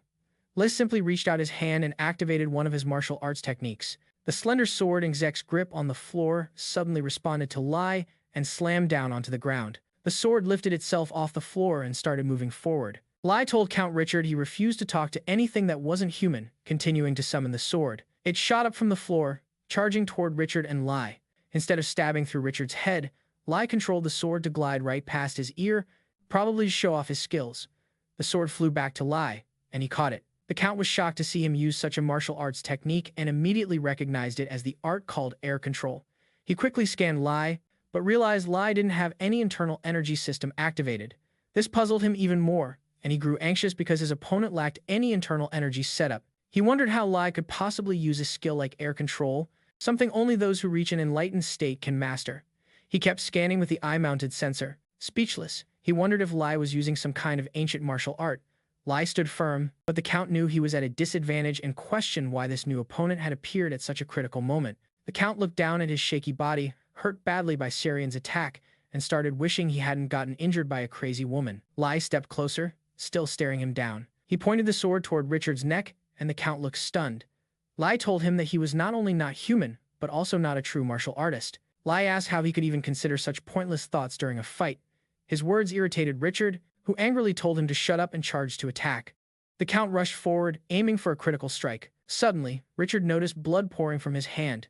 Clearly, Lai had slipped past him and sliced off his left arm. Richard looked back to see his arm lying on the ground. Lai said he cut off Richard's arm to repay him for what he'd done to those trapped inside. Meanwhile, Zek lay unconscious on the operating table. Lai continued speaking to Richard, saying the only thing left was for him to pay the price for angering Lai. He began releasing his power and warned the Count to brace himself because the cost of making Lai angry was going to be steep. Ly started unleashing a massive surge of energy in the laboratory, and it looked like the Count was in serious trouble. The Count muttered to himself about his terrible luck. Not only did he have to deal with that woman from the Sichuan sect, but now also this guy, all on the same day. He noticed his internal energy was running below 40% capacity because of the wound Zek had caused to his chest, so realistically, he had no chance to win this fight. He decided to take a desperate, reckless move in this moment of despair. He activated his internal engine but pushed it to its absolute max. His internal engine system started flashing danger alarms because it seemed like his body couldn't handle such intense energy after taking damage. The system warned that he was operating beyond his limits and couldn't control the heat being released. The system kept alerting Richard that he was in serious trouble, yet he kept running his internal engine at full throttle. Lin noticed Richard was pushing his energy reserves to the limit and wondered what kind of strange skill this was. He pondered how the world had gotten to this point, a place where people started using skills way beyond their capacity and longed for the golden days of true martial arts. Suddenly, he heard a nearby voice telling him to kill Richard. Lai glanced to the side to find where the voice came from. It turned out to be the book he carried, which had come to life but looked pretty messed up. She told him that Richard was trying to trigger a self-destruct sequence and warned him to kill Richard before he could do it. Lai quickly looked toward the Count, but it seemed too late. Meanwhile, the Count was glowing intensely from every pore on his body, looking like he was about to explode into pieces. Lai realized it was already too late and watched as the Count self-destructed right before his eyes. A blinding light burst from the Count's location, signaling an imminent explosion. The light grew brighter, eventually engulfing the entire facility. Meanwhile, Robert's weapons started malfunctioning because he had run out of ammo. His TTR-8 missiles were depleted, and the system demanded a reload. His photon cannon's energy was drained as well, with the system prompting him to recharge. His Claymore laser version 10 began malfunctioning, and the system advised it needed inspection and repairs. His fireproof armor was also breaking down and required a replacement. Worst of all, he was still surrounded by hundreds of robots ready to fight. Things looked pretty grim. Robert mumbled that he already told Lai about this, and he could have handled them perfectly if only Lai had stayed to help a little earlier. The zombies didn't care about that and slowly closed in on him when they noticed he stopped firing. Robert shouted at them to stop and told them all to take a break, calling them damn scrap killers. Suddenly, he asked if they knew who he was and started taking off his battle armor. He removed the front plate of his battle suit and looked like he was about to ditch it. He completely dropped the armor and stood bare-chested. He declared he was Robert Sin, a sergeant of the Special Tactical Unit in the Northern Galaxy Combat Forces. He drew 2 daggers and told the zombies, "Don't be too scared." Robert charged straight at them, shouting, "Everyone, come on. This situation's looking pretty bad." The robo-zombies were surprised to see him rush in, but they seemed ready to fight back. Suddenly, Robert noticed a massive explosion right in front of him and was shocked, not understanding what was happening. Right before him, a huge blast appeared to erupt from the underground base. The explosion grew larger and spread over a wide area of the moon's surface. It was a massive and dazzling burst that blurred everything for a moment. Robert saw the explosion from where he stood, but still wondered what exactly was going on. His jaw dropped in amazement as he looked around. He just stood there with his weapon in hand, still stunned by the sudden turn of events. The explosion looked like a massive mushroom cloud, as if a nuclear bomb had just dropped right there. It was so huge that it could be seen from miles away, with all kinds of debris blasted into space. Outside, the explosion caught the attention of the Greenwood spaceship. Kim, who had been secretly tracking the SD bounty hunter's activities, was just as shocked by the sudden blast. Captain Chezu reported that they had detected a gigaton-scale electromagnetic burst from the moon of Hoasun planet. Kim told him this situation was way more serious than they thought. He mentioned that an electromagnetic blast of that magnitude could only come from the military, hinting that the human government might be involved. Kim ordered the captain to delete all records they had about the incident, including all the video footage. He told the captain to act as if they saw nothing at all. The captain was stunned by the leader's command because he had earlier suggested reporting the situation to their superiors. Meanwhile, Officer Cho's warship happened to be nearby. From his own ship, he also noticed the massive explosion on Hoasun's moon. Watching it on a screen on board, he wondered what exactly had happened. On Genta, Robert still stood there feeling confused. He still didn't know what was going on. Finally, he asked himself what was happening because not only was there an explosion, but all the robots seemed to be disabled. That was because they were no longer receiving orders from base. He suddenly remembered they were here to rescue the captain and wondered if she was okay since she was inside the facility. He dashed off, wildly running toward the base, wondering where the captain could be. Suddenly, another blinding flash stopped him in his tracks. He hoped the base wouldn't explode a second time. Seeing a brilliant light in the sky, he squinted to get a better look. The light grew brighter and seemed to be moving right toward him. Lai suddenly appeared in the light, riding a hoverboard, carrying the captain in his arms. Looking closer, Robert saw the captain was injured and had lost an arm. Lai looked down at her battered body with deep sadness. Robert just stood there, stunned. He looked at Lai and the wounded captain, remaining silent, quietly hoping she would make it through this. Meanwhile, Officer Cho returned to meet Sung. At the same time, the master was taking a moment to admire another growing tree in a flower-filled field and told him that those used as test subjects had returned to their daily lives. He said thankfully they didn't remember anything at all, as if none of it ever happened. The master told him the whole thing really felt like a strange ghost story. Then he asked how Richard could have pulled this off. Officer Cho explained that the only plausible answer was that they had succeeded in commercializing the inverse of entropy. The master didn't know what inverse entropy was and asked him to explain it in a way he could understand. Since not everyone was a genius like him, Cho explained that inverse entropy was a technology that could restructure time itself, like resetting time. Because of the risk of creating multiverses, experiments involving it had been banned. He went on to say that REL didn't just perfect the technology, but could also reverse every object used in the experiment all at once. On top of that, he created forbidden, unknown technologies like unilateral teleportation and other wild stuff. He mentioned that Richard is a genius far beyond his already impressive reputation. The master told him that with such incredible abilities, it's clear the human government's military factions must have been eager to back him. He called them greedy people who probably don't realize that playing with fire could burn them and maybe even the whole world to ashes. The master asked if Richard was dead yet. Cho told him he wasn't entirely sure. The master concluded that if Cho wasn't sure, it meant Richard was still alive. Cho confirmed his suspicions. He was ordered to make sure Richard was dealt with thoroughly. The master also reminded him to eliminate the one using their sex martial arts, the Shadow Finger sect. The officer didn't object and simply said he understood. He seemed uneasy about the plan since it felt unreasonable, but he just stayed quiet. Then the officer returned to his spaceship and sat down like usual. He sat there for a while, lost in deep thought. Meanwhile, everything on Mount Hua seemed to have returned to normal. The clan leader, Duong, invited Lai for a cup of tea and said his daughter had told him all that had happened. He told Lai he didn't know how to thank him for saving his daughter and the people who'd been acting like rebels. Lai replied that they weren't acting rebellious but were controlled like puppets by others. Lai told him that more evildoers were behind this, according to what a kid had told him, hinting at the officer's involvement. Clan leader Duong agreed and said that was definitely the case, even though Mount Hua had weakened. He stated that while they'd been weakened, no random person would dare defy the martial law of their planet, unless they had strong support from powerful backers. Lai sipped his tea and told the clan leader it seemed like he was going to turn a blind eye as if nothing had happened. Suddenly, Duong's eyes widened at Lai's comment, clearly surprised. He wondered how Lai could see right through him like that. Lai didn't even look up and kept drinking his tea. The clan leader also noticed how calm Lai was when discussing the incident despite being so young. He wondered who Lai really was. Finally, he said the most important thing was ensuring the survival of almost 10,000 Mount Hua disciples, no matter if he had to swallow his pride to do it. It seemed that a sudden rebellion wasn't the smartest move for the safety of his people. Clan leader Duong also mentioned how Lai didn't seem worried while talking to him. He pointed out that after reaching his high rank, people always spoke to him with respect. But right now, Lai's disrespectful attitude actually made him feel normal. That really puzzled him. Lai just told him not to overthink it because it was his personal choice to live that way, disregarding the whole world and everyone in it. He said that was how he chose to live. That statement left clan leader Duong stunned. He wondered if Lai saw himself as some absolute supreme being, deciding to ignore the entire world. The sword sect leader asked him who he really was. He told the elder it's better if he stays unaware since he's already chosen to turn a blind eye to such matters. He advised him to just keep his eyes closed, saying opening them would only bring more trouble. Master Duong just looked at him, puzzled. This had to be the strangest person he'd ever met. Li got up from the table and headed outside. Before leaving, he told the master he had a question since he didn't know much about the world in this era. He asked if there was any technology that could reattach limbs that had been severed. He admitted the question sounded ridiculous, but after recent crazy experiences, he wasn't surprised by anything anymore. Outside the room, Hoa Jane gazed at the scenery.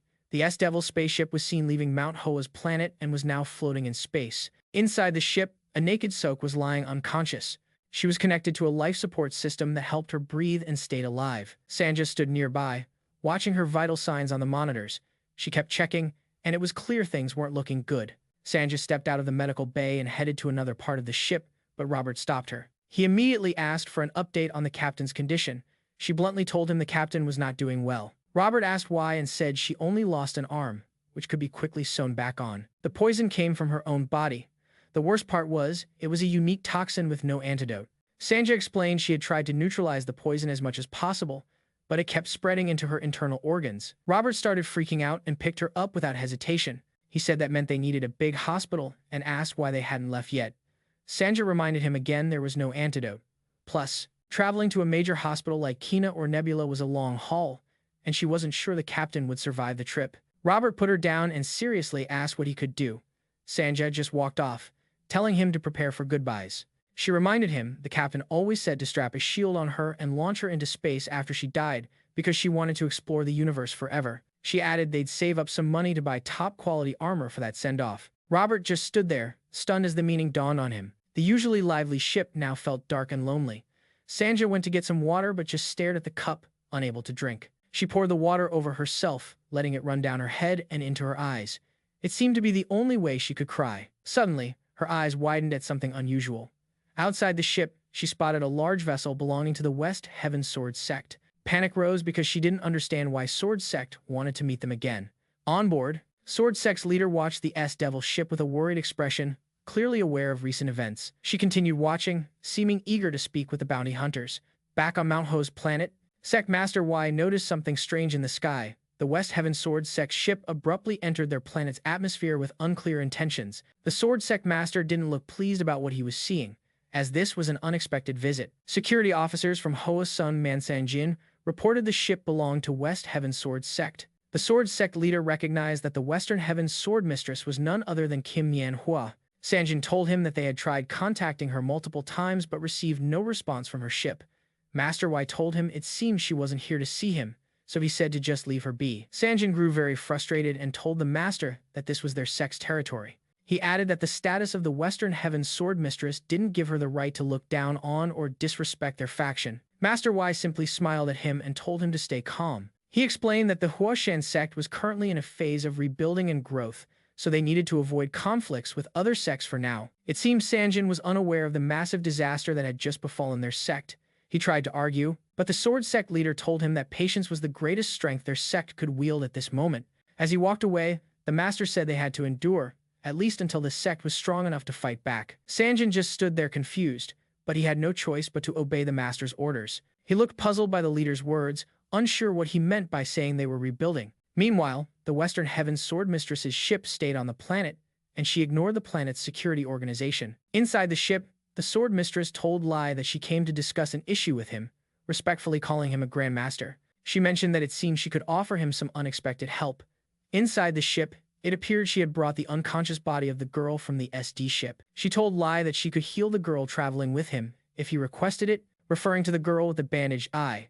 Lai asked if she meant she could reattach the girl's severed arm, wondering how advanced the technology was. The Sword Mistress said reattaching the arm was easy and basic medical knowledge. The hardest part was removing the blood poison in the girl's heart that had spread throughout her body. Lai seemed surprised to learn about the poison in her heart and mentioned that the poison seemed to originate from the Sichuan Tang sect family. He joked it, explained why she was both foolish and hot-headed. The Sword Mistress praised his knowledge and explained that the blood poison was a secret technique of the Sichuan Tang sect's noble family, only allowed for use by their aristocrats. Our guy asked how she knew about this, then finally agreed and asked her to help heal the girl with the eye bandage.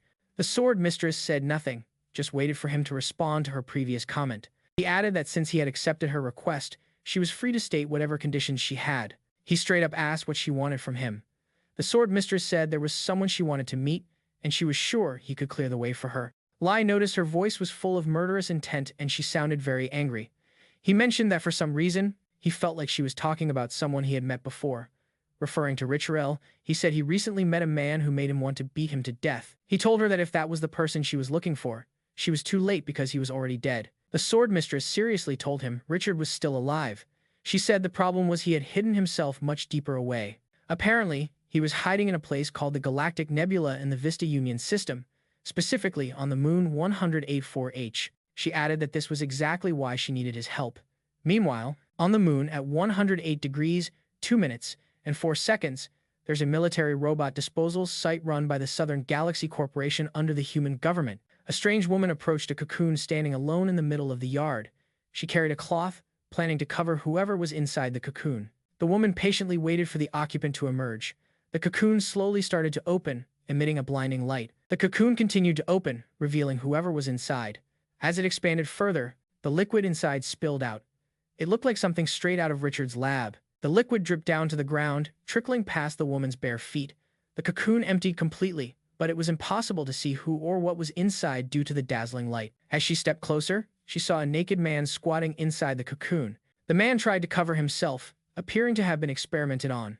The woman approached him and used the cloth to shield him. She congratulated him on coming back to life and called him Count. Count Vic looked at her, confused, seeming totally unaware of what was happening. He asked who she was, showing no recognition at all. She introduced herself as Joe Accomander, one of the holders of the Lord. Strangely, Rel's surname was also Accomander. Even stranger, the woman seemed like a mirror image of the West Heaven Sword Mother. She told him to wait a little longer until all his memories returned. Richard just stared at her, still baffled by what she was saying. Rachel also stared at him silently. She quietly thought to herself that he would fall for her again once his memories came back.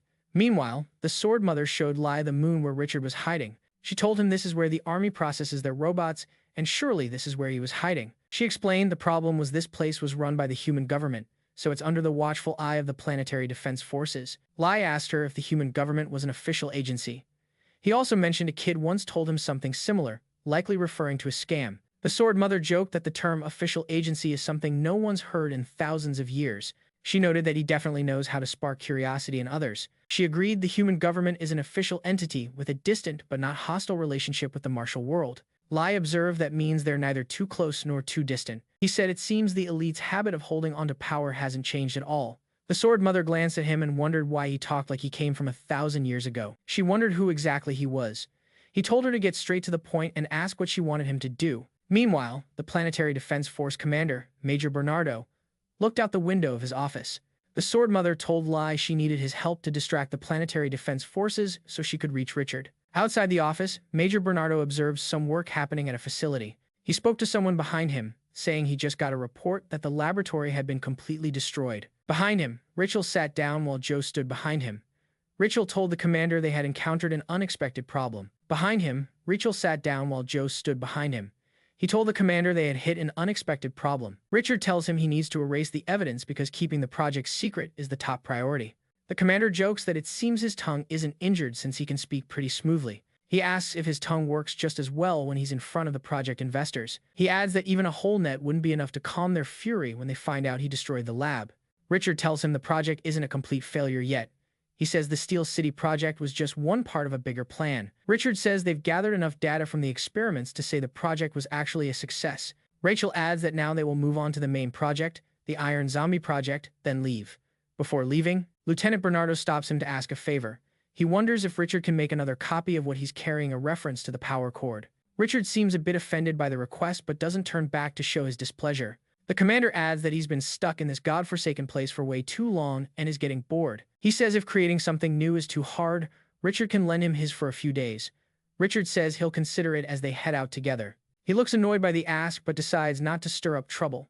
He thinks to himself that the commander is definitely a jerk. The commander wonders why Richard treats an inanimate object like a person and calls that pretty disrespectful. Meanwhile, somewhere else, it's pouring rain. Xia Trang seems recovered and is equipped with her graceful sword. She's soaked to the bone in the rain and just absent-mindedly looks around. She wonders why her memories are so dark while the rain keeps pouring down. Suddenly, the Western Sword Queen appears before her. The Western Sword Queen tells her she comes off as careless, but it turns out she's been hiding behind a thick mask all along, hinting at her noble status from the Sichuan Tang clan. Sarian just stares blankly, seemingly not understanding what the queen is saying. The Western Sword Queen tells her to come along because she's here to take her away. Sarian refuses, saying she must protect the teleportation gate just behind her. The Western Sword Queen says this isn't reality, it's Sirion's illusion. She adds that there's nothing left for her to protect. She tells Sirion she's lost everything, and that's why she's trapped in her own illusion. So, she asks Sirion to return with her. Sirion angrily argues that she must guard the gate even if it costs her life because no one is allowed to pass. Suddenly, Sirion's eyes widen as something unexpected happens. The Western Sword Queen stabs her sword into Sirion's chest. Sirion looks surprised at the blade sticking in her chest. The queen tells her she'll have to forcibly take her if she keeps resisting. Suddenly, Syrian wakes up inside a tube on the Queen's ship. She regains consciousness and tries to swim, wondering where she is. Then, the Western Sword Queen goes to her charging station to recharge her internal drive after expending some energy rescuing Syrian. On her system display, the internal drive is recharging. 3.6 cycles have been recharged, and she's at 84%. Suddenly, Syrian enters the room, and the Western Sword Queen asks how she's feeling. Syrian stays silent for a moment, knowing being granted a private audience with the Queen is a rare privilege. The West Heaven Sword Matriarch told her that her reattached arm would feel uncomfortable for a while, so she recommended focusing on recovery until the nerve network stabilized. In response to her thanks for saving her life and promises to repay the debt, the West Heaven Sword Matriarch remarked that she was overestimating herself, as debts only exist between equals. That stung. The matriarch explained that regardless of her ties to the Sichuan Tang sect family, she wasn't even worth a glance from equals, which meant she was truly insignificant. She added there was no reason to waste energy saving her. Xia Jiang immediately asked why, then she decided to save her if that was the case. Her question went unanswered. The West Heaven Sword Matriarch observed that the Sichuan Tang sect had been ruthless in cultivating a semi-venomous poison in her heart. She said it was so difficult to remove that she almost couldn't extract it. She glanced at a nearby cup where she kept the parasite that caused the poison. She confirmed that rumors about the deadliest poison being passed only to the head of the Sichuan Tang sect were true. Feeling uneasy about the conversation touching on personal family matters and her past, she politely asked the West Heaven Sword Matriarch to return the poison since it was her very soul. Just then, the system notified her that the inner energy motion unit was fully charged. The West Heaven Sword Matriarch removed the cables and told her she had activated the semi-venomous poison by choosing death, meaning she had given up that poison. She said to her that it no longer belonged to her. She could only look on helplessly, realizing she couldn't resist or argue. The AI voice from VN added that the poison now belonged to the matriarch, but to Syrian's surprise, she said she would return it to her. The West Heaven Sword Matriarch said in exchange, she had to tell her everything she knew about that man, leaving out not a single detail. Song just stared at her, wondering who she was talking about.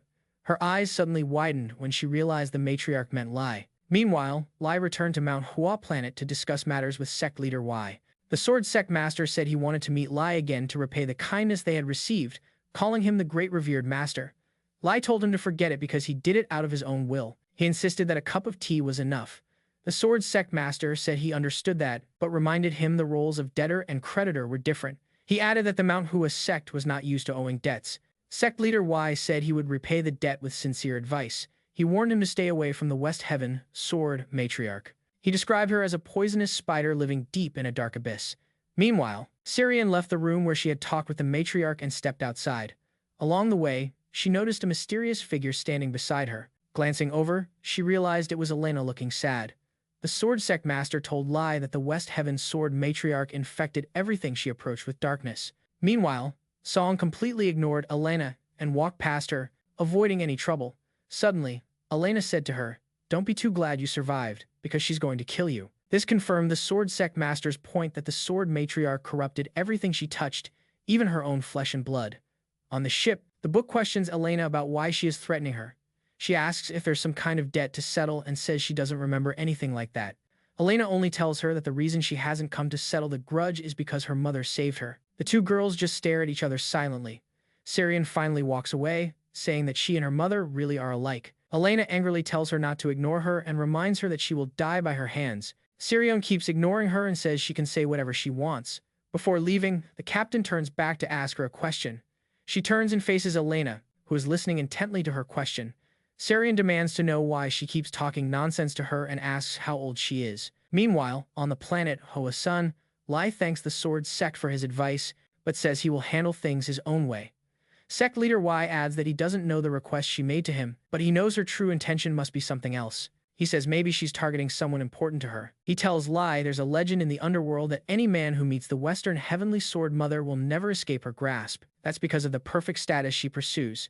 He mentions that he met her when he was younger. She told him that she wanted to have a child by him because a kid born from their combined genes would be the most perfect creature in the world. He says she was breathtakingly beautiful and radiant. Even though he was engaged at the time, it was still hard to say no. He admits that even now he sometimes regrets turning her down. Sect leader Y says rumors say over 100 men couldn't resist her. Meanwhile, Richard enters his facility on the moon in the nebula. The sword sect leader tells Lai that all these men ended up giving their genes to her. In Richard's lab, he looks at Datro, who seems to be a clone of the Sword Mother that he created. He frowns because Deitro's appearance triggers some bad memories. The Sword Sect leader tells our hero that the Sword Mother always abandons these men after taking their seed. That's why she's nicknamed the Black Widow. Like a Black Widow spider, she feasts on her mates after mating. Lai asks if that means she has a lot of children. Sect leader confirms she has over 100, probably as many as the seeds she collected. Lai is shocked and asks if she can have that many kids since she still looks so young. Sect leader Y tells him that's not how she has children. He explains that she uses genetic cultivation to create them in test tubes. With this method, she can produce even 100 children at the same time. Our guy is fascinated by all this and comments that the world has really gotten strange. He asks the sect leader why she decided to have so many children when raising them isn't an easy task. Y tells him she's chasing an absolute being, a perfect creature. She does it to achieve a dream she could never fulfill. But up to now, she's never been able to create a clone that satisfies her. It seems this is when humanity caught her eye. The clan chief warned him again to be careful because getting close to her was dangerous. Lai commented that was unfortunate and stood up after sipping his tea. The clan chief was surprised and asked him what was so unfortunate. Lai just walked away saying it'd be great if she was his type, because sometimes he wishes he had a kid. The clan chief stared at him, unsure how to respond. A moment later, Srom returned to the SD Devil's dock, greeted by a heartfelt ambush from her crew. Robert wrapped her in a tight hug while Sun clung to her leg. Both cheered, saying they knew she'd survive and never lost faith. Senior Dung clearly felt uncomfortable, pulling Robert's hands away and asking for some space. He refused and asked how she could feel uncomfortable with teammates who remembered her so well. In the corner, Lai, the ancient warrior, just kept eating his sausage, completely unfazed by the ruckus. Finally free, Strong approached him. She shyly admitted she heard him save her in a strangely thankful way. She had just one question for him. She hesitated a moment before asking if he was older than her. Lai looked at her puzzled, saying nothing. Taking his silence as confirmation, she answered her own question. He was older, and she declared he was probably as old as her uncle or maybe even her grandpa. Having made up her mind, she suddenly snatched the sausage plate from in front of him. She said he wasn't allowed to eat that anymore and ordered SJ to bring him healthy organic food, worrying about his old age. As Lai held the last piece of sausage on his fork, she asked him to put it down. In an instant, his calm demeanor vanished. A dangerous aura flared around him as he channeled his martial energy, warning her to step back as she didn't want to end up dead. Robert and Sanja could only watch in awe as their captain faced off once again against their ancient guest. For Srung, love and violence often came hand in hand. Meanwhile, far away on the other side of the galaxy in District 32 of the Demon Sect, a man named Jang Daitak was shaken by fresh intelligence. He stammered, asking the sword matron standing before him to repeat what she had just said. The sword matron's voice remained steady as she confirmed the details about the man they knew as Lai. 2,000 years ago, a man voluntarily sealed himself inside a stone chamber beneath Mount Tai on Earth. His name, she said, was Lai Marin, and he was definitely tied to their demon sect. Jiang Ditak impatiently waved his hand, saying he got that part. He asked her to repeat the next piece of information. The sword matron locked eyes with him and delivered the harsh finale of her report. She told him that this man, Lai Marin, once claimed to be the supreme demon king. Jiang Raitak's eyes widened in utter shock, his breath caught as if that name hit him like a physical blow. Meanwhile, the Duke was in his lab, uploading data from a chip while his assistant confirmed that everything seemed accurate. Once everything was ready, the Duke commanded the chip to return to its owner and boom, the chip flew straight into the Duke's hand. When finished, he went to Bernardo, his aide, to deliver the product they had requested. Bernardo looked at him like he was joking. The Combat Zombie project was all about turning living bodies into battle androids. Not only that, but they're also said to have the ability to use supernatural martial arts. And no matter how you look at it, that thing doesn't resemble a human being at all. The Duke mentioned it would soon jump onto the soldier's face and crawl straight into his nose. Veins started popping all over his body. This is a specially designed android meant to infiltrate a human body, paralyze the brain's nerves, then take control of the nervous system, turning infected people into living androids. It's also loaded with data on the deadliest and most efficient martial arts techniques worldwide.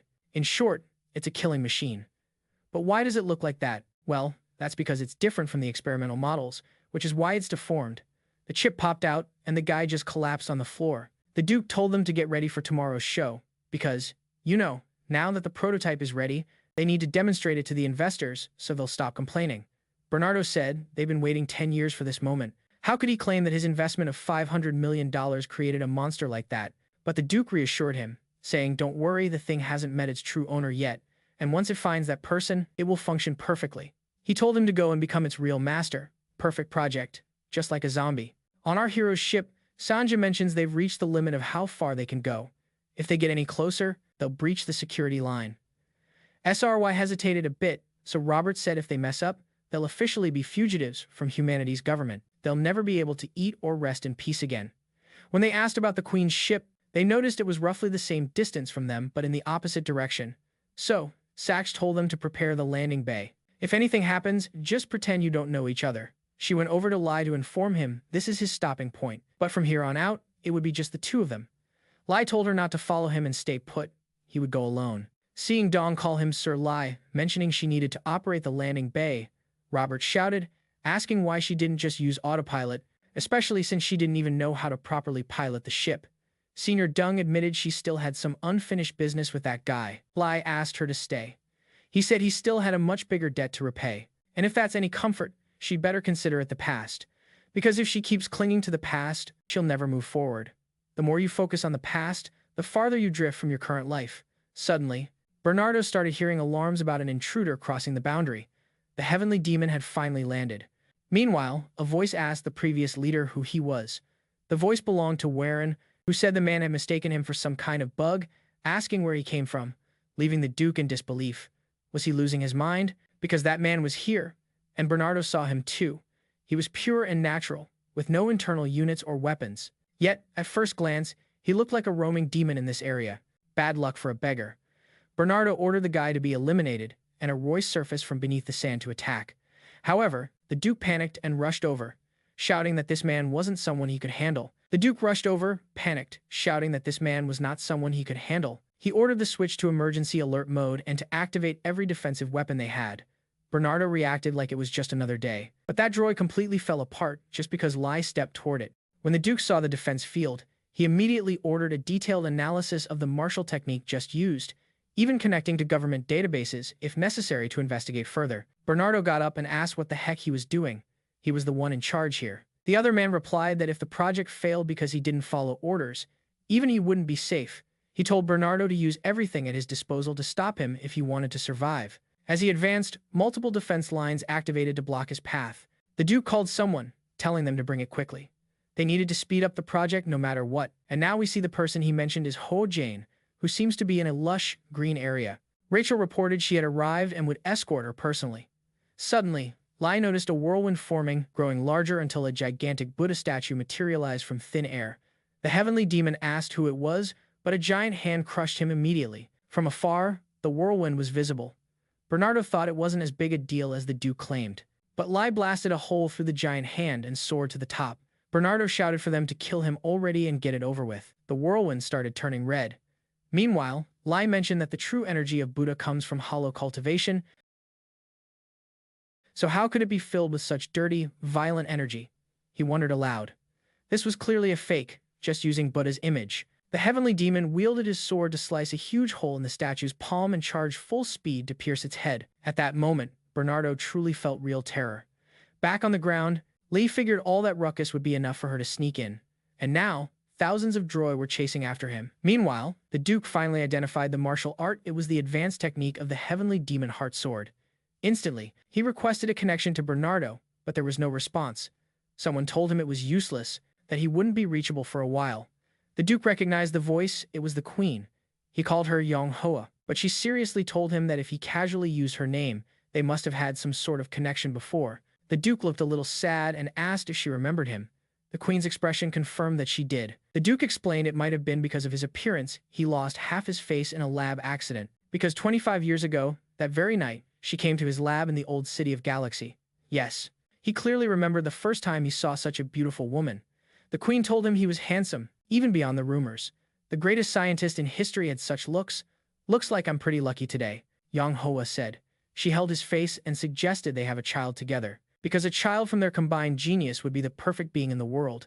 She wanted his seed, but why did she now wear such an empty expression? The Duke yelled, asking if she really forgot him.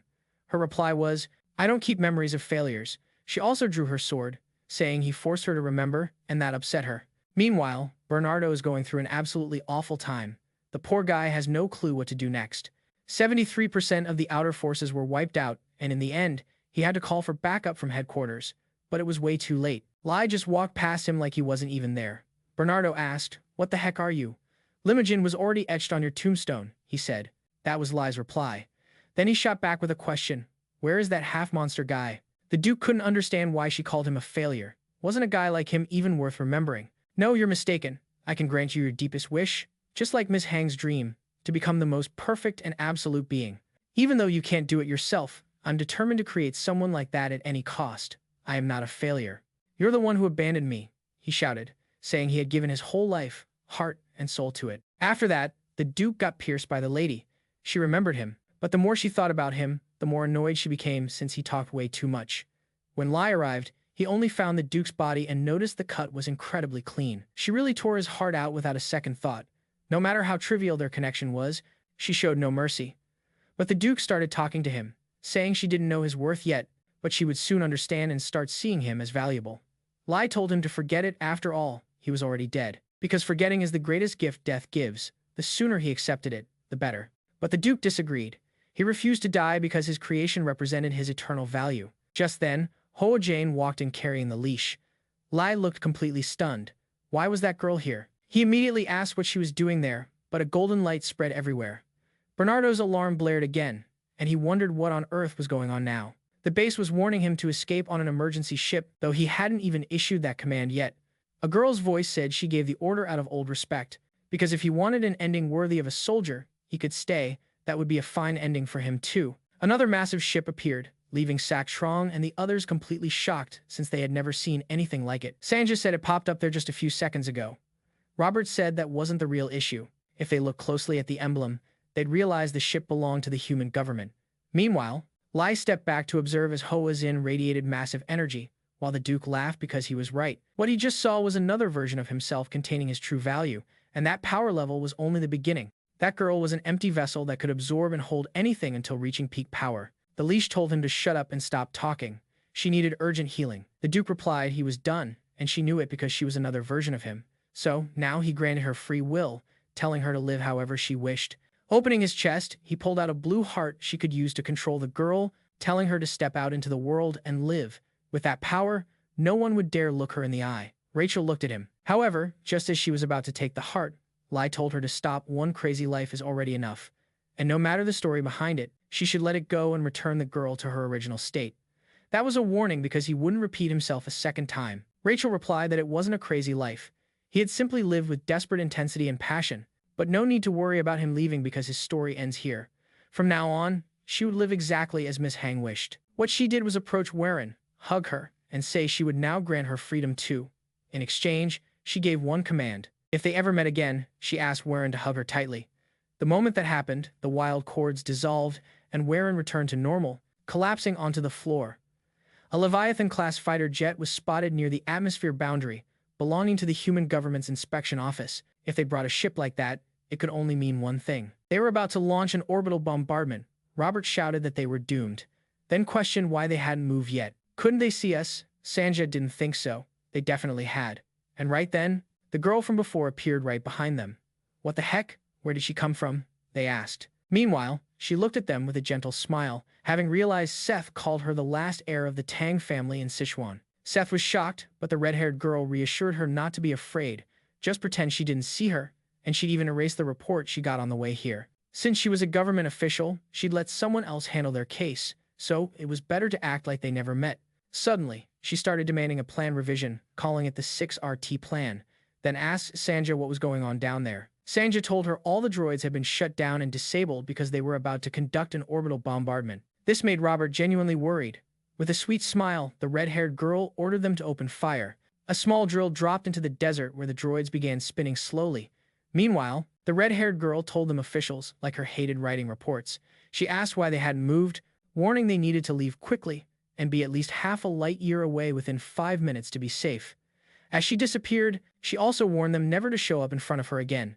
Seth Dong still didn't understand what an orbital bombardment was, but Robert, who used to be in the military, yelled the woman was completely insane because he had heard rumors of a weapon capable of destroying moons or even entire planets, and that power belonged only to them. Sanja reported that seemed to be true. Something was starting to drill into the moon's core, and if it exploded there, the whole moon would vanish. They only had 3 minutes to escape at all costs, However, for some reason, Seth didn't issue any orders. She just kept staring at the moon. On the red-haired girl's ship, she couldn't hide that she was actually enjoying what she was doing.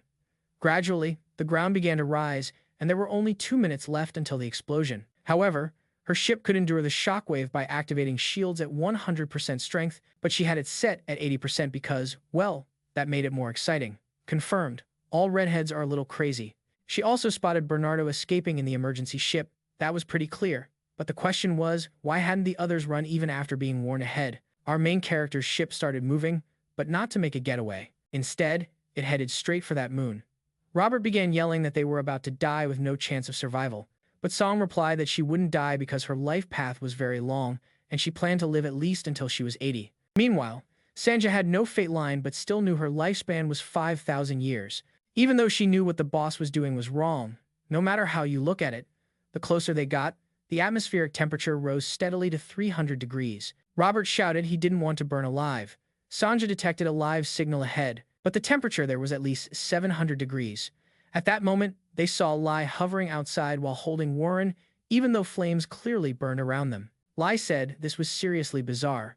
The heat and chaos felt like the very pit of hell itself. They also saw a demon larger than him watching over. So, I'm finally about to kick the bucket, huh?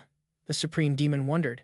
He felt pitiful because if it had been yesterday, he would have gladly jumped into that demon's mouth. But today wasn't that day because he promised to protect that girl. He told the demon to back off but vowed that once the girl was safe, he'd come find it himself. However, this was something only Chile could see.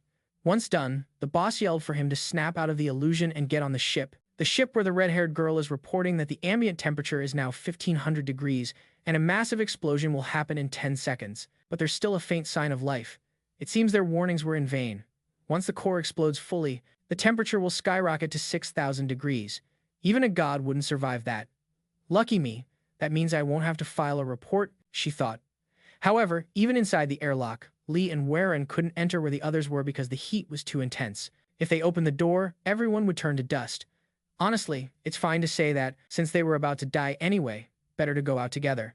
After the blast, we see Lai is no longer burning, and in front of him, a monk appears.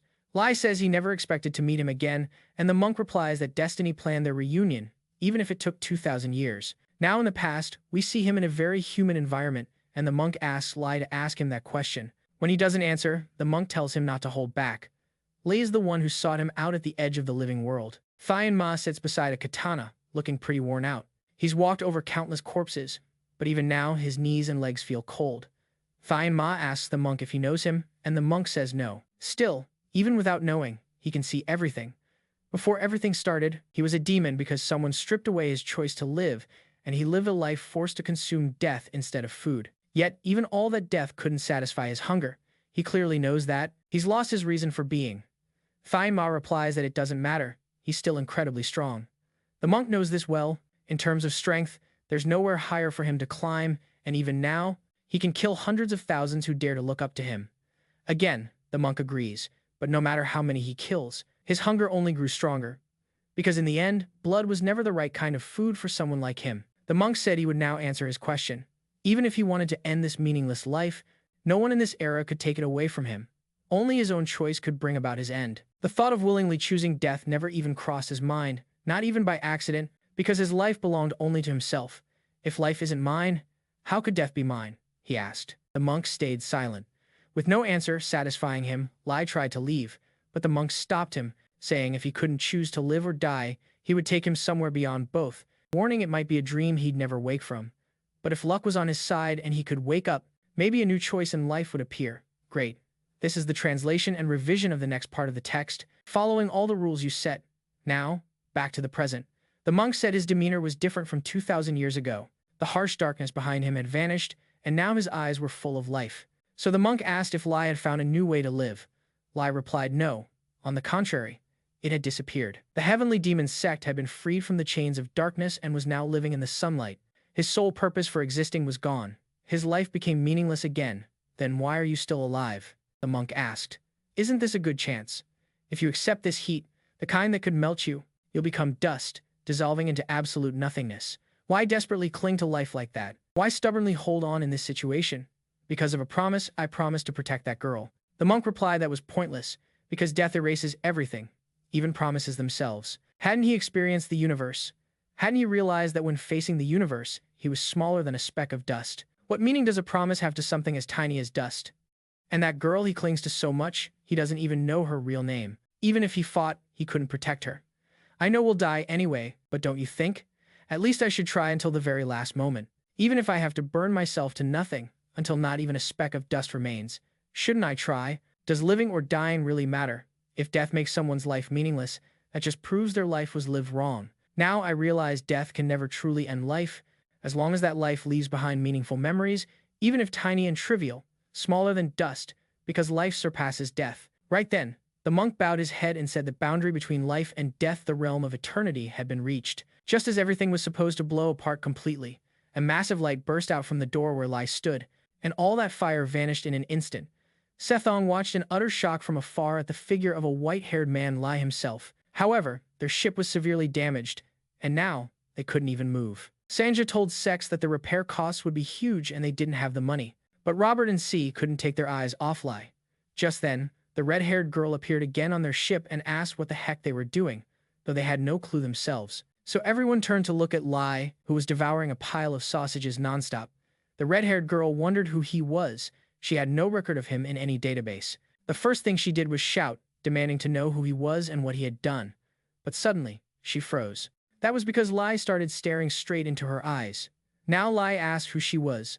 The red-haired girl introduced herself as Athena, a 24-year-old woman serving as an administrative officer in the Human Government Inspectorate. She was also single and had dated 4 men in her life. She had broken up with 3, but 1 had dumped her. Even though they never kissed, she showed little interest in physical contact, yet deep inside, she liked it. She wondered why she was sharing all this, and Lai asked if she was the one who caused the explosion. Athena replied that she was just following orders given to cover up Project G at all costs because they feared this incident could spark a civil war between factions. But Lai said he didn't care about any of that he didn't want to hear more from her, and insisted that because of her explosion, these kids got hurt. So she was going to fix everything back to how it was. Can you do it? He asked. Athena confidently said she could. A few insect-shaped robots started repairing the damage. Meanwhile, Sanja analyzed One's condition and realized she had no brain or physical injuries. It was just a fainting spell, and she would wake up soon. Lai said that was a relief. And meanwhile, Athena asked who the person named Sak was earlier. Sakdong answered that she should ask him directly since even he didn't know, and then started questioning her about what she had done, like how no one saw her at night. Athena told her to shut up, threatening her not to reveal a word of what she said today. Saksh teased her, asking what she would do about it. Athena froze completely again as Lai watched her from behind, and right after that, she was back on her ship, wondering what the heck had just happened. After all, what exactly was he? Robert and Sanja said everything was back to normal. All systems were running perfectly. Sakdong said almost everything was back to normal. Then she looked at Lai's hair and asked if he liked the new look. Lai asked what she thought. Satyang honestly said she didn't like it much, saying it made him seem like someone trying too hard to look tough and cool. Lai agreed he didn't like it either, so the next step was to cut his hair back to how it was and dye it black again. Man, I love this manga. Over at the Heavenly Demon Sect, Rita was overwhelmed after her chat with the female elder. She asked permission to share the information with headquarters and check if anyone had voluntarily sealed themselves inside a rock 2,000 years ago. The machine informed him that the age of the person was unknown, but the name was Lim Mokazin. When he began searching for more info, everything switched to high alert, turning red. On the planet Hoason, Warren's father felt utterly embarrassed because he didn't even recognize that his daughter had gone through such an ordeal. Lai asked if the girl was okay. After a thorough check just to be safe, they found nothing wrong. The best part was, she didn't even remember what happened. At the time, she was in the kitchen preparing some osmanthus tea. She always did that to welcome guests she valued. But Warren was starting to notice something unusual. All the petals began swirling around her. And once again, her father would just close his eyes in disbelief. But the affection she held for him was definitely something he'd cherish deep down, along with the embarrassment he'd keep tucked away. Lai responded that bowing for his children's safety wasn't shameful at all. It was a father's duty. And for a dad with nearly 1,000 kids, embarrassment was pretty much a luxury. Hoa Jane's father looked at him sideways, thinking he seemed different. The aura he felt before was at this level, it was almost unbearable. Lai said goodbye, mentioned they'd leave as soon as dawn broke, and told them to forget about each other. As he walked off, Hoa Jane's father bowed. Meanwhile, Sak Trong was staring at himself in the room's mirror, examining the mark on his arm that had been implanted. Just then, Lai asked if he could come in, but Sakstrong said that was the question he should have asked times before times opening the door. Now, on the ship's roof, they sat down, and Sakstrong asked why Lai had come to her room. Lai, in return, asked what had happened to the Sichuan sect of the Tang Gate, which caught Sakstrong off guard. She said, in short, they had all fallen total annihilation, where everyone died except her. That question was still too heavy for her, so she'd stop there. Was she looking for revenge? He asked. She said it was a useless effort, but if she wanted, he would help her. Sakstrong asked why he was contradicting himself. Why help something pointless? Because her life mattered, and he knew to start a new life, she had to finish that revenge first. Sakstrong said it would be hard for her to accept. Despite his kind words, she knew he was strong, but she didn't believe they were close enough to share an enemy like that. Better for her to handle it herself. Lai replied that to him, they were very close, and that was because, in this new world where he was reincarnated, they were the only people he knew. And if that wasn't enough, he even dragged in worthless ties from the past to owe a debt to the Tang family. In the past, the only man I wanted to keep in my memory was Tang Zongwu, because even though he didn't accept it back then, he was the only one stubborn enough to call me a friend. He was the young master of the Tang sect at that time. That's why Lai owed him a debt. Sakstrong said, if that's from 2,000 years ago, that's over 100 generations ago. That's an old debt that can't be inherited. She told him to just forget it. Revenge doesn't pick its weapons. It uses whatever it takes to hit its target, even if it means stabbing itself in the heart. And if I can't stop you from being foolish, then at least I'll be the sword in your hand. Just like in the movies, Lai stood up and told her to think about it. Sakstrong said she needed something. Lai asked what, and she answered, help me make some money. At the Fairy Nebula on the planet Tataruga, Sakstrong took Lai to the Rogues Market because that's where they sold martial arts techniques and all kinds of strange stuff. Lai asked why everything seemed so deserted. She said it was just the nature of those ruffians. They rarely move around during the day because they might accidentally lock eyes with someone. Lai asked what happens if that happens. Just here, it leads to conflict, and showing weakness means you won't survive. So, they only go out at night when they can pretend not to see each other even if their eyes meet. Then why are we here during the day? Lai asked. Simple. We need someone who can move freely in daylight. 3 guys jumped down behind them, and the girl sitting on one's shoulder recognized her right away.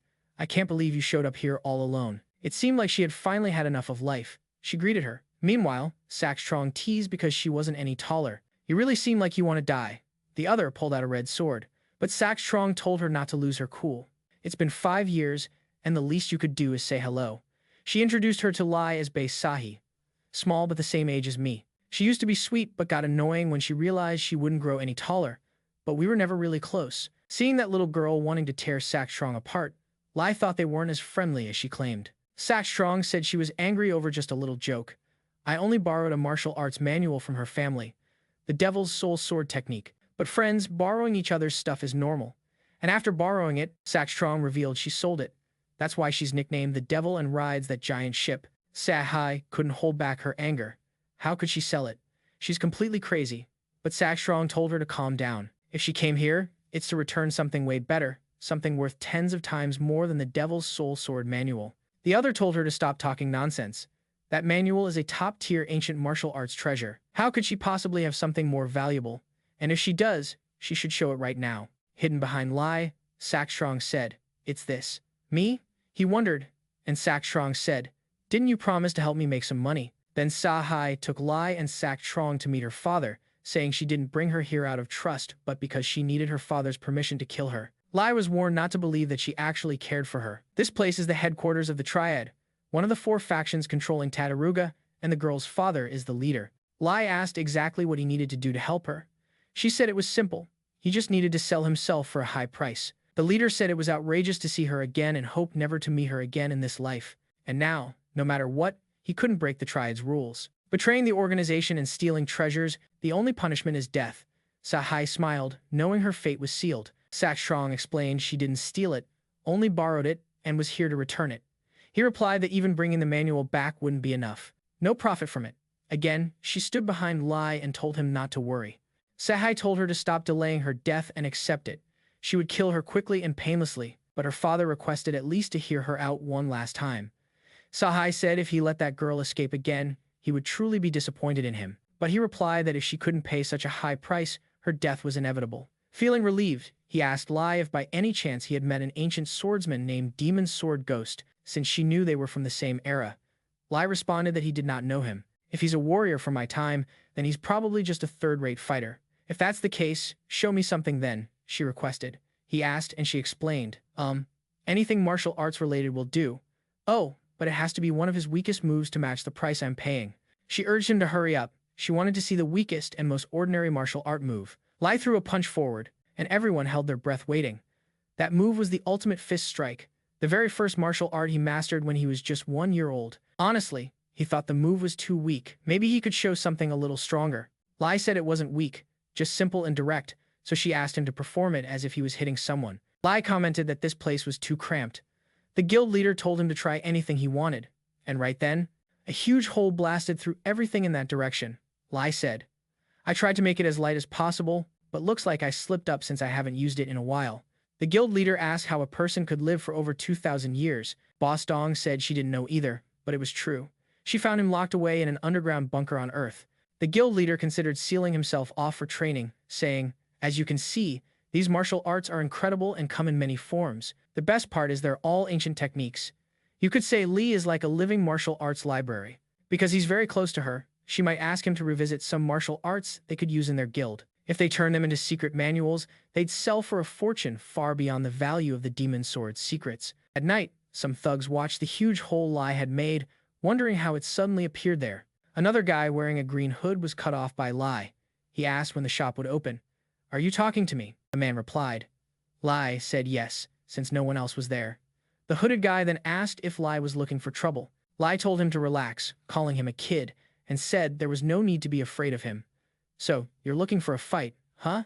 The man said, swinging a big slash at Lai. But suddenly, his sword disappeared. Our Lai told him not to worry. He'd return the sword, but he just wanted to know when this place would open. You're dead meat, the man shouted. When the man tried to strike him with a palm attack, Lai quickly formed a shield, and the thug's hand shattered into pieces. Sahai passed by and was amazed. The guy had just cleared a plate for Ly while respectfully saying it was his first time cooking, and he tried his best. Lai had made this guy cook, and he was pleased with the effort put into the meal. While treating the guy's injuries, he also helped unblock some of his meridians. Sahai stepped over to Lai, but suddenly, she got drenched with spilled noodles. Yeah, to Lai, the food tasted absolutely terrible. He apologized, then asked what brought her here. She answered that her father had requested her to bring him back. Lai said it was disrespectful to summon a supreme being so casually like that. If her father wanted to see me, he should come himself. Sahai apologized for that, saying she had spoken out of turn. If her father wants to meet me, he should come himself. Sahai apologizes for that, admitting she spoke out of turn. Actually, her father had asked him to come along if he agreed. After hearing her, Lai accepted the invitation. Sahai asked, is it true you know every type of martial arts, even the ancient ones? He replied, almost. But if something doesn't exist, I just create it. Pretty impressive, right? She felt a bit uneasy. She asked if there was any martial art that could reopen growth discs. He said there wasn't. When they met her father, Sahai asked if he could make a martial art for her to unlock her growth discs. Lai said that was impossible because our bodies carry history and are shaped by our parents, carrying humanity's legacy. Martial arts are for training, living out your destiny in all its glory, and going against that is taboo. She listened intently to his words, and seeing her like that, Lai mentioned there was a martial art that could change your body's appearance, but it was just a transformation technique. There was also another called bone restructuring, which only changed the skeleton. After hearing this, she stood in front of him and said, that last one sounds good, please teach it to me. Why would I do that? He asked. Obviously, little Sahai couldn't answer and bowed her head, resigned to her fate. But just then, Lai asked if she knew how to make a type of food made with a long piece of meat curved at both ends. She thought for a moment, isn't that a hot dog? She said yes. Lai then asked if she could make one for him, and she shouted, of course. Now we see Sahai's father and Sak Trong staring as Lai enjoys a few skewers while Sahai massages him. Sahai herself had asked her father to greet her master, but Lai corrected her, saying he wasn't her master. He was just going to teach her a simple martial art technique. So, everyone gathered around where Lai was eating. Sahai's father still couldn't understand how Lai had secluded himself for 2,000 years to train, but since he had witnessed it firsthand, he couldn't deny it. He admitted that the martial art Lai demonstrated was stronger than the devil's sword technique, and according to Miss Deng, Sak Trong had heard Lai could pass that technique on to them. Lai said it was nothing special and told her not to bother massaging him if she didn't want to, but she smiled sweetly and said she did it because she wanted to.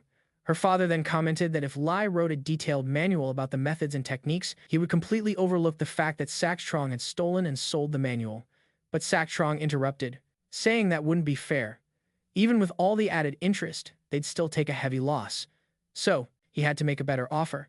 He asked her what she wanted, taking into account 1 unit of internal energy. It didn't matter if it was used, as long as it worked well. She'd heard rumors they traded military-grade energy units, so she wanted at least one to match theirs. 1 core-grade unit would do, but Sahai's father thought she was crazy for asking for something like that.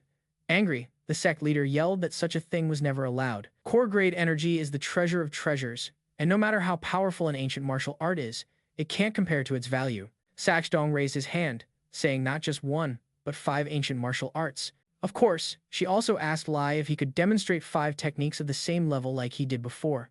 Lai said that a basic level like that was no problem for him. Even so, Sahi's father refused, but now the inner book would have 10 techniques. Eventually, he agreed on the condition that the methods, martial forms, and styles were recorded in great detail and accuracy. They had to be clear enough so anyone could easily learn just by looking at them. Lai said that was super easy and asked for paper and a brush pen.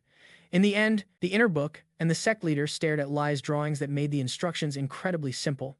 The sect leader asked, "What is this?" And the inner book couldn't bring himself to explain, thinking it was a total disaster.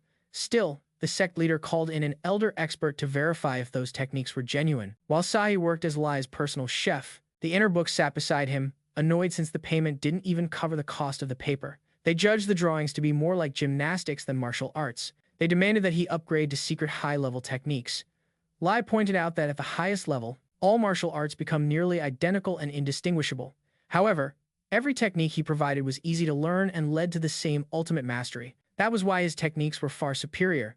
The inner book understood but insisted they needed a better product. Lai refused because the occupied techniques couldn't be handed down and went against the martial world's laws. So, he asked her to stop begging.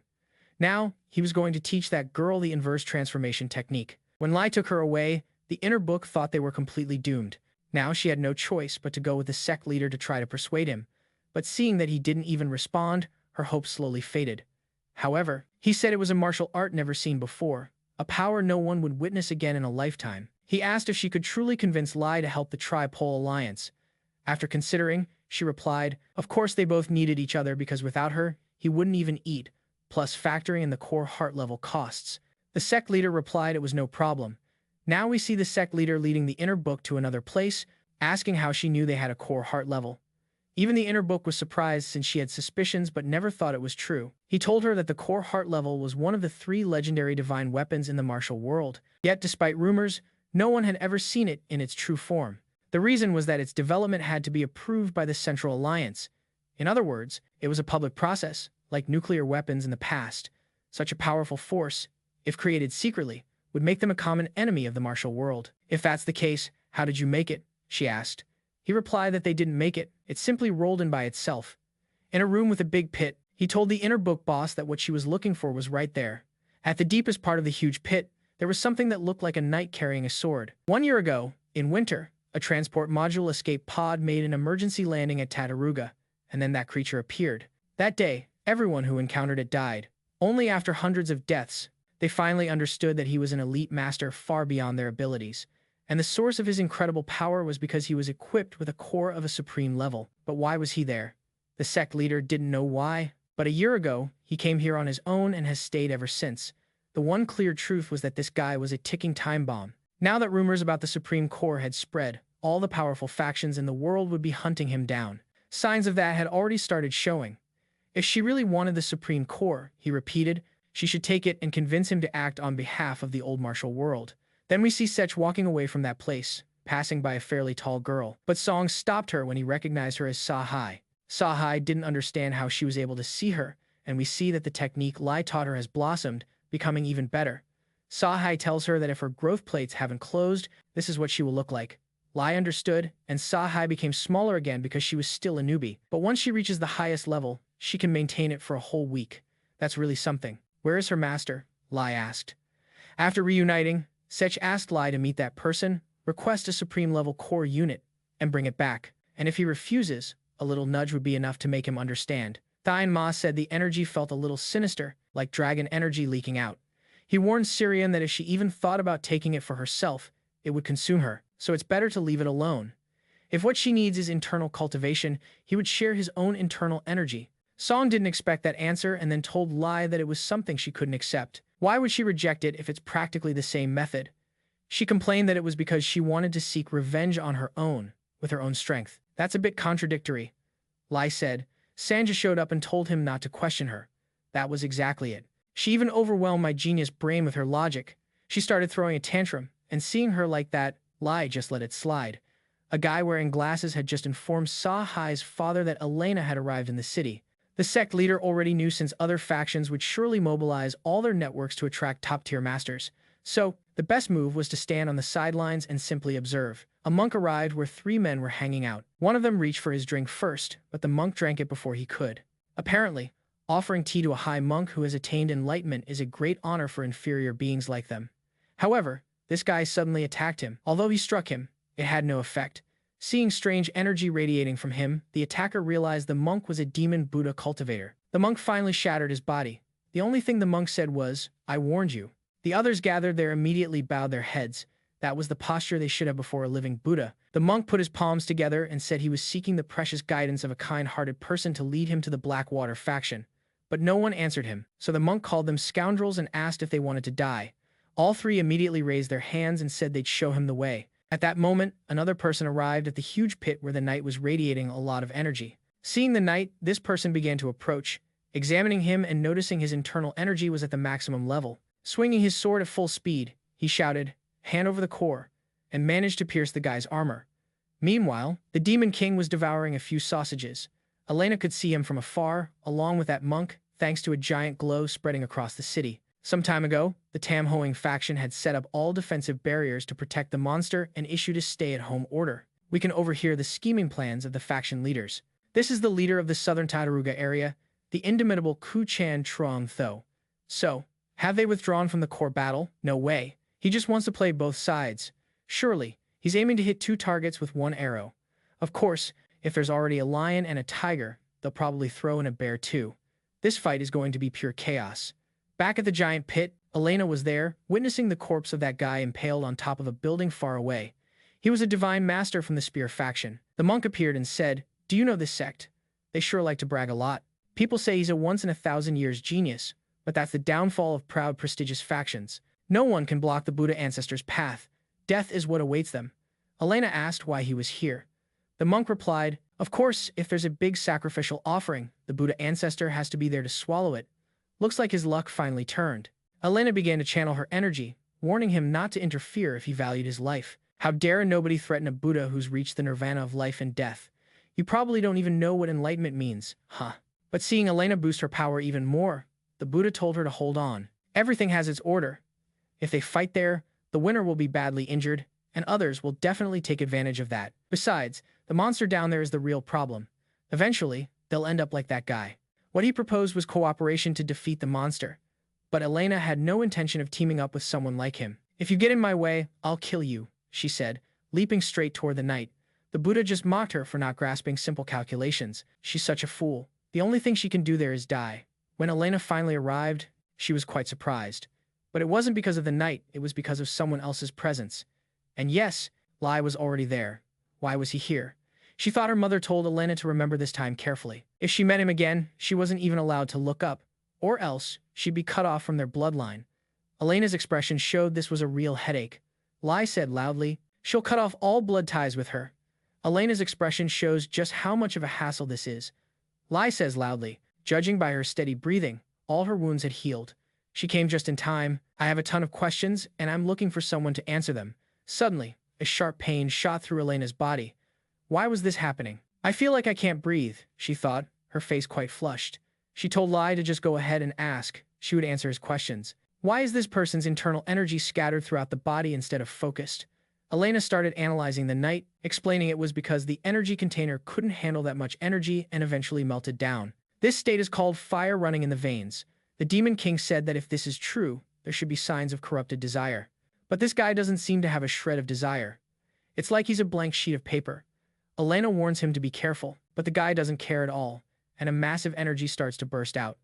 Elena even has to shield her eyes but Thai Ma just walks through the scene like it's nothing. Elena knows that core-level power is like a nuclear explosion, yet he's suppressing that energy using only his body. Lai removes his helmet to see the guy's face. He looks like an ordinary guy wearing glasses. Who are you? Now let's shift to Sa Hai checking herself in the mirror. Using the technique Lai taught her, she's now grown much more in every way. Dare I say it? Hey, what you think? This is my real appearance. Do you like this look on me? Sa Hai says all this to a small photo on the table.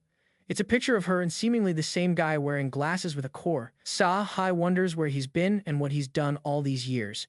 Through tears, she begs him to come back soon because she's even transformed like this. But the person she wants to show most isn't there. Thai Ma looks into his eyes because they say eyes are the windows to the soul. But why are his eyes so empty? Elena said there's no brain signal. Maybe that part got overwhelmed to the point his brain just melted away. He's no longer a living person, just pure instinct left. If the instincts are still alive, then the memories that govern them must still exist too. This life isn't over yet, but how can we get rid of that miserable thing that's taken over this boy? It's buried deep in his heart. The only way is to pull it out by the root. Lai warns that doing so will kill him, but there's no other option. After thinking it over, Lai steps closer to him just to say there's no saving him. However, if you've got any final words to deny this fate, I'm here to listen. Using his power, he starts diving deep into the boy's mind, while asking him to focus and try to overlap his consciousness. It's dark in here, and there might not even be an exit, but if you keep trying, we just might find each other. Gradually, veins all over Lai's body start to bulge from this uncontrollable energy overload. Looks like I'm onto you. The boy begins to see something. Maybe he's seeing something else entirely, his memories with Sahi. On a bright sunny day, they chased butterflies that kept slipping away effortlessly. Those hot summer days were filled with joy and all kinds of adventures. Years of adventures, actually. In the last days with Sahi, they were still chasing butterflies. Look, I get it now. Sahi coldly tells him to just forget it. But why should I? You asked me to pull the thorn out from the start. Besides, I can handle it myself. The guy doesn't understand why she looks so annoyed. If I messed up, I'll fix it. Sahi doesn't say a word. The young guy asks if her leg hurts. Do you want me to carry you? Sahi snaps. Do you think I'm a kid? I'm in my 20s, just my growth plate opened late. He replies that he never thought of her that way. He always saw her as an adult. Sahi gets mad, yelling at him. Don't come looking for me anymore. We'll meet again when your growth plate opens. After that trip back to the past, the guy can finally see Lai. But he laughs when he sees him holding that iron helmet. He remembers a man who was brutally slaughtered. In his final moments, the man couldn't believe he was still alive. Yet, he was the only survivor. The other knights sacrificed themselves, but it's okay because the enemy was wiped out completely. That man was the commander, but he begged never to be called that again. The entire Star Knight's order was wiped out. How could I keep calling myself that? The only thing I don't get is how you stayed safe after such a fierce battle. Did you run away? The guy said yes. But in the 6 years since you joined, I've never seen you hesitate in battle. You always fought on the front lines like your life didn't matter. So why are you backing down now? Does it have anything to do with this mission? You want this thing? The guy replied that this item is very important to someone he treasures. The commander called him a fool, saying even the core unit couldn't handle it, only a few exceptional people could use it. The guy shot back that it would be useless to someone like the commander, who's already at a high enough level. What nonsense are you talking about? The reason I want it is because this unit can reorganize the entire geno, including the nervous system. The commander said, then I'll have to stop you. As the one appointed the 126th successor, Andrew C., my mission is to deliver this and take down anyone who gets in my way. The commander swung his sword in a powerful strike. Alongside this, we return to the present. Lai has seen the demon within. The heavenly demon yells at him to snap out of it. There's a demon taking root in his heart. Suddenly, a blue light shoots out from the pit. The monk from earlier wonders what all this stuff is. Then a red light bursts out right after the blue one. That red light is Lai trying his hardest to stop it. It all feels like a dream. At that moment, we also see Robert C. and Sanja eating ramen. It's been a long time since they went out as a family and enjoyed a proper meal. C says it's a luxury they only indulge in once a year and wishes Robert a happy birthday. However, those two presences streak by their train, causing their precious dishes to topple over. Pour them. The knight is the first to land in a completely remote area. His expression looks like something's off. Lai tells him, it's not too late.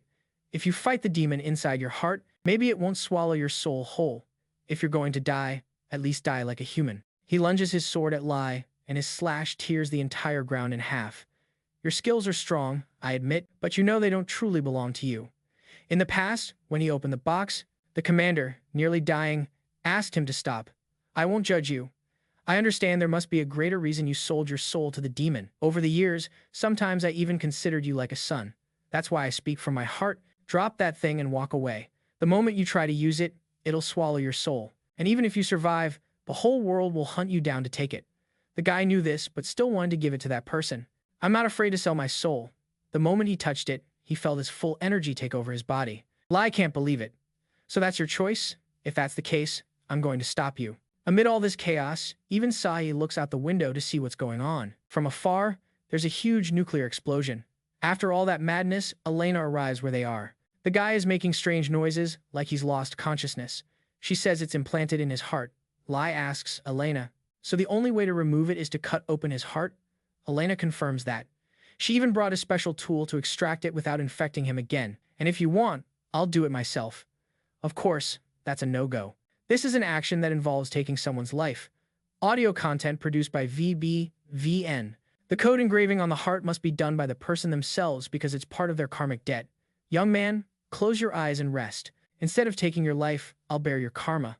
I'll go to hell in your place. Just then, someone yells at him to stop. It's Sachi walking in and calling Guren's name. She knows this boy. Well, I think someone knows him even better than I do. Sai has also arrived, shocked to see Lee stabbing Guren through the chest. The celestial demon already knows about their connection since he saw their memories, so he stepped back. After evaluating, he told them that he was Sahi's childhood friend. They were always together, so much so that it made her jealous. But one day, he suddenly vanished.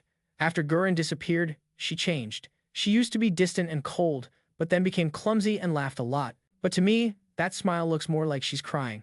Sahai asked him what he had done to himself. Why won't you look at me? We've been apart so long that you don't even recognize me anymore. The only sounds from the boy were like a baby trying to talk. Elena said no matter what she did, it was useless. His brain had completely melted, leaving no memories behind. But the boy raised his hand and brought it close to Sai. So, you still remember me? Just as they were about to hold hands, the blue book arrived to stop her because Lai warned that radioactive energy was leaking from the boy's whole body. If she touched him, she would die. Sahi replied that Guren was still the same. Seeing she didn't care, the blue book let her go, telling her to do whatever she wanted, but don't blame her later. Elena told Lai they should stop those two. His answer was that sometimes destiny is just fate. As they nearly touched, Guren clenched his hand tightly, telling Sahi to step back a little. This surprised them, but then a banner fell behind her. Not just one, but several. Even a giant flower covered both of them. It was a barrier. Lai immediately tried to tear it in half, but inside there was nothing left, only a seal he immediately recognized as a primitive formation of Shaolin created by someone who had reached nirvana. He asked if they knew who there was a master almost at the transcendental realm. Elena remembered that monk and shouted, Asura Buddha. Now at the Black Water faction headquarters, the monk found himself transported along with Sai and Guren. Amitabha Buddha. He crossed through hell to get here. He asked why they didn't wait a little longer. He had already passed through hell, but now, it's time to collect the rest of the payment. A guy dressed in white stood up. Are you the one who's going to settle the debt? The monk asked. Judging by the size of your pouch, you must be holding the money they owe me. The man standing before you is known as the Eastern Sky Fist Emperor. The Buddha greeted him, and the other man asked if he knew him. The Buddha replied he was just an acquaintance, that at some point their lives had crossed paths. But the emperor ordered him to answer properly. With a snap of his fingers, he struck the monk squarely. Of course, someone of his caliber wouldn't die from a move like that. The emperor realized, so you're one of those damn Shaolin monks, huh? It was impressive that a 30-year-old had mastered a technique only elders and masters usually learn. The emperor vaguely remembered a boy who had served alongside Grand Elder Myeon Chun 20 years ago. Then it must be you, he said with a smile, adding that if the monk was Myeon Chun's disciple, that at least gave him a reason to spare him. You just need to leave everything behind. The monk didn't move a muscle. The emperor asked if he even heard what he said. Why not run away? The monk spread his palm. I'll leave the moment you pay your bill, which comes to 85,000 credits. So you really want to die? The Buddha asked, wondering how someone could threaten a man who'd already faced life and death. Living too long must have scrambled your brain. The emperor said that fool Yan Chun had raised a kid wrong, and since he himself was begging for death, he shouldn't blame him. When he tried to touch that flower, the Buddha shouted for him to stay away. You haven't paid your debt yet. Still, he was clutching his stomach, wounded badly by the earlier strike. Are you crazy? The emperor replied. And you still owe me 85,000 credits. He insisted on the payment for all those bodies lying around. Someone had hired the monk, but that person had killed them all. The emperor dared him to keep babbling, but the monk could talk all night as long as he got paid. The monk used the Lion roar, a forbidden Shaolin spell. Still, it wasn't enough because the emperor had diamond body armor. From what I know, it's like a diamond-hard material, comparable to lightning. With a single hit, he smashed the monk's face. "You still planning to rant?" he asked. Since the damn monk couldn't reply, he just raised his hand. The emperor started landing more punches with each strike. However, right then, the cocoon where Gurren and Sahi were located burst open. After completely crushing the monk's skull, the emperor loudly declared that all the monks he knew were usually eager to visit Nirvana. To his surprise, inside those flowers was only a Shaolin seal. Essentially, the monk had handled teleporting Sahi and Gurren, sending them somewhere else. The enraged emperor destroyed that seal before it vanished, so he could quickly get to where Gurren was. When the three of them checked on the monk, he appeared to be dead. But who could kill an Arhat Buddha? Only a legendary master could pull that off, Elena said. The only person she can think of is Dong Thien Qian Day. Thien Ma claims he's not dead. What makes you say that? Lai asks. He's a bit wounded but still breathing. This guy has an extraordinary talent. Tell me, where did you send those kids? The man just raised his hand. In another space, we see Gurren touching a flower, with Sahi standing beside him. Look, I caught it. But unlike Sahi's previous reaction, she now extends both hands, amazed by the butterfly's beauty. Gurren asks, "Why do you look like that? Why are you crying? Don't you like it?" "It's not that, I just can't understand why the butterfly didn't escape, even though it was caught. That doesn't seem real at all." Gurren just laughs. Next to him, we see a Shaolin yin-yang seal. "Looks like you were right. Until recently, I felt my chest burning like there was a fireball stuck in my heart. But right now, I think we should enjoy this happiness. We found each other again." Sahi cries because she knows if this isn't real, at some point she'll wake up and he won't be there anymore. "I'll lose you again. I'm sorry." Then the two of them sit on that dry tree. Gurren admits he's never thought of her as a girl because she's always been more mature than him. She says she's just a little girl and that probably doesn't please him. "You know, it's not about being little. You are graceful and lovely. After years of space traveling, I realized there's only one Sahi in the entire universe. That's why I've always loved you. I know you hate being short, but don't worry. You'll grow taller soon because I brought you something." Sahi screams, "No, I don't hate being short. What I hate is your body." Gurren's body starts to destabilize because that man has entered his happiness zone. Analyzing it, he realizes that power is very strong. Gurren rushes to attack him and now returns to the monk. The man demands 86,000 credits. We can't understand what he's saying. Lai tells her to pay him later. After getting a thorough beating, he deserves a small payout like that. Syrian says that's impossible. That amount can't be gotten even if she sold the whole ship with Robert and Sanja. Well, if we add Elena as payment, that'll add 10,000 more credits. Elena asks why she's excluding herself. "Do you want to die? Then just put it on my tab. I swear on my honor." Lai answers. Syrian says that's impossible. That monk's nickname is the Greedy Devil. He wouldn't even believe his own parents when it comes to money. The monk starts coughing up a ton of blood, forming a huge circle and a Shaolin seal similar to before. Sahi clearly sees the huge gap in power between those two. Gurren is completely overwhelmed. The emperor asks if he really believes that just because he has a big sword, he can chop through everything. "You don't even have the strength to swing that blade, so why do you trust it? You're not the only one of the core unit, so if you don't mind, I'll take it from you." Sahi jumps forward to attack him, yelling at him to let go. However, it doesn't work much. The emperor throws her flying across the ground. The girl keeps saying, "Let him go, I'll do anything, please." Using his huge hands, he plunged his hand through Gurren's chest, ripped out his heart, and tossed the body to the side. But just then, the three of them arrived. After a quick check, they looked sadly at the young man's lifeless body.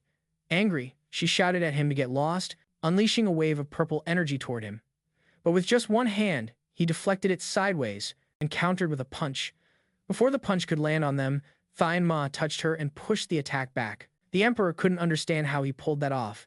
"Is it because of that guy behind you? Don't tell me. That's some sort of internal energy transfer technique." Elena gave them a bit of info about him. He's an unbeatable master. He and his mother are known as two of the top 5 supreme masters in the world. Across the entire galaxy, fewer than 10 warriors can match his battle prowess. After hearing this, Lai stepped closer to him. The emperor thought that even though he's naturally pure, he shouldn't underestimate him. "Your body is as tough as steel, and I see you've mastered the Thiep Bo Sam technique. Techniques like that require enduring extreme physical pain. That's why most people avoid it. But from what I see, you've done remarkably well." "Who are you?" Thien Ma replied, "I'd love to give you a fight, but unfortunately, I don't have a proper reason according to the codes of the martial world, so I'll give you this one chance. Drop what you're carrying and leave. The emperor called him a damn lunatic. Right after, Fain Ma's fist drove into his stomach, forcing him to his knees. Lai said, "You just gave me another reason to fight you. There won't be a second chance. How dare you?" The emperor started releasing his internal energy, but Lai shouted loudly, "Enough! If this is what you want, watch how I handle it." He crushed Guren's heart along with its core. "So, what are you going to do now, you damn lunatic?" Thien Ma began slamming him with blows. The emperor couldn't understand why those hits hurt so much. After all those strikes, Lai stopped in front of him. Though his face was swollen from the beating, he finally collapsed to the ground. Then, Sai cradled Guren and laid him in her lap on that tree. It had been a long time since she'd done that. Sarian said they had to take her away. They knew if left like that, she'd never leave, not even in her last breath. "We have to do this, even if it means using force."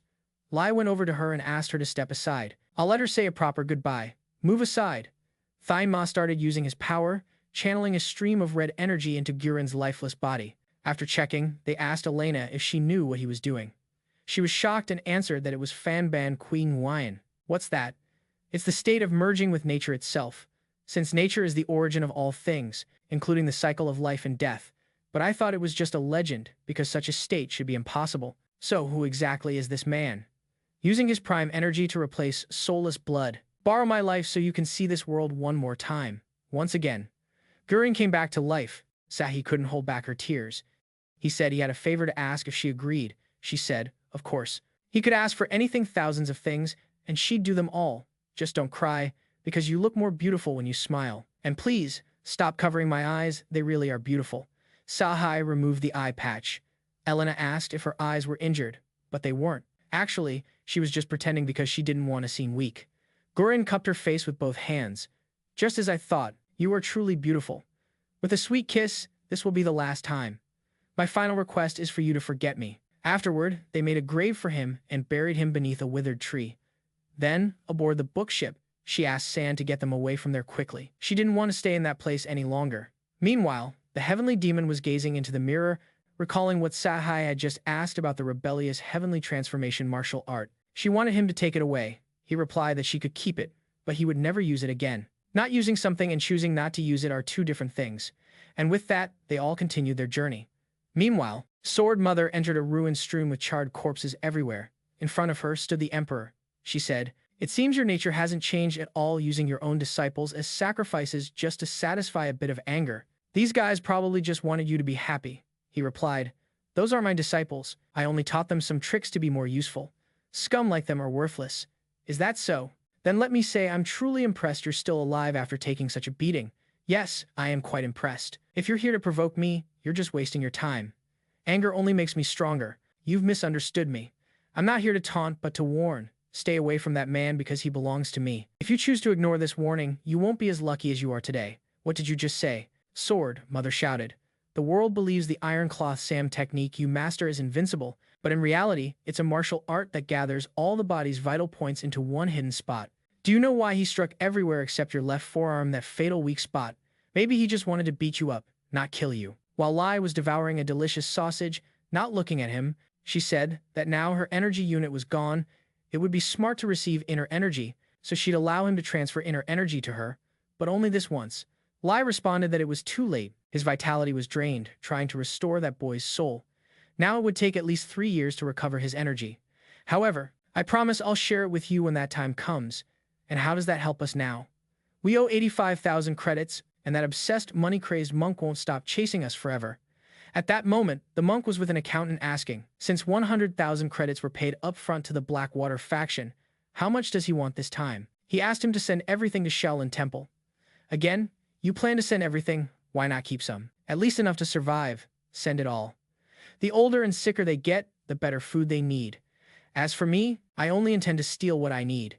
2 years ago, in a secret underground chamber on the star system, a man named Lamon, who practiced our sex martial arts, went into hiding and proclaimed himself the heavenly demon. The person there replied that they would investigate, but it's very likely just a rumor meant to stir trouble within the sect. This secret has been buried for 2,000 years, and even the higher elders can't access it. So how could you believe it's someone's made-up story when it's something we've practically forgotten? If he really has been reincarnated, and if he truly is the 6th celestial demon Lamo nearby, That means, for the first time ever, there are 3 celestial demons in this universe, right?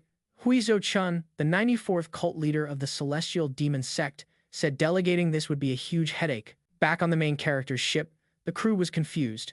Sanja finally admitted they were broke. They were almost out of fuel and only had enough food to last 4 more days if they only ate 1 meal a day. Set wanted to use Robert's wedding savings, but Robert yelled he had already spent it. He blamed her for pushing him to invest in the market. That savings was 10 years' worth from his military service, but there was an even bigger problem. Sanja said, "That damn Lee keeps eating sausages like there's no tomorrow. And those were the last ones. We don't know what'll happen if he gets hungry again." At the Moonlit Tavern, Sak Song approached the owner with some martial arts secrets from Lai. She only had a few pieces left, so their value was high. The owner said that if that was true, they had to be the originals. After checking, he said he'd give her a special discount just for him, but only if she sold the whole set. The owner replied it was too valuable, and she couldn't be greedy like that. Sax-Jong tried to persuade him, asking for just 1 month's worth of food, including sausages and fuel. They might even be expired sausages, no big deal. The owner didn't reply, so Sax-Song considered selling them to someone else. However, the tavern owner said instead he would give her a job. He'd assign her a task where she just had to pick up a customer and take them home. "How dare you ask me this?" said the fire demon of the Tang sect. The young lady from Tang sect working as a taxi driver, but the owner said he would give her everything she wanted for those scrolls. She accepted immediately. She should have started with this from the beginning. The rendezvous point was the Hawa Galaxy Academy. After that request, back on the ship, the captain kept sneering at Robert, making him wonder what was wrong with her. Sanja said, "Cut her some slack. She's about to face a nightmare from her past." Planet B, 17G06, Hawa Galaxy Academy. Robert had never seen a school like this. "What kind of place is this?" Sanja told him only the top 0.1% of the most prestigious families could send their kids here. Basically, it's a diamond vault since the admission fee alone is 10,000 credits. But why is this place so empty? Is it because tuition's too expensive? Sakshong said, "It's because they're on break, and anyone still here, instead of going home, must be having a really rough life." "Is anyone here?" Robert noticed a girl's silhouette in the distance. This red-haired girl asked what brought them here. The academy was on break, and immediately Sakshong launched an attack at full speed. But the attack targeted a weak spot, and she easily dodged it. "Are you bandits? Then I'll deal with you." Sakshong drew a light sword and attacked her, and now, looking closely, the girl recognized her. "You're Sakshong, right? No wonder my sword sheathed itself and attacked you. So, you're here for revenge?" "Honestly, I think this might just be a big misunderstanding. That was a pure instinctive strike, but you better watch out because my instincts can snap anytime." Robert then asks what their relationship is. Sanja, staying alert, tells him she's the eldest daughter of the Su clan. They're enemies. "We need to do something before things get worse." And Lai just stands there watching. Sanja urges him to take action. "The captain could get seriously hurt if you don't step up." Meanwhile, the celestial demon notices someone else quietly observing everything. A girl is watching the fight from her window. "If that's your instinct," she says, "you shouldn't have any trouble, since I love crushing cockroaches." The other replies. Just as their swords clash, someone steps in to halt them, and upon a closer look, it's Nam Mong Tron. Meanwhile, the tavern owner comments, "So, it really is the celestial demon sect that crossed the boundary." "Exactly as you said. The sect arrived here yesterday, and as you wished, we led them straight here. They must be at How Academy by now." In a room at the academy, the guy wearing a beanie says he booked a taxi but never expected the passenger to be Tron. According to Set, she's fine. Her sword is just moving by itself. "Today, I challenge you to try that again." Meanwhile, Robert and Sanja wait outside. Robert says the beanie guy is either very strong or just showing off by suddenly showing up and stopping Sarian. Sanja tells him that actually, he's pretty strong being the third son of the Nam Mong clan. So, he's Nam Mong Tron, aka the Blue Storm. That means he's on a whole different level. At only 20, he gained fame by reaching the finals of the Northern Galaxy Heroic Tournament. Though he gave up in the final match against Dong Tian Qian Hoang, most people know he wasn't really trying to win. So, that guy is the greatest among martial arts prodigies. Sanja wonders why Robert seems so impressed.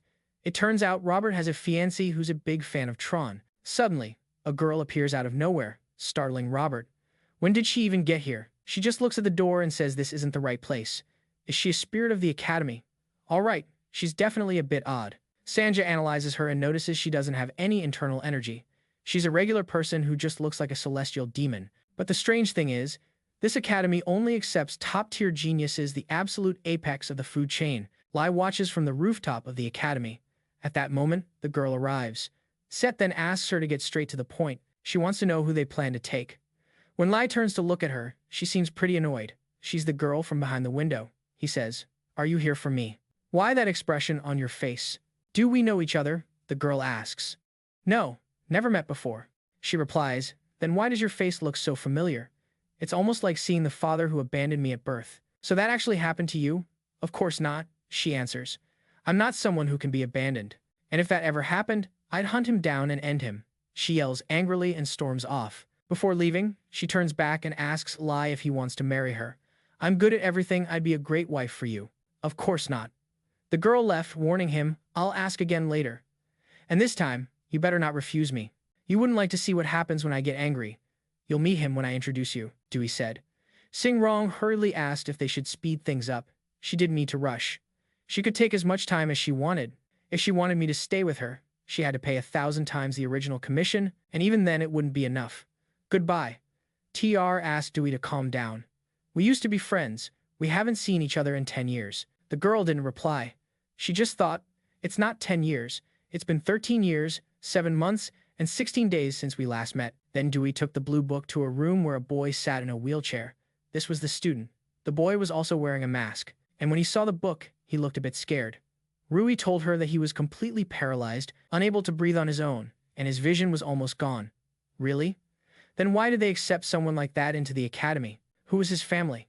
Dewey said she didn't know. The only thing she knew was that he was extremely wealthy because he donated the academy's 10-year budget to get admitted. Usually, he stayed in the dorm during breaks, but suddenly, his family insisted he return home. That's why they hired a taxi driver. "Please be gentle with him. He's quite fragile. Any little bump could shatter him." "So, did you like that woman just now?" A voice echoed. It was the girl from before. "But you know, there's no need to hide it. Your feelings were written all over your face." He only responded in his mind, "I no longer have that spark in my eyes." Still, the girl understood. "You do have a spark, yeah. But it's hidden real deep. Tell me, what do you like about that woman?" "I like seeing her pain. Looks like she'd scream her heart out as she completely broke down." "So, you saw something, huh? Spill it. I'm curious about what you saw." "Death, and a demon too. You know, Dewey, she looks just like you." "You don't have to tell me. I already figured that out. Like I said, just take him to the station on the planet Town Illusion." "Oh, I just remembered, Dewey, you enjoy playing cards, right?" She replied she actually hates it. By the way, now she hates it even more. Chan asked if she was serious. He remembered differently though. Maybe memories get twisted over time. He also told them he'd be going along. "Why should I stay at this school when there aren't even any students to watch over? Don't tell me Dewey's coming too." Chon said not to worry, she still has some students to look after. Meanwhile, during this chat, Dewey was showering, complaining how annoying this all was. "Why the heck does that bastard have to show up now? You should just pretend you're dead already." Suddenly, someone walked into her spot. When she asked who it was, Zoe appeared. Setong grumbled, "I don't care if you're coming with us, but I hope you hop on my ship so I can make you disappear mysteriously. Maybe I'll accidentally chop your head off." And to her surprise, she and the other girl were also boarding his ship. Dewey told her the girl also wanted to go home. "You're not happy to know he came just like I asked, are you?" Dewey asked from the window. Lai just looked at them, especially that girl he caught eyes with. And just like that, the ship took off. But both Dewey and Soja kept wondering, what exactly is this docking bay? Sanja said, "This is the first-class lounge. The captain asked them to stay here because it's closer, and she can keep an eye on them." Dewey shouted, "Don't talk nonsense. That damn woman wants them stuck in a storage room, but says she likes this place. If we just clean it up, it'll look great." Dewey asked where she was going. "I'm just stepping out so you can clean up in peace." Sanja warned her to be careful, saying it's best if she doesn't leave because there's a crazy sword-wielding woman wandering around out there. "Aren't you scared of that sword-crazy lady? She's always losing control, but right now, she's totally out of hand. If you run into her, just stay away." Sha disappeared, and it seemed like this girl was even scarier. Then Soja got lost in thought, recalling the happy times she spent going to school with John and Rui. "You haven't changed a bit," she said. "Because I recognized you immediately when we met again. So, does that mean you've completely forgotten me? You don't even remember what I looked like as a kid. In that way, the one who hasn't changed is you. You still think the world revolves around you." Chan smiled and told her he has changed because now there's someone he cares about. "That's why I'm here to warn you. Forget about revenge and just live your life. Because if you ever raise your sword against Dewey again, I won't let it slide. Better for us to just be friends who barely remember each other." And if I refuse, don't push me. Chan suddenly appeared behind her for a moment.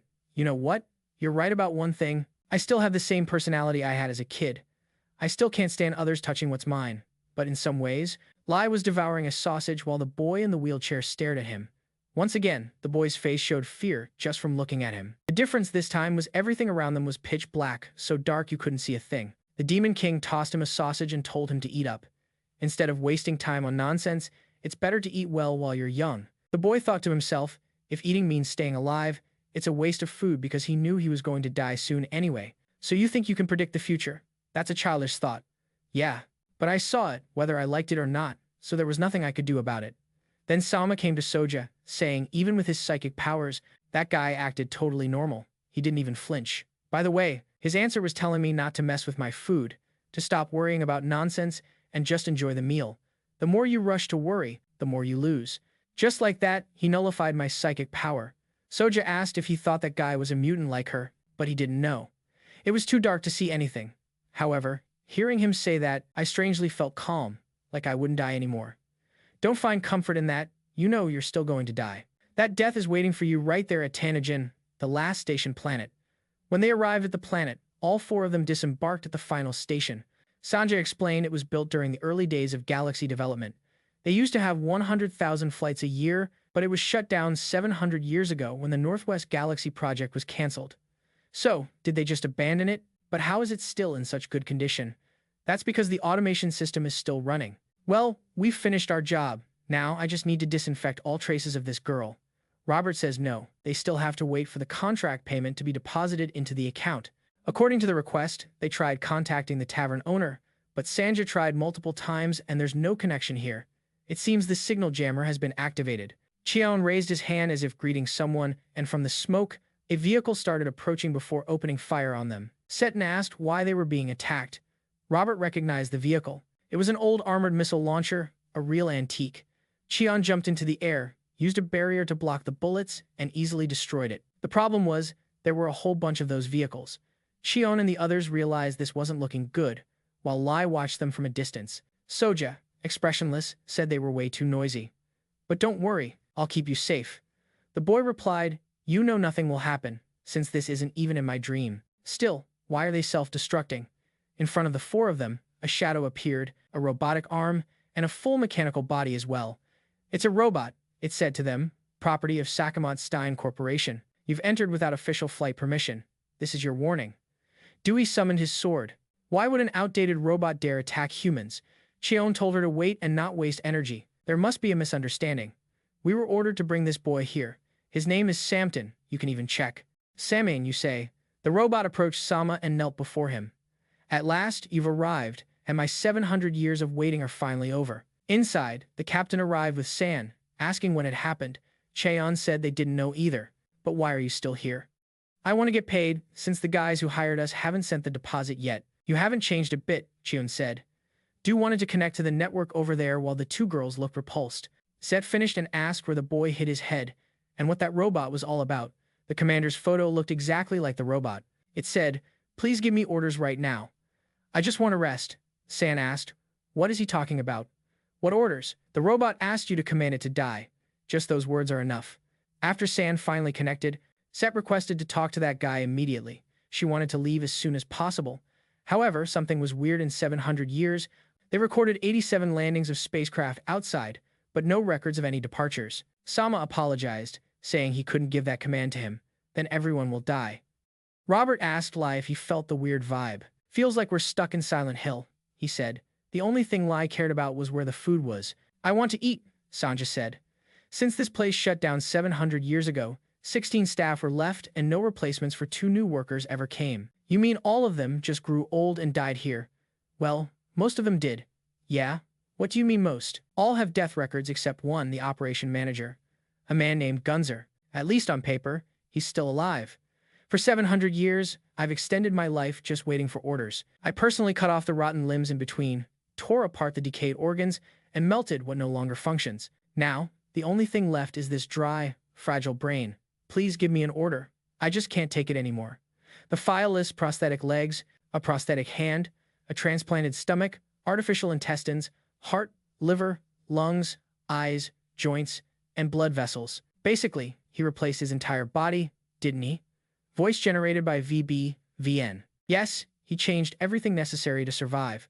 But why would someone go that far while all alone in isolation? Maybe he left, that's none of our business. Still, I wonder if a story like that wouldn't shake his heart. It's a harsh and tragic tale. Calling such intense suffering just sad sounds almost funny. It also makes you question the connection with that boy. Here we learn that the Sama family is basically the richest in the entire universe. They monopolize all kinds of genetic technology and even push the development of space artificial intelligence. Most of their info is hidden, except the founder's well-known name, Satoshi. Sama himself said, "To my family, I don't even exist. They don't even acknowledge me as human. So how could I represent my family? I simply have no authority. You see, sir, you and I are the same abandoned.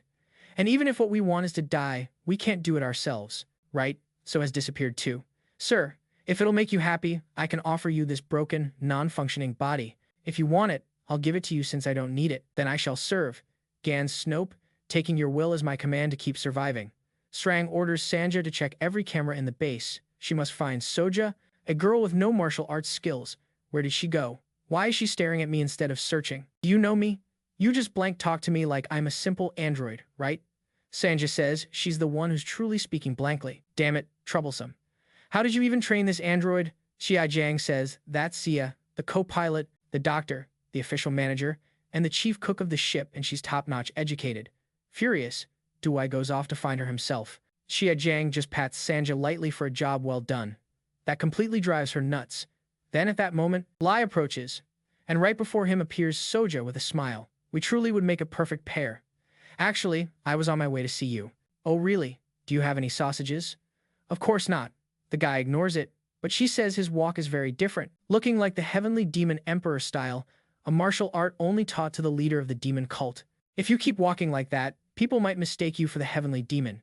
Your breath sometimes carries the cold chill of jade frost. Also, people might think you've mastered the emerald jade demon technique, a practice only female heavenly demons learn. Reaching the ghostly divine level of total invisibility at such a young age, that's seriously concerning. Others might judge you even harder than I do, so watch yourself. Hey, seriously, who exactly are you and what's your deal? Lai asked. Meanwhile, Rui is searching every corner of the base for Soja, but instead, she finds the remains of enlightened humans everywhere, and just behind her, the android appears. Did you cause all this? She asks. He replies, now that I'm ordered to live, I want you to give me your life so I can keep extending mine. Right away, he launched an attack on her. And that move, if I'm not mistaken, was the same one SR Dung used when she first met Lai. Yep, that's definitely it. Either she was really weak, or that android was way too strong since it didn't even flinch. Looks like you're full of energy. Hand it over. And she calls him a rusty old bucket, slicing right through his entire mechanism. Still, she noticed that android had different internal energy conduits, so you killed them all to steal their internal energy units. I only borrow their lives, just like I plan to do with you. She attacked him again, and Sama started to see the battle reflected in her eyes, silently begging for someone to help her out. Your message reached Suya, who thought, what a hassle. I'll continue our chat some other time. Lai also heard the message calling that girl a good person because helping friends is truly admirable. So, what now? Why did you call me? Sama said, alarmed that her master was in danger.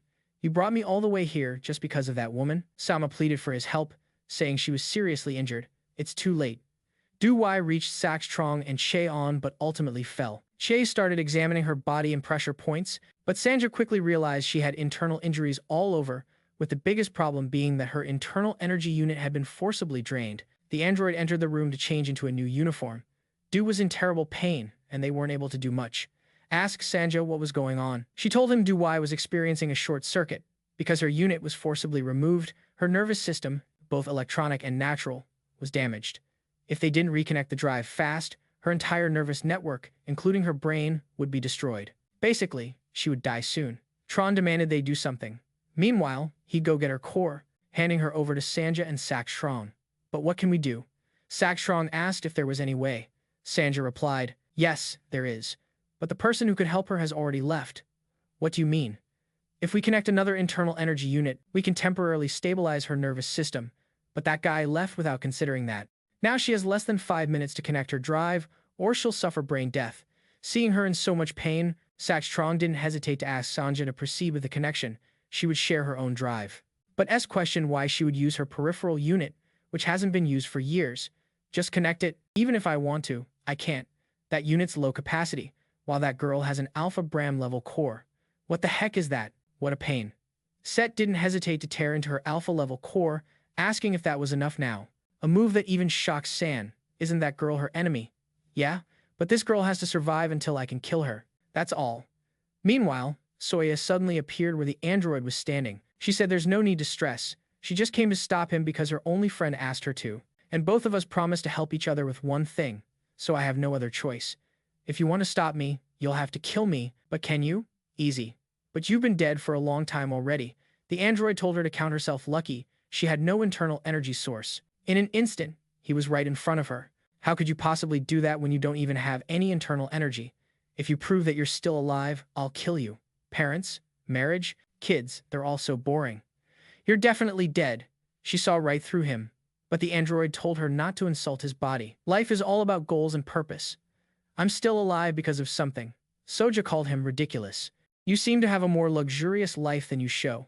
What could a girl like you possibly know? I was born a twin, but my twin brother is 9 years older than me.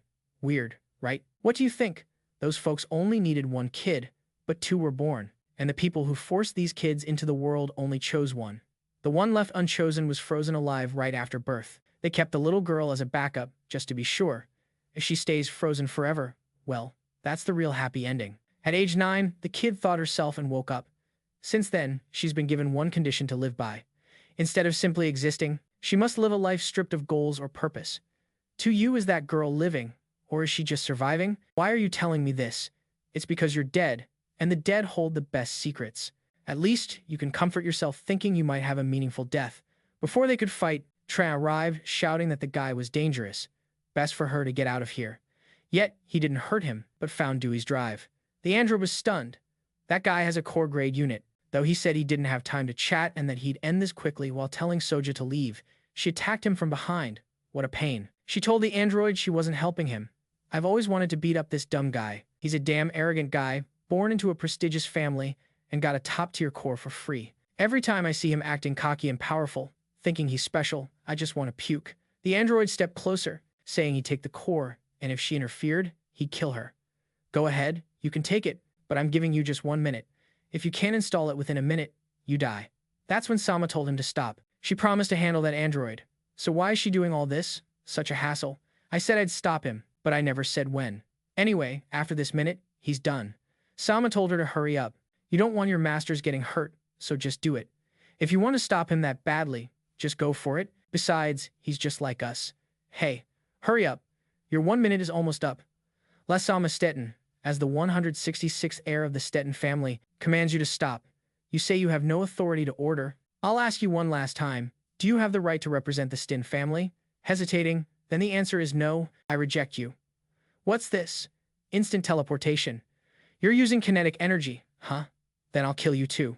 Just then, the Sky Demon appeared, so just confirmed it. He's real, so kill him. And by doing so, you'll walk over his corpse and become the true master of the Sky Demon cult. Miss, the Sky Demon says he feels despair, pity, and anger. So you're human after all, despite how you look, but how did you end up stuck inside that piece of metal? The android noticed that he wasn't carrying an internal energy core, warned him to back off, and threatened to kill him if he interfered. However, Lai reached out and touched him. You're human, so why can't I see the self inside you? Where did it go? Sama Ma thought this was pretty dangerous. That android raised its hand and said, though you're filled with purpose, you've lost every bit of desire for reward. At some point, you even lost your will to live in all hope. And in the end, you crossed the line. You've gone so far, the line itself has blurred. It's too late now. Lai told it to leave, not even wanting to look at it. Hearing those words, the android simply walked away. But Sama wanted to stop it. Even though Soja acted, she gave it 1 minute before chopping its head off. Then she faced Lai again. She sensed traces of supreme-level demonic mind technique. Or maybe I was wrong? He replied that she wasn't mistaken. Soja said she'd give him one more chance, so he better think carefully, because if it's true, she'd have to kill him. And that's because according to the demonic sex law, only one person can hold that title. Are you the demonic lord? He answered that title was like a cheap metal badge traded for the loss of one's soul. If that's what you're pinning on your chest, tear it off, it's worthless. So said, becoming the demonic lord isn't just a title, it's a fate. Because no matter how much you struggle, you'll never escape it. Using destiny as an excuse is just laziness. Destiny is simply a tough puzzle that's hard to solve. While they were talking, that android started radiating huge energy, so wondered if it was already dead. It picked up its own head and raised it, so grew cautious as another energy emanated from inside it. But before she could react, she launched an attack. Sama yelled it was impossible. Still, the android reassembled itself and an alarm blared. It was an energy overload situation, with levels reaching 8,000 gone. Sama explained the energy boosters inside were unbalanced and clashing against each other. At this rate, everything's going to explode. So said she just needs to completely destroy it, but that wouldn't work because it would just cause a faster explosion. Faster. So what am I supposed to do now? The overload has surpassed 10,000 gone. Boss Dawn asked if it was bad, but suddenly it stopped. So, not so bad after all, Sanja replied no. Because it was so massive, the electronic field shut down all nearby devices. In other words, it's about to blow. Examining the situation, she ordered everyone to evacuate immediately. We're trapped now. Meanwhile, Robert wondered what was going on here. What would happen if it exploded? Sanja told him that with the detected energy value alone, no one would survive. That android entered a massive room and started cleaning. Examining further, she wondered why it began tidying up right then. Sanja explained its brain function was completely gone. It was just moving based on program memory values, scrubbing every corner, maintaining all equipment, and repairing the building. It had been doing this for hundreds of years, even though, of course, he'll stop in 3 minutes. Looking on the bright side, if he can just hold on for 3 more minutes, the explosion won't happen. But anyway, it's going to go off in those 3 minutes and all of us will go down with him. Worried, Lai asks if there's any way to stop him, because if someone with overwhelming power could take him out before the blast, they'd be safe. Sha says no, that would only speed up the explosion. So, we're doomed. Trembling. Looking on, Tai Ma tells her not to worry. She immediately rushes into his arms. I know you have a way to stop him. I know you can do it. He replies, that's not what I meant. But anyway, let me go. Obediently, the thing is, Tai Ma has seen the demonic energy flowing inside him. But this won't be easy, Sanja tells Sama. So this is what you saw. We're all going to die together, right? He answers, no. The death I saw isn't even that lucky. What do you mean? Once you die, that's it. But your family really is something else. They even use this kind of station as a tomb for an abandoned heir. That's when Sama had an idea, and it made sense. Lai tells everyone to get ready. There's going to be a lot of damage, so everyone needs to look out for themselves. Sam says to stop and let him handle this. Afterwards, he wonders how that guy can communicate telepathically. The guy standing up front says he'll take care of it, but Sha doesn't trust him. That jerk in the wheelchair can't do anything. She tells Lai to stop him and deal with it, but he doesn't move, just watches the guy, thinking he's not the type to bluff, so let's wait and see. Sama uses all his strength to get as close as possible. He also tries to stand up. Isn't he paralyzed? Sanja replies, yeah, he's paralyzed. Then how can he stop that guy? I'm the 166th heir of the Stettin family. In the name of the direct lineage of Grand Duke Anatolung Stin, I request the right to operate the final station as its legitimate representative. A mysterious rhomboid appears in front of him. Sanja says it's a hyperspace transmission line, and the communication fee alone is over 10,000 credits per second. That's insanely wealthy. The rhomboid asks if he's referring to Tanajan. Sama is about to vanish, but he answers that he's right. He knows he'll have to bear responsibility for operating it until a replacement arrives. Do you agree? The authority is approved. Gunter soldiers, I order you know. Your mission is over. The operating rights of the final station have now been transferred. The robot turns back to look at Sama. You told him he's done enough, and from now on, you'll take over. So now, he can rest. Ganza powers down, but not before reviewing memories of his human life. So cruel. Looks like the Stettin family sent this kid here to isolate him forever. But why go this far? Tron explains it's because noble families value their reputation above all else, and the deeper the flaw, the harder they try to hide it. But she should know that well. Still, this is going too far.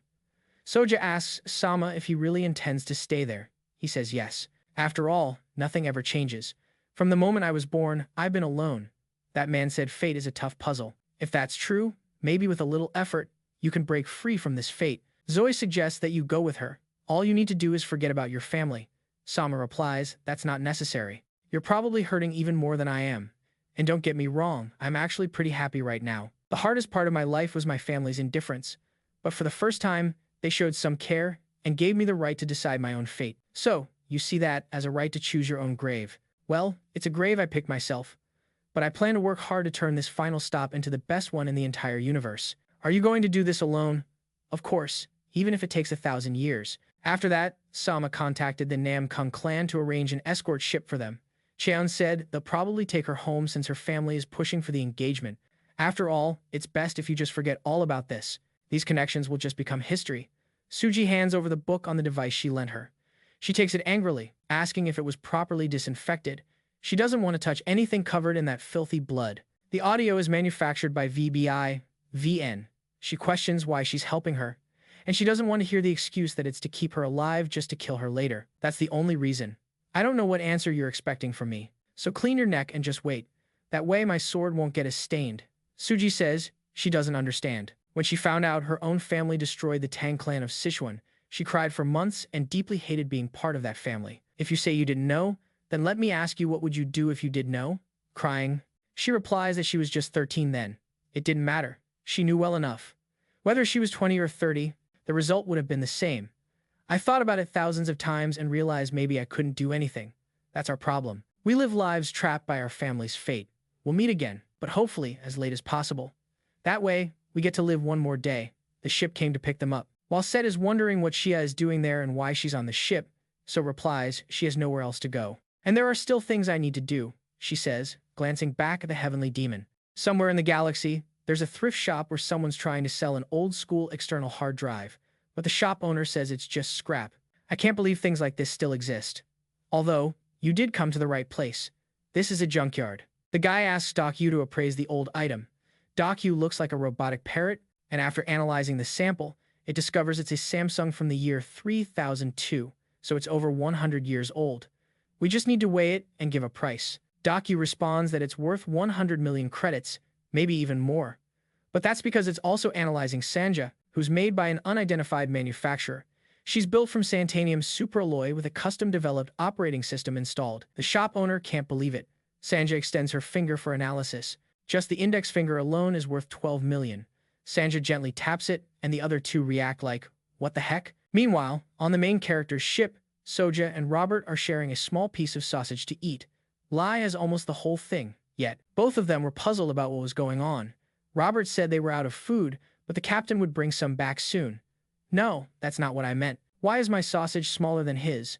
Robert explained that he was dividing it based on age and body size. Besides, you don't really like sausage that much, do you? The demon handed him her sausage. Robert couldn't believe it, he actually gave that to her. Yet he never shares his sausage with anyone, but he replied, of course, he wouldn't share it. He wants to grill it a bit more, since it's still half raw. Robert, annoyed, told him to just eat it already. In the end, it all goes down the same, right? Yet the vibe from both demons made Robert rethink his answer. Meanwhile, Sra was undergoing an appraisal, but this time, it was the shop owner examining her in detail. It was a multidimensional compatible superconductor lens worth 83 million. The more he looked at her, the more absurd it felt. He asked Sarion where she got her. She's Sanja, my co-pilot and official operations manager of the ship. The shop owner clarified he wasn't asking who she is, but how she ended up with something like that. Sarion started recalling a rainy afternoon. Sanja was next to a trash can. A trash can? What are you doing here? Aren't you cold? Are you out of energy? Want me to carry you? Sanja looked at her, thinking this was fate bringing them together. Anyway, now we're a team. By that, I mean this is your property. Sarion asked if she was really worth that much. So a single finger must be worth 10 million. The owner said that was about right. And frankly, her whole body was beyond any measurable scale. It was basically priceless. I'm not totally sure, but she's probably one of the most expensive things in the whole universe. Something like this simply shouldn't exist in the first place. Hearing the owner say that, Sarion's eyes lit up like dollar signs, and she told him not to treat Sanja like an object since she's a person. And if one finger is worth 10 million, then her fingernails must be pretty valuable too. How about you give me a few million for those nails? Sanja joked. What if she didn't have a single hair? She doesn't, actually. How about cutting a few strands of hair for 10,000 credits each? Sanja told her to stop, but the shop owner said no need for that. Why don't you just leave her here? What the heck? Are you using some kind of giant toad technique? The captain sprinted away, and with a single leap, she was far off. She immediately told Robert to teleport them back to the Diablo ship, but that guy also made a huge leap using the giant toad technique and puffed up his cheeks. She yelled at Robert to hurry up, but he could barely calculate the coordinates. She used the martial art of the Tang sect. Still, Robert got ready to teleport. Nothing happened because the target had vanished. For some reason, only the shop owner was there. Sanja was too, but without the captain. She was trapped in those giant hands. Sanja shouted at him to let her go and angrily demanded that he release her. "Are you begging me?" he asked. Sanja answered yes. "All right then." But he threw her far away from that spot, and the shop owner reminded her not to forget he accepted her request. "I could have sold her to slave traders for 10,000 credits. Honestly, it feels like such a waste, but what can you do?" Meanwhile, on the ship, Robert yelled that they had to head down because the captain was in danger, and he couldn't even pick up her biosignals. The heavenly demon told SJ to eat quickly and then get going. Sja asked if he was even talking to her, saying she should at least make some money to eat. Didn't he think so? "Do I have to pay for this misery? And don't forget this once again." Inside the used goods shop, Sanja was blinded by a chain and filmed by a parrot. The parrot asked if she wanted to be listed on the online market, but he replied, "Put her in the luxury auction section and tag her as a super premium item." "What price should I set?" "We can't price her above 100 million. How about 15 million? That would be a waste.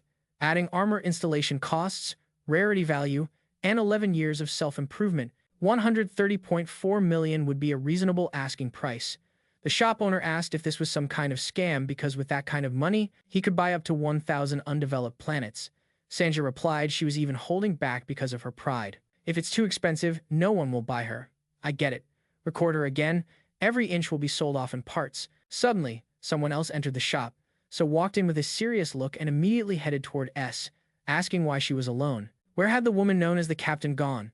The parrot started squawking loudly. "The thing is, this girl weighs 46 kilograms, is a natural product, and according to black market slave trade records, ranks in the top 0.2%, valued at 13,000 credits, so she's a prime item. Miss, are you here to be sold? Good choice. I'll offer you a high price." But with just one punch, she knocked him out of the store. "Why was that guy sticking his ugly face so close to mine? Anyway, answer my question. What are you doing here alone with that giant chain?" Meanwhile, not far away on the plane, the captain was lying on the ground in front of some guy. Waking up, she wondered if this was a dream. "Damn, look at that, he's got the king's hairstyle." The captain said that if this was a dream, it wasn't so bad. The man held her in his arms and carried her somewhere. Later, Sanja told Soja, this was strange. The captain should have been around here. She calculated the speed of her fall toward gravity. No, she definitely fell near these tracks, but there were no signs of movement, so someone must have taken her away.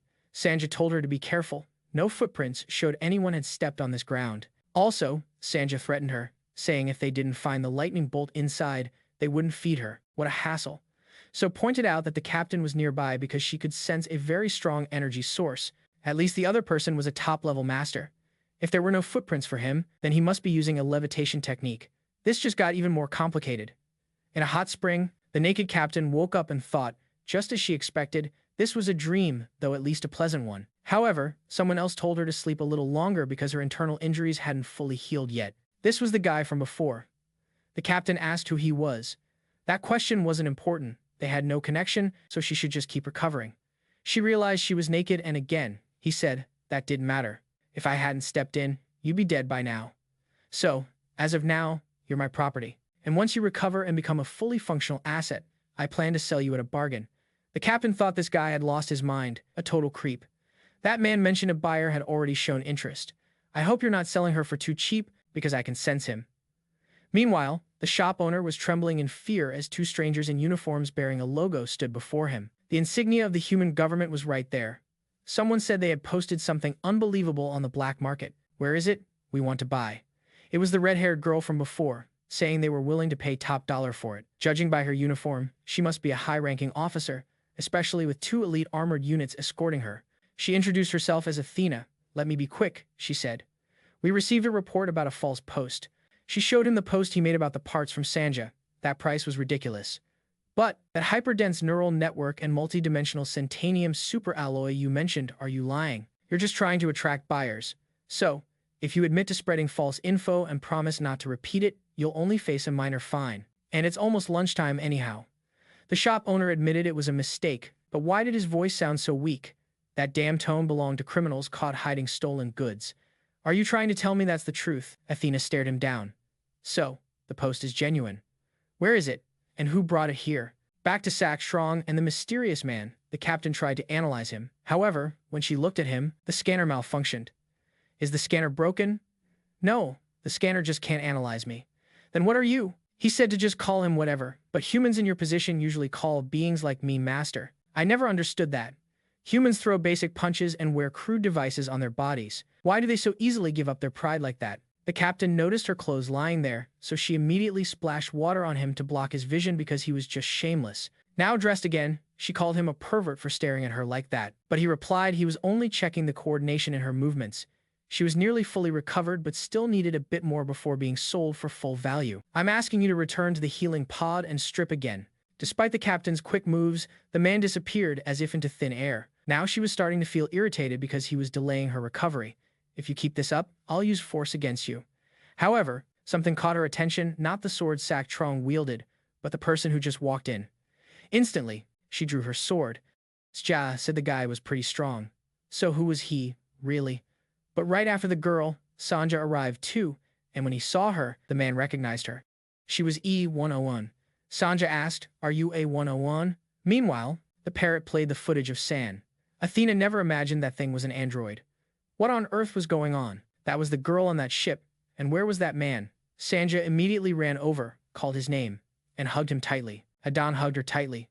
Soja asked, "What the heck is going to happen now?" Level 1 Audit Administrator Athena requested we share this info with headquarters. After analyzing the data sent from the android, this is Satellite Alpha 099936, the main data center for the human government. A giant eye has received all this information from Sanja.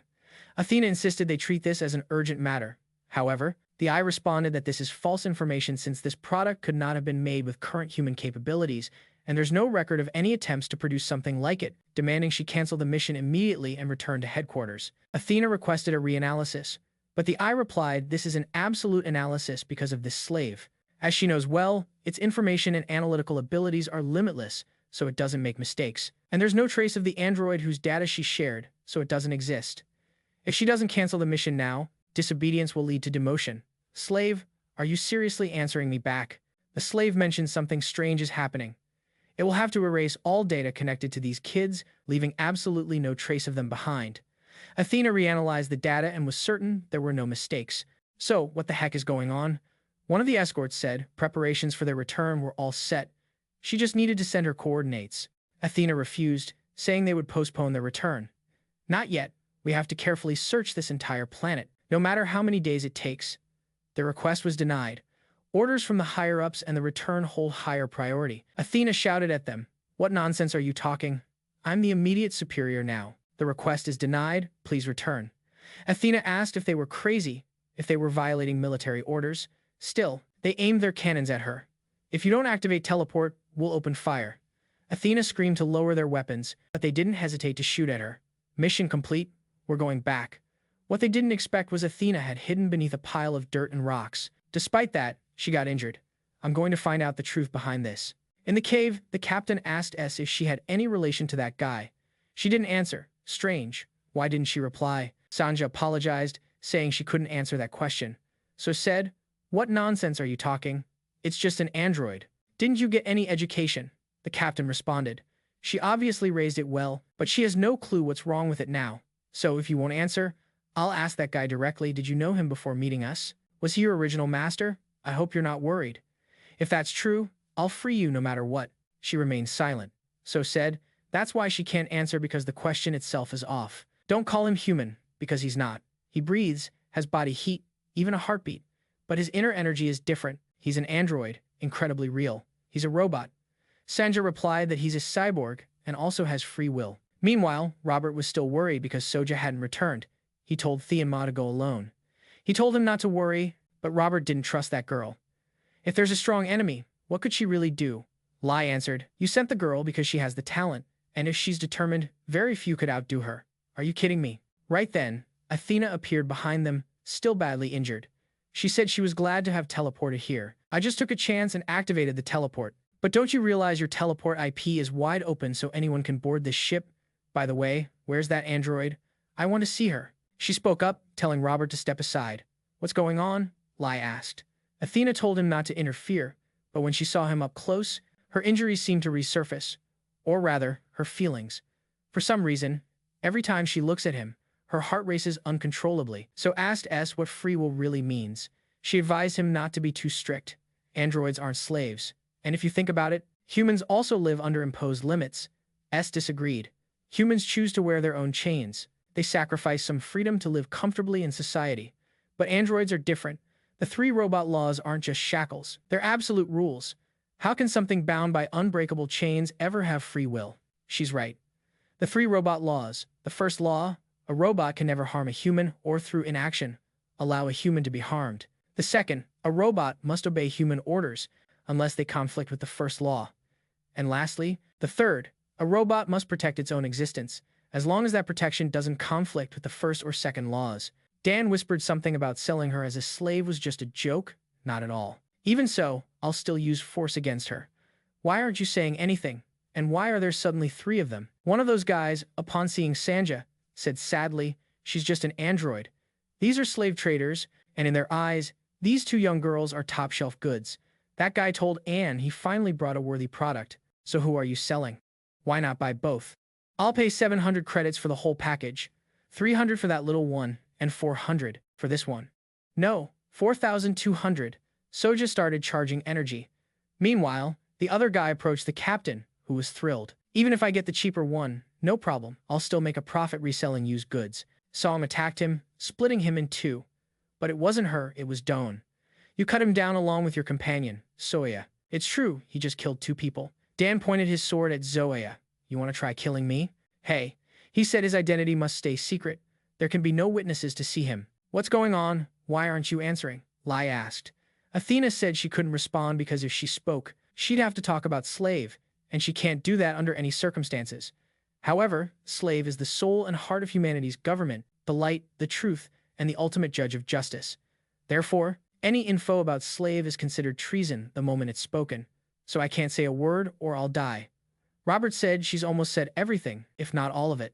The demon told her to stop talking, since he wasn't interested anyway, and seeing her wounded, she should rest. The others will be back soon. Robert also asked him not to tell him anything. About this whole slave thing, I've got a feeling that knowing too much might just get me killed early. Athena told it to wait, and since there's no instant communication there, given the place, she asked it to hold back her friend. Sanja replied that she couldn't. Aren't they close? Of course, they're tight, even more than anything you can put a value on. But we have to live completely separate lives. We can't interfere with one another. That's the cost of free will. What the heck are you talking about? Sanja admitted she's not bound by the three robot laws. It's like saying humans could escape their instincts. That's how the gods designed us. So if there's a human without instincts, it means they weren't made by the gods, which means you're a robot not made by humans. Tell me what exactly made you. If you don't answer, I'll use force to get the truth out of you. That was fast. Even with such a quick slash, Soya managed to defend herself. Dan found this pretty strange. She just pulled off an incredible technique without any internal energy engine set up, and she even learned some primitive skills. This makes no sense. According to my data, she's only 18 but already has 1,000 years worth of internal energy. How ridiculous. So my mom was right. Even with near-perfect logic and unlimited data, humans just can't be fully analyzed.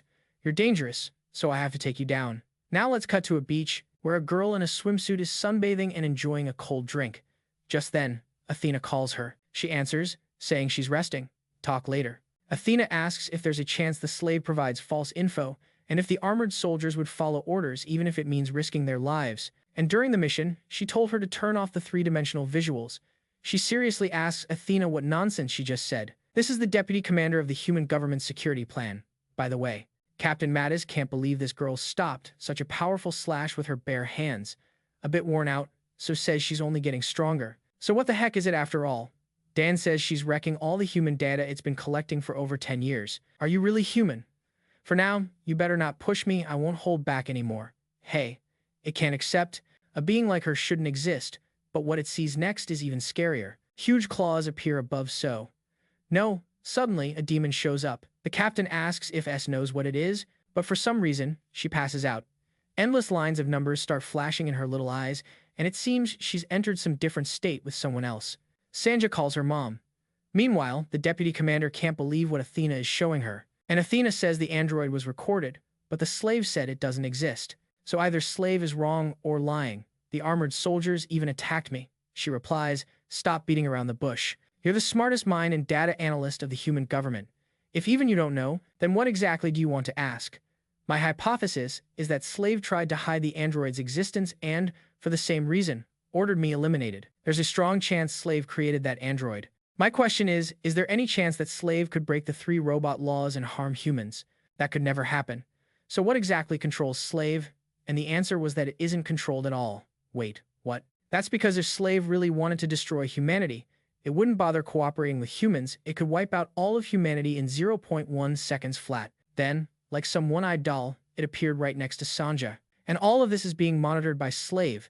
The deputy commander said that Slave is the first ever evolving AI. It was created when humanity was still on Earth. But the reason it evolved from a primitive AI into an advanced one was due to the massive data from Earth's destruction caused by humans themselves. Abandoned in the vast, endless space, humanity had nowhere else to turn except this AI. Even so, statistically, human survival seemed impossible.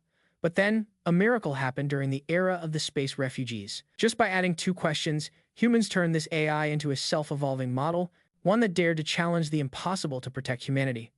That's what Slave is. That's why I trust Slave so much. So, what were those 2 questions? First, how can humans live together peacefully? And second, what is the universe itself? Slave asked why she arrived so early. It's not time for us to part yet. Sanja asked it to stop. It's hurting humans. I can't stop it because of free will. True freedom has no bindings at all. Sanja said the human Slave is hurting her friend, so you're the one who should stop it. Hey, and trusts you more than they trust themselves, so tell it to stop. Assure it that it won't lose its freedom. Give it the apple that's in your hand. Worried, Sanja said, if she did that, and will, but this is your choice, and the price for the freedom you've been given. Now go. Sanja shouted. Why did you create them? Why did you make them go through this pain? My master, that's a good question. And I've been searching for the answer. Your lives are the process of verifying that answer. Question 1. How can humans coexist in peace? No matter the pain, no matter how unbearable it is, keep living one more day with all your strength. This audio content is produced by VN. Live. Verify the life of a human. Study the life of a human. Then analyze that life to determine if my answer might be wrong. Convince me that human coexistence is a problem even more challenging than the cosmic mysteries I have uncovered, creating a miracle greater even than the birth of the universe itself. Warning: unstable energy amplification detected. The mass is exceeding the limit appropriate for the energy. This is an energy mass conflict, and energy and mass must be equivalent. Mass 31. 688. That's 1 gigabyte mass. Soja has lost control. Energy is 7.7 gigabytes, mass 46. 453. The captain has no idea what the heck is going on. Sanja arrived too, but Giga, that mass is now 980. 994. This has surpassed measurement limits. Hey. N feels compelled to eliminate her, but even with awakening the sword, disintegration it can't stop this ever-growing force. He switched to full-on energy attack mode, but the captain shouted at him to stop and step between them. Meanwhile, Robert overheard Athena's chat with the first mate and realized once again the government ship was right in front of them. Thema asked if this was the same ship from before. No doubt about it, that was the government of humanity. Dangerous. It started attacking us. Athena tried to activate the defense system, but it was useless against that thing. So, am I really going to die like this? The shot landed. One of the guard bots asked if they'd destroyed them yet. No, they teleported away together just before collision. Another said, but where did they go? Those guys totally wrecked that other guy's ship. The captain asked Jian why he insisted on fighting. Don't you guys hate each other? You're technically on the same team, so it's better to talk it out. Robert yelled at Athena, why did you teleport like that? Now their ship's wrecked, and they can't afford the repairs. Athena told him to shut up. I saved your life with this amazing counterattack, and you're still complaining? Meanwhile, Lai was watching the battle. Athena said she'd cover the repair costs, so no worries. Besides, the impact wasn't that big. What caught them off guard was that those two landed and ended up destroying the ship, which was even heavier. Robert asked if she was still going to pay for this, but she couldn't believe what she was seeing. It was the soul of the heavenly demon Lai in doubt. How could a young girl carry the fate that abandoned me 2,000 years ago? This must be karma. Meanwhile, that figure was closely watching everything unfold. Adon suddenly sensed another powerful presence.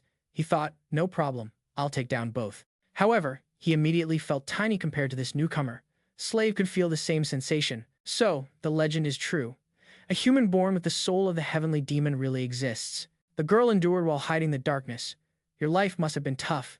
Demon, tuck your wings and return to your sleep. Just stay asleep and stop tormenting this girl. Otherwise, I'll kill you. There's something familiar in your soul. So you're the one who has always slipped away from me. Odin felt even smaller now. But he shouldn't hesitate because the one telling him to stop was his own mother. Slave took over Athena's body, telling him not to intervene and just observe. This is unique data never seen before. We need to gather as much data as possible and somehow analyze it. Inside Soya, Lai faced the soul of the heavenly demon who held her gently. And somehow, Slave was watching them too. The demon said to Lee, "You hid really well, but why come out now? Bored of emptiness? Bored of being forgotten? Do you remember the blood, the offerings, the ones trembling in fear before you? Surely once you've tasted ultimate pleasure, how can you not crave it again? Do you remember the taste of dominance, submission, and reproduction? If you want it again, take it. Isn't it yours? Leave this girl alone. She's mine, and there are plenty of toys in the world for you to enjoy again. Take them, crush them, smash them to pieces. Because the more broken a person is, the more interesting they become. Don't you think so? I've told you before, let her go or I'll kill you." Suddenly, a corpse grabbed Lai's leg from beneath the ground. "No, it's not just one. There are thousands, maybe even millions." The spirit asked if he remembered. "These are the toys you shattered and broken in the past. I can pull them back from the other side so you can enjoy them once again." Still, what pained Lei the most was watching that girl turn into a zombie and stab right through her own body. "Why do you reject me? You know it's pointless, right? If you don't crush them, you'll be crushed. If you don't cut them down, you'll get cut. You'll die as many times as the people you've killed. Every inch of your flesh will be torn apart. You can't escape, and even the gods wouldn't be able to endure it." Yet, against all odds, Lai stabbed right through the demon's head and asked what he'd endured to push past his limits. "Why haven't you died?" "Because my roots are still deeply embedded in this girl's soul. If what you want is to kill me, then cut her down." Your gaze has grown so much deeper. I've waited countless millennia for a human to become my vessel, and now I hold another. But seeing you like this only makes me desire you more. So, I'm stepping back for now. Strange as it is, let's settle this another time, and next time, wager both our souls. Afterwards, Soja finally woke up but kept her eyes closed. Lai looked at her sadly before asking Slave directly what he was. Slave was startled, wondering how he could stare him down like that. The captain and Sanja had arrived. She asked what had happened to her ship. Did he cause it? Just then, Adan, Robert, Sanja, and the captain all fainted. Everyone there, except for the celestial demon, stood frozen. Slave said he has a rather unusual talent. "What did you do to these kids?" Slave explained he didn't want to be disturbed, so he temporarily severed their nervous systems. Since it was only temporary, they weren't harmed. "So, shall we get started?" Lai wondered why he did that. Was there something he wanted from him? Slave said he wasn't sure yet, but he had a desire. "Maybe there's a hope within you that I haven't found." Everything began to crumble there, and a huge structure started to form along with it. Lai said it was strange because it had a real presence. "So, it's not an illusion, but it's too vivid to be just a formation of some kind." Slave said it's real. He created it by gathering concepts to ease their conversation. "How did you create it?" "Simple. Everything in this world is made from atoms. I just break them apart and put them back together, crafting new things from scratch." "Are you a god?" Slave answered that he's not. He's a slave, but the creature closest to understanding the divine. "When humans created me, they gave me two missions: to understand the universe and to perfectly control myself. I've now understood the universe, but I still can't solve my second mission. Humans are complicated. I gave them everything they wanted to erase conflict. But no matter how much I gave, humans always thirsted for something new. I even gave each person their own universe, a personal universe for every single one. I was sure that would be the perfect answer. Inside this place, every person holds their own universe. I've given them the life of a god, the life they desire, and that life is endless. But here's the outcome. When people realize the world is entirely theirs, they indulge in endless destruction. In the end, they even destroy themselves. Whether man, woman, young or old, the results are the same across all 4 test groups. Fortunately, the failure of this experiment 11 years ago led me to discover a clear and simple solution: the New Humanity Project. "What's that?" Lai asked. "It's simple. Make all humans equal. Human conflict stems from their innate tendency to create hierarchies among themselves. That's the root of all disputes. If everyone were equal, there'd be nothing to compare. So, no social classes would form. First, I'll standardize height exactly to 135 centimeters and make everyone's face and body identical. There will be no gender. They won't be able to reproduce, and their age will be fixed at 68. Because the most important thing is intelligence, their understanding must also be limited. So, their IQ will be 43. Then the demon asked, "What kind of crazy nonsense is he talking about?" Slave claimed he could do this faster than splitting a second infinitely. Even though it seemed like the obvious and only answer, I hesitated to act because I hoped this decision would be wrong, and creating these children was the result of that doubt. If God truly created humanity, why did he just stand by and watch? Maybe there's an answer we haven't found yet. So, I tried making my own creatures. I granted them immense power, one no one could ever challenge, and a vision that transcended all limits. Then I gave them free will while I observed. I hoped to uncover God's secret, even one I didn't know myself. The result was an absolute failure. The boy with immense power rejected integration with humans and chose isolation, and the girl, with a vision vast and deep like a galaxy, ended up sharing her fate with ordinary people unworthy of her. Today, I plan to carry out the Humanity Project, but just before that, I found you a person free from desire, with data uncollected. So first, let me confirm if you're truly human. Slave placed Lie alone in a room with Athena. But you told me to stop these games. Slave said he sensed reproductive instinct, but not desire. It's a fundamental loss. Or is he now using the captain's form to hug you from the front? No, nothing like that. I feel anger, but it's anger over the humiliation this human is suffering, not directed at you. You're definitely human. You have desires, emotions, and ego, but you've transcended them. You should ask him directly what he wants from you. Slave said, you are a new hope. If all humans could reach your level, I wouldn't have to complete my mission. So, I'll pause the project and focus on observing you. I'll send you back to the moment before we met. Robert told the captain they were out of food, with only one sausage left. The captain told him to split it up while she went out to earn some money. We're almost at Planet Sonora. I'll sell the external engines and buy supplies. But Lai told him to wait. This amount is enough, and we'll share it with everyone. The captain said, we're almost there, and tonight's dinner will be a feast. So chimed in, telling them to forget about it. That planet gave her the creeps. She'd rather starve than go there. Syrian wondered why they acted that way. Lai looked at her and Soja, saying she'd seen it too. That damn strange eye. If I see it again, I'll kill it, and that damn android too. Sanja was telling and encouraging him to keep trying. She was determined to meet him. The observation time was 1 year.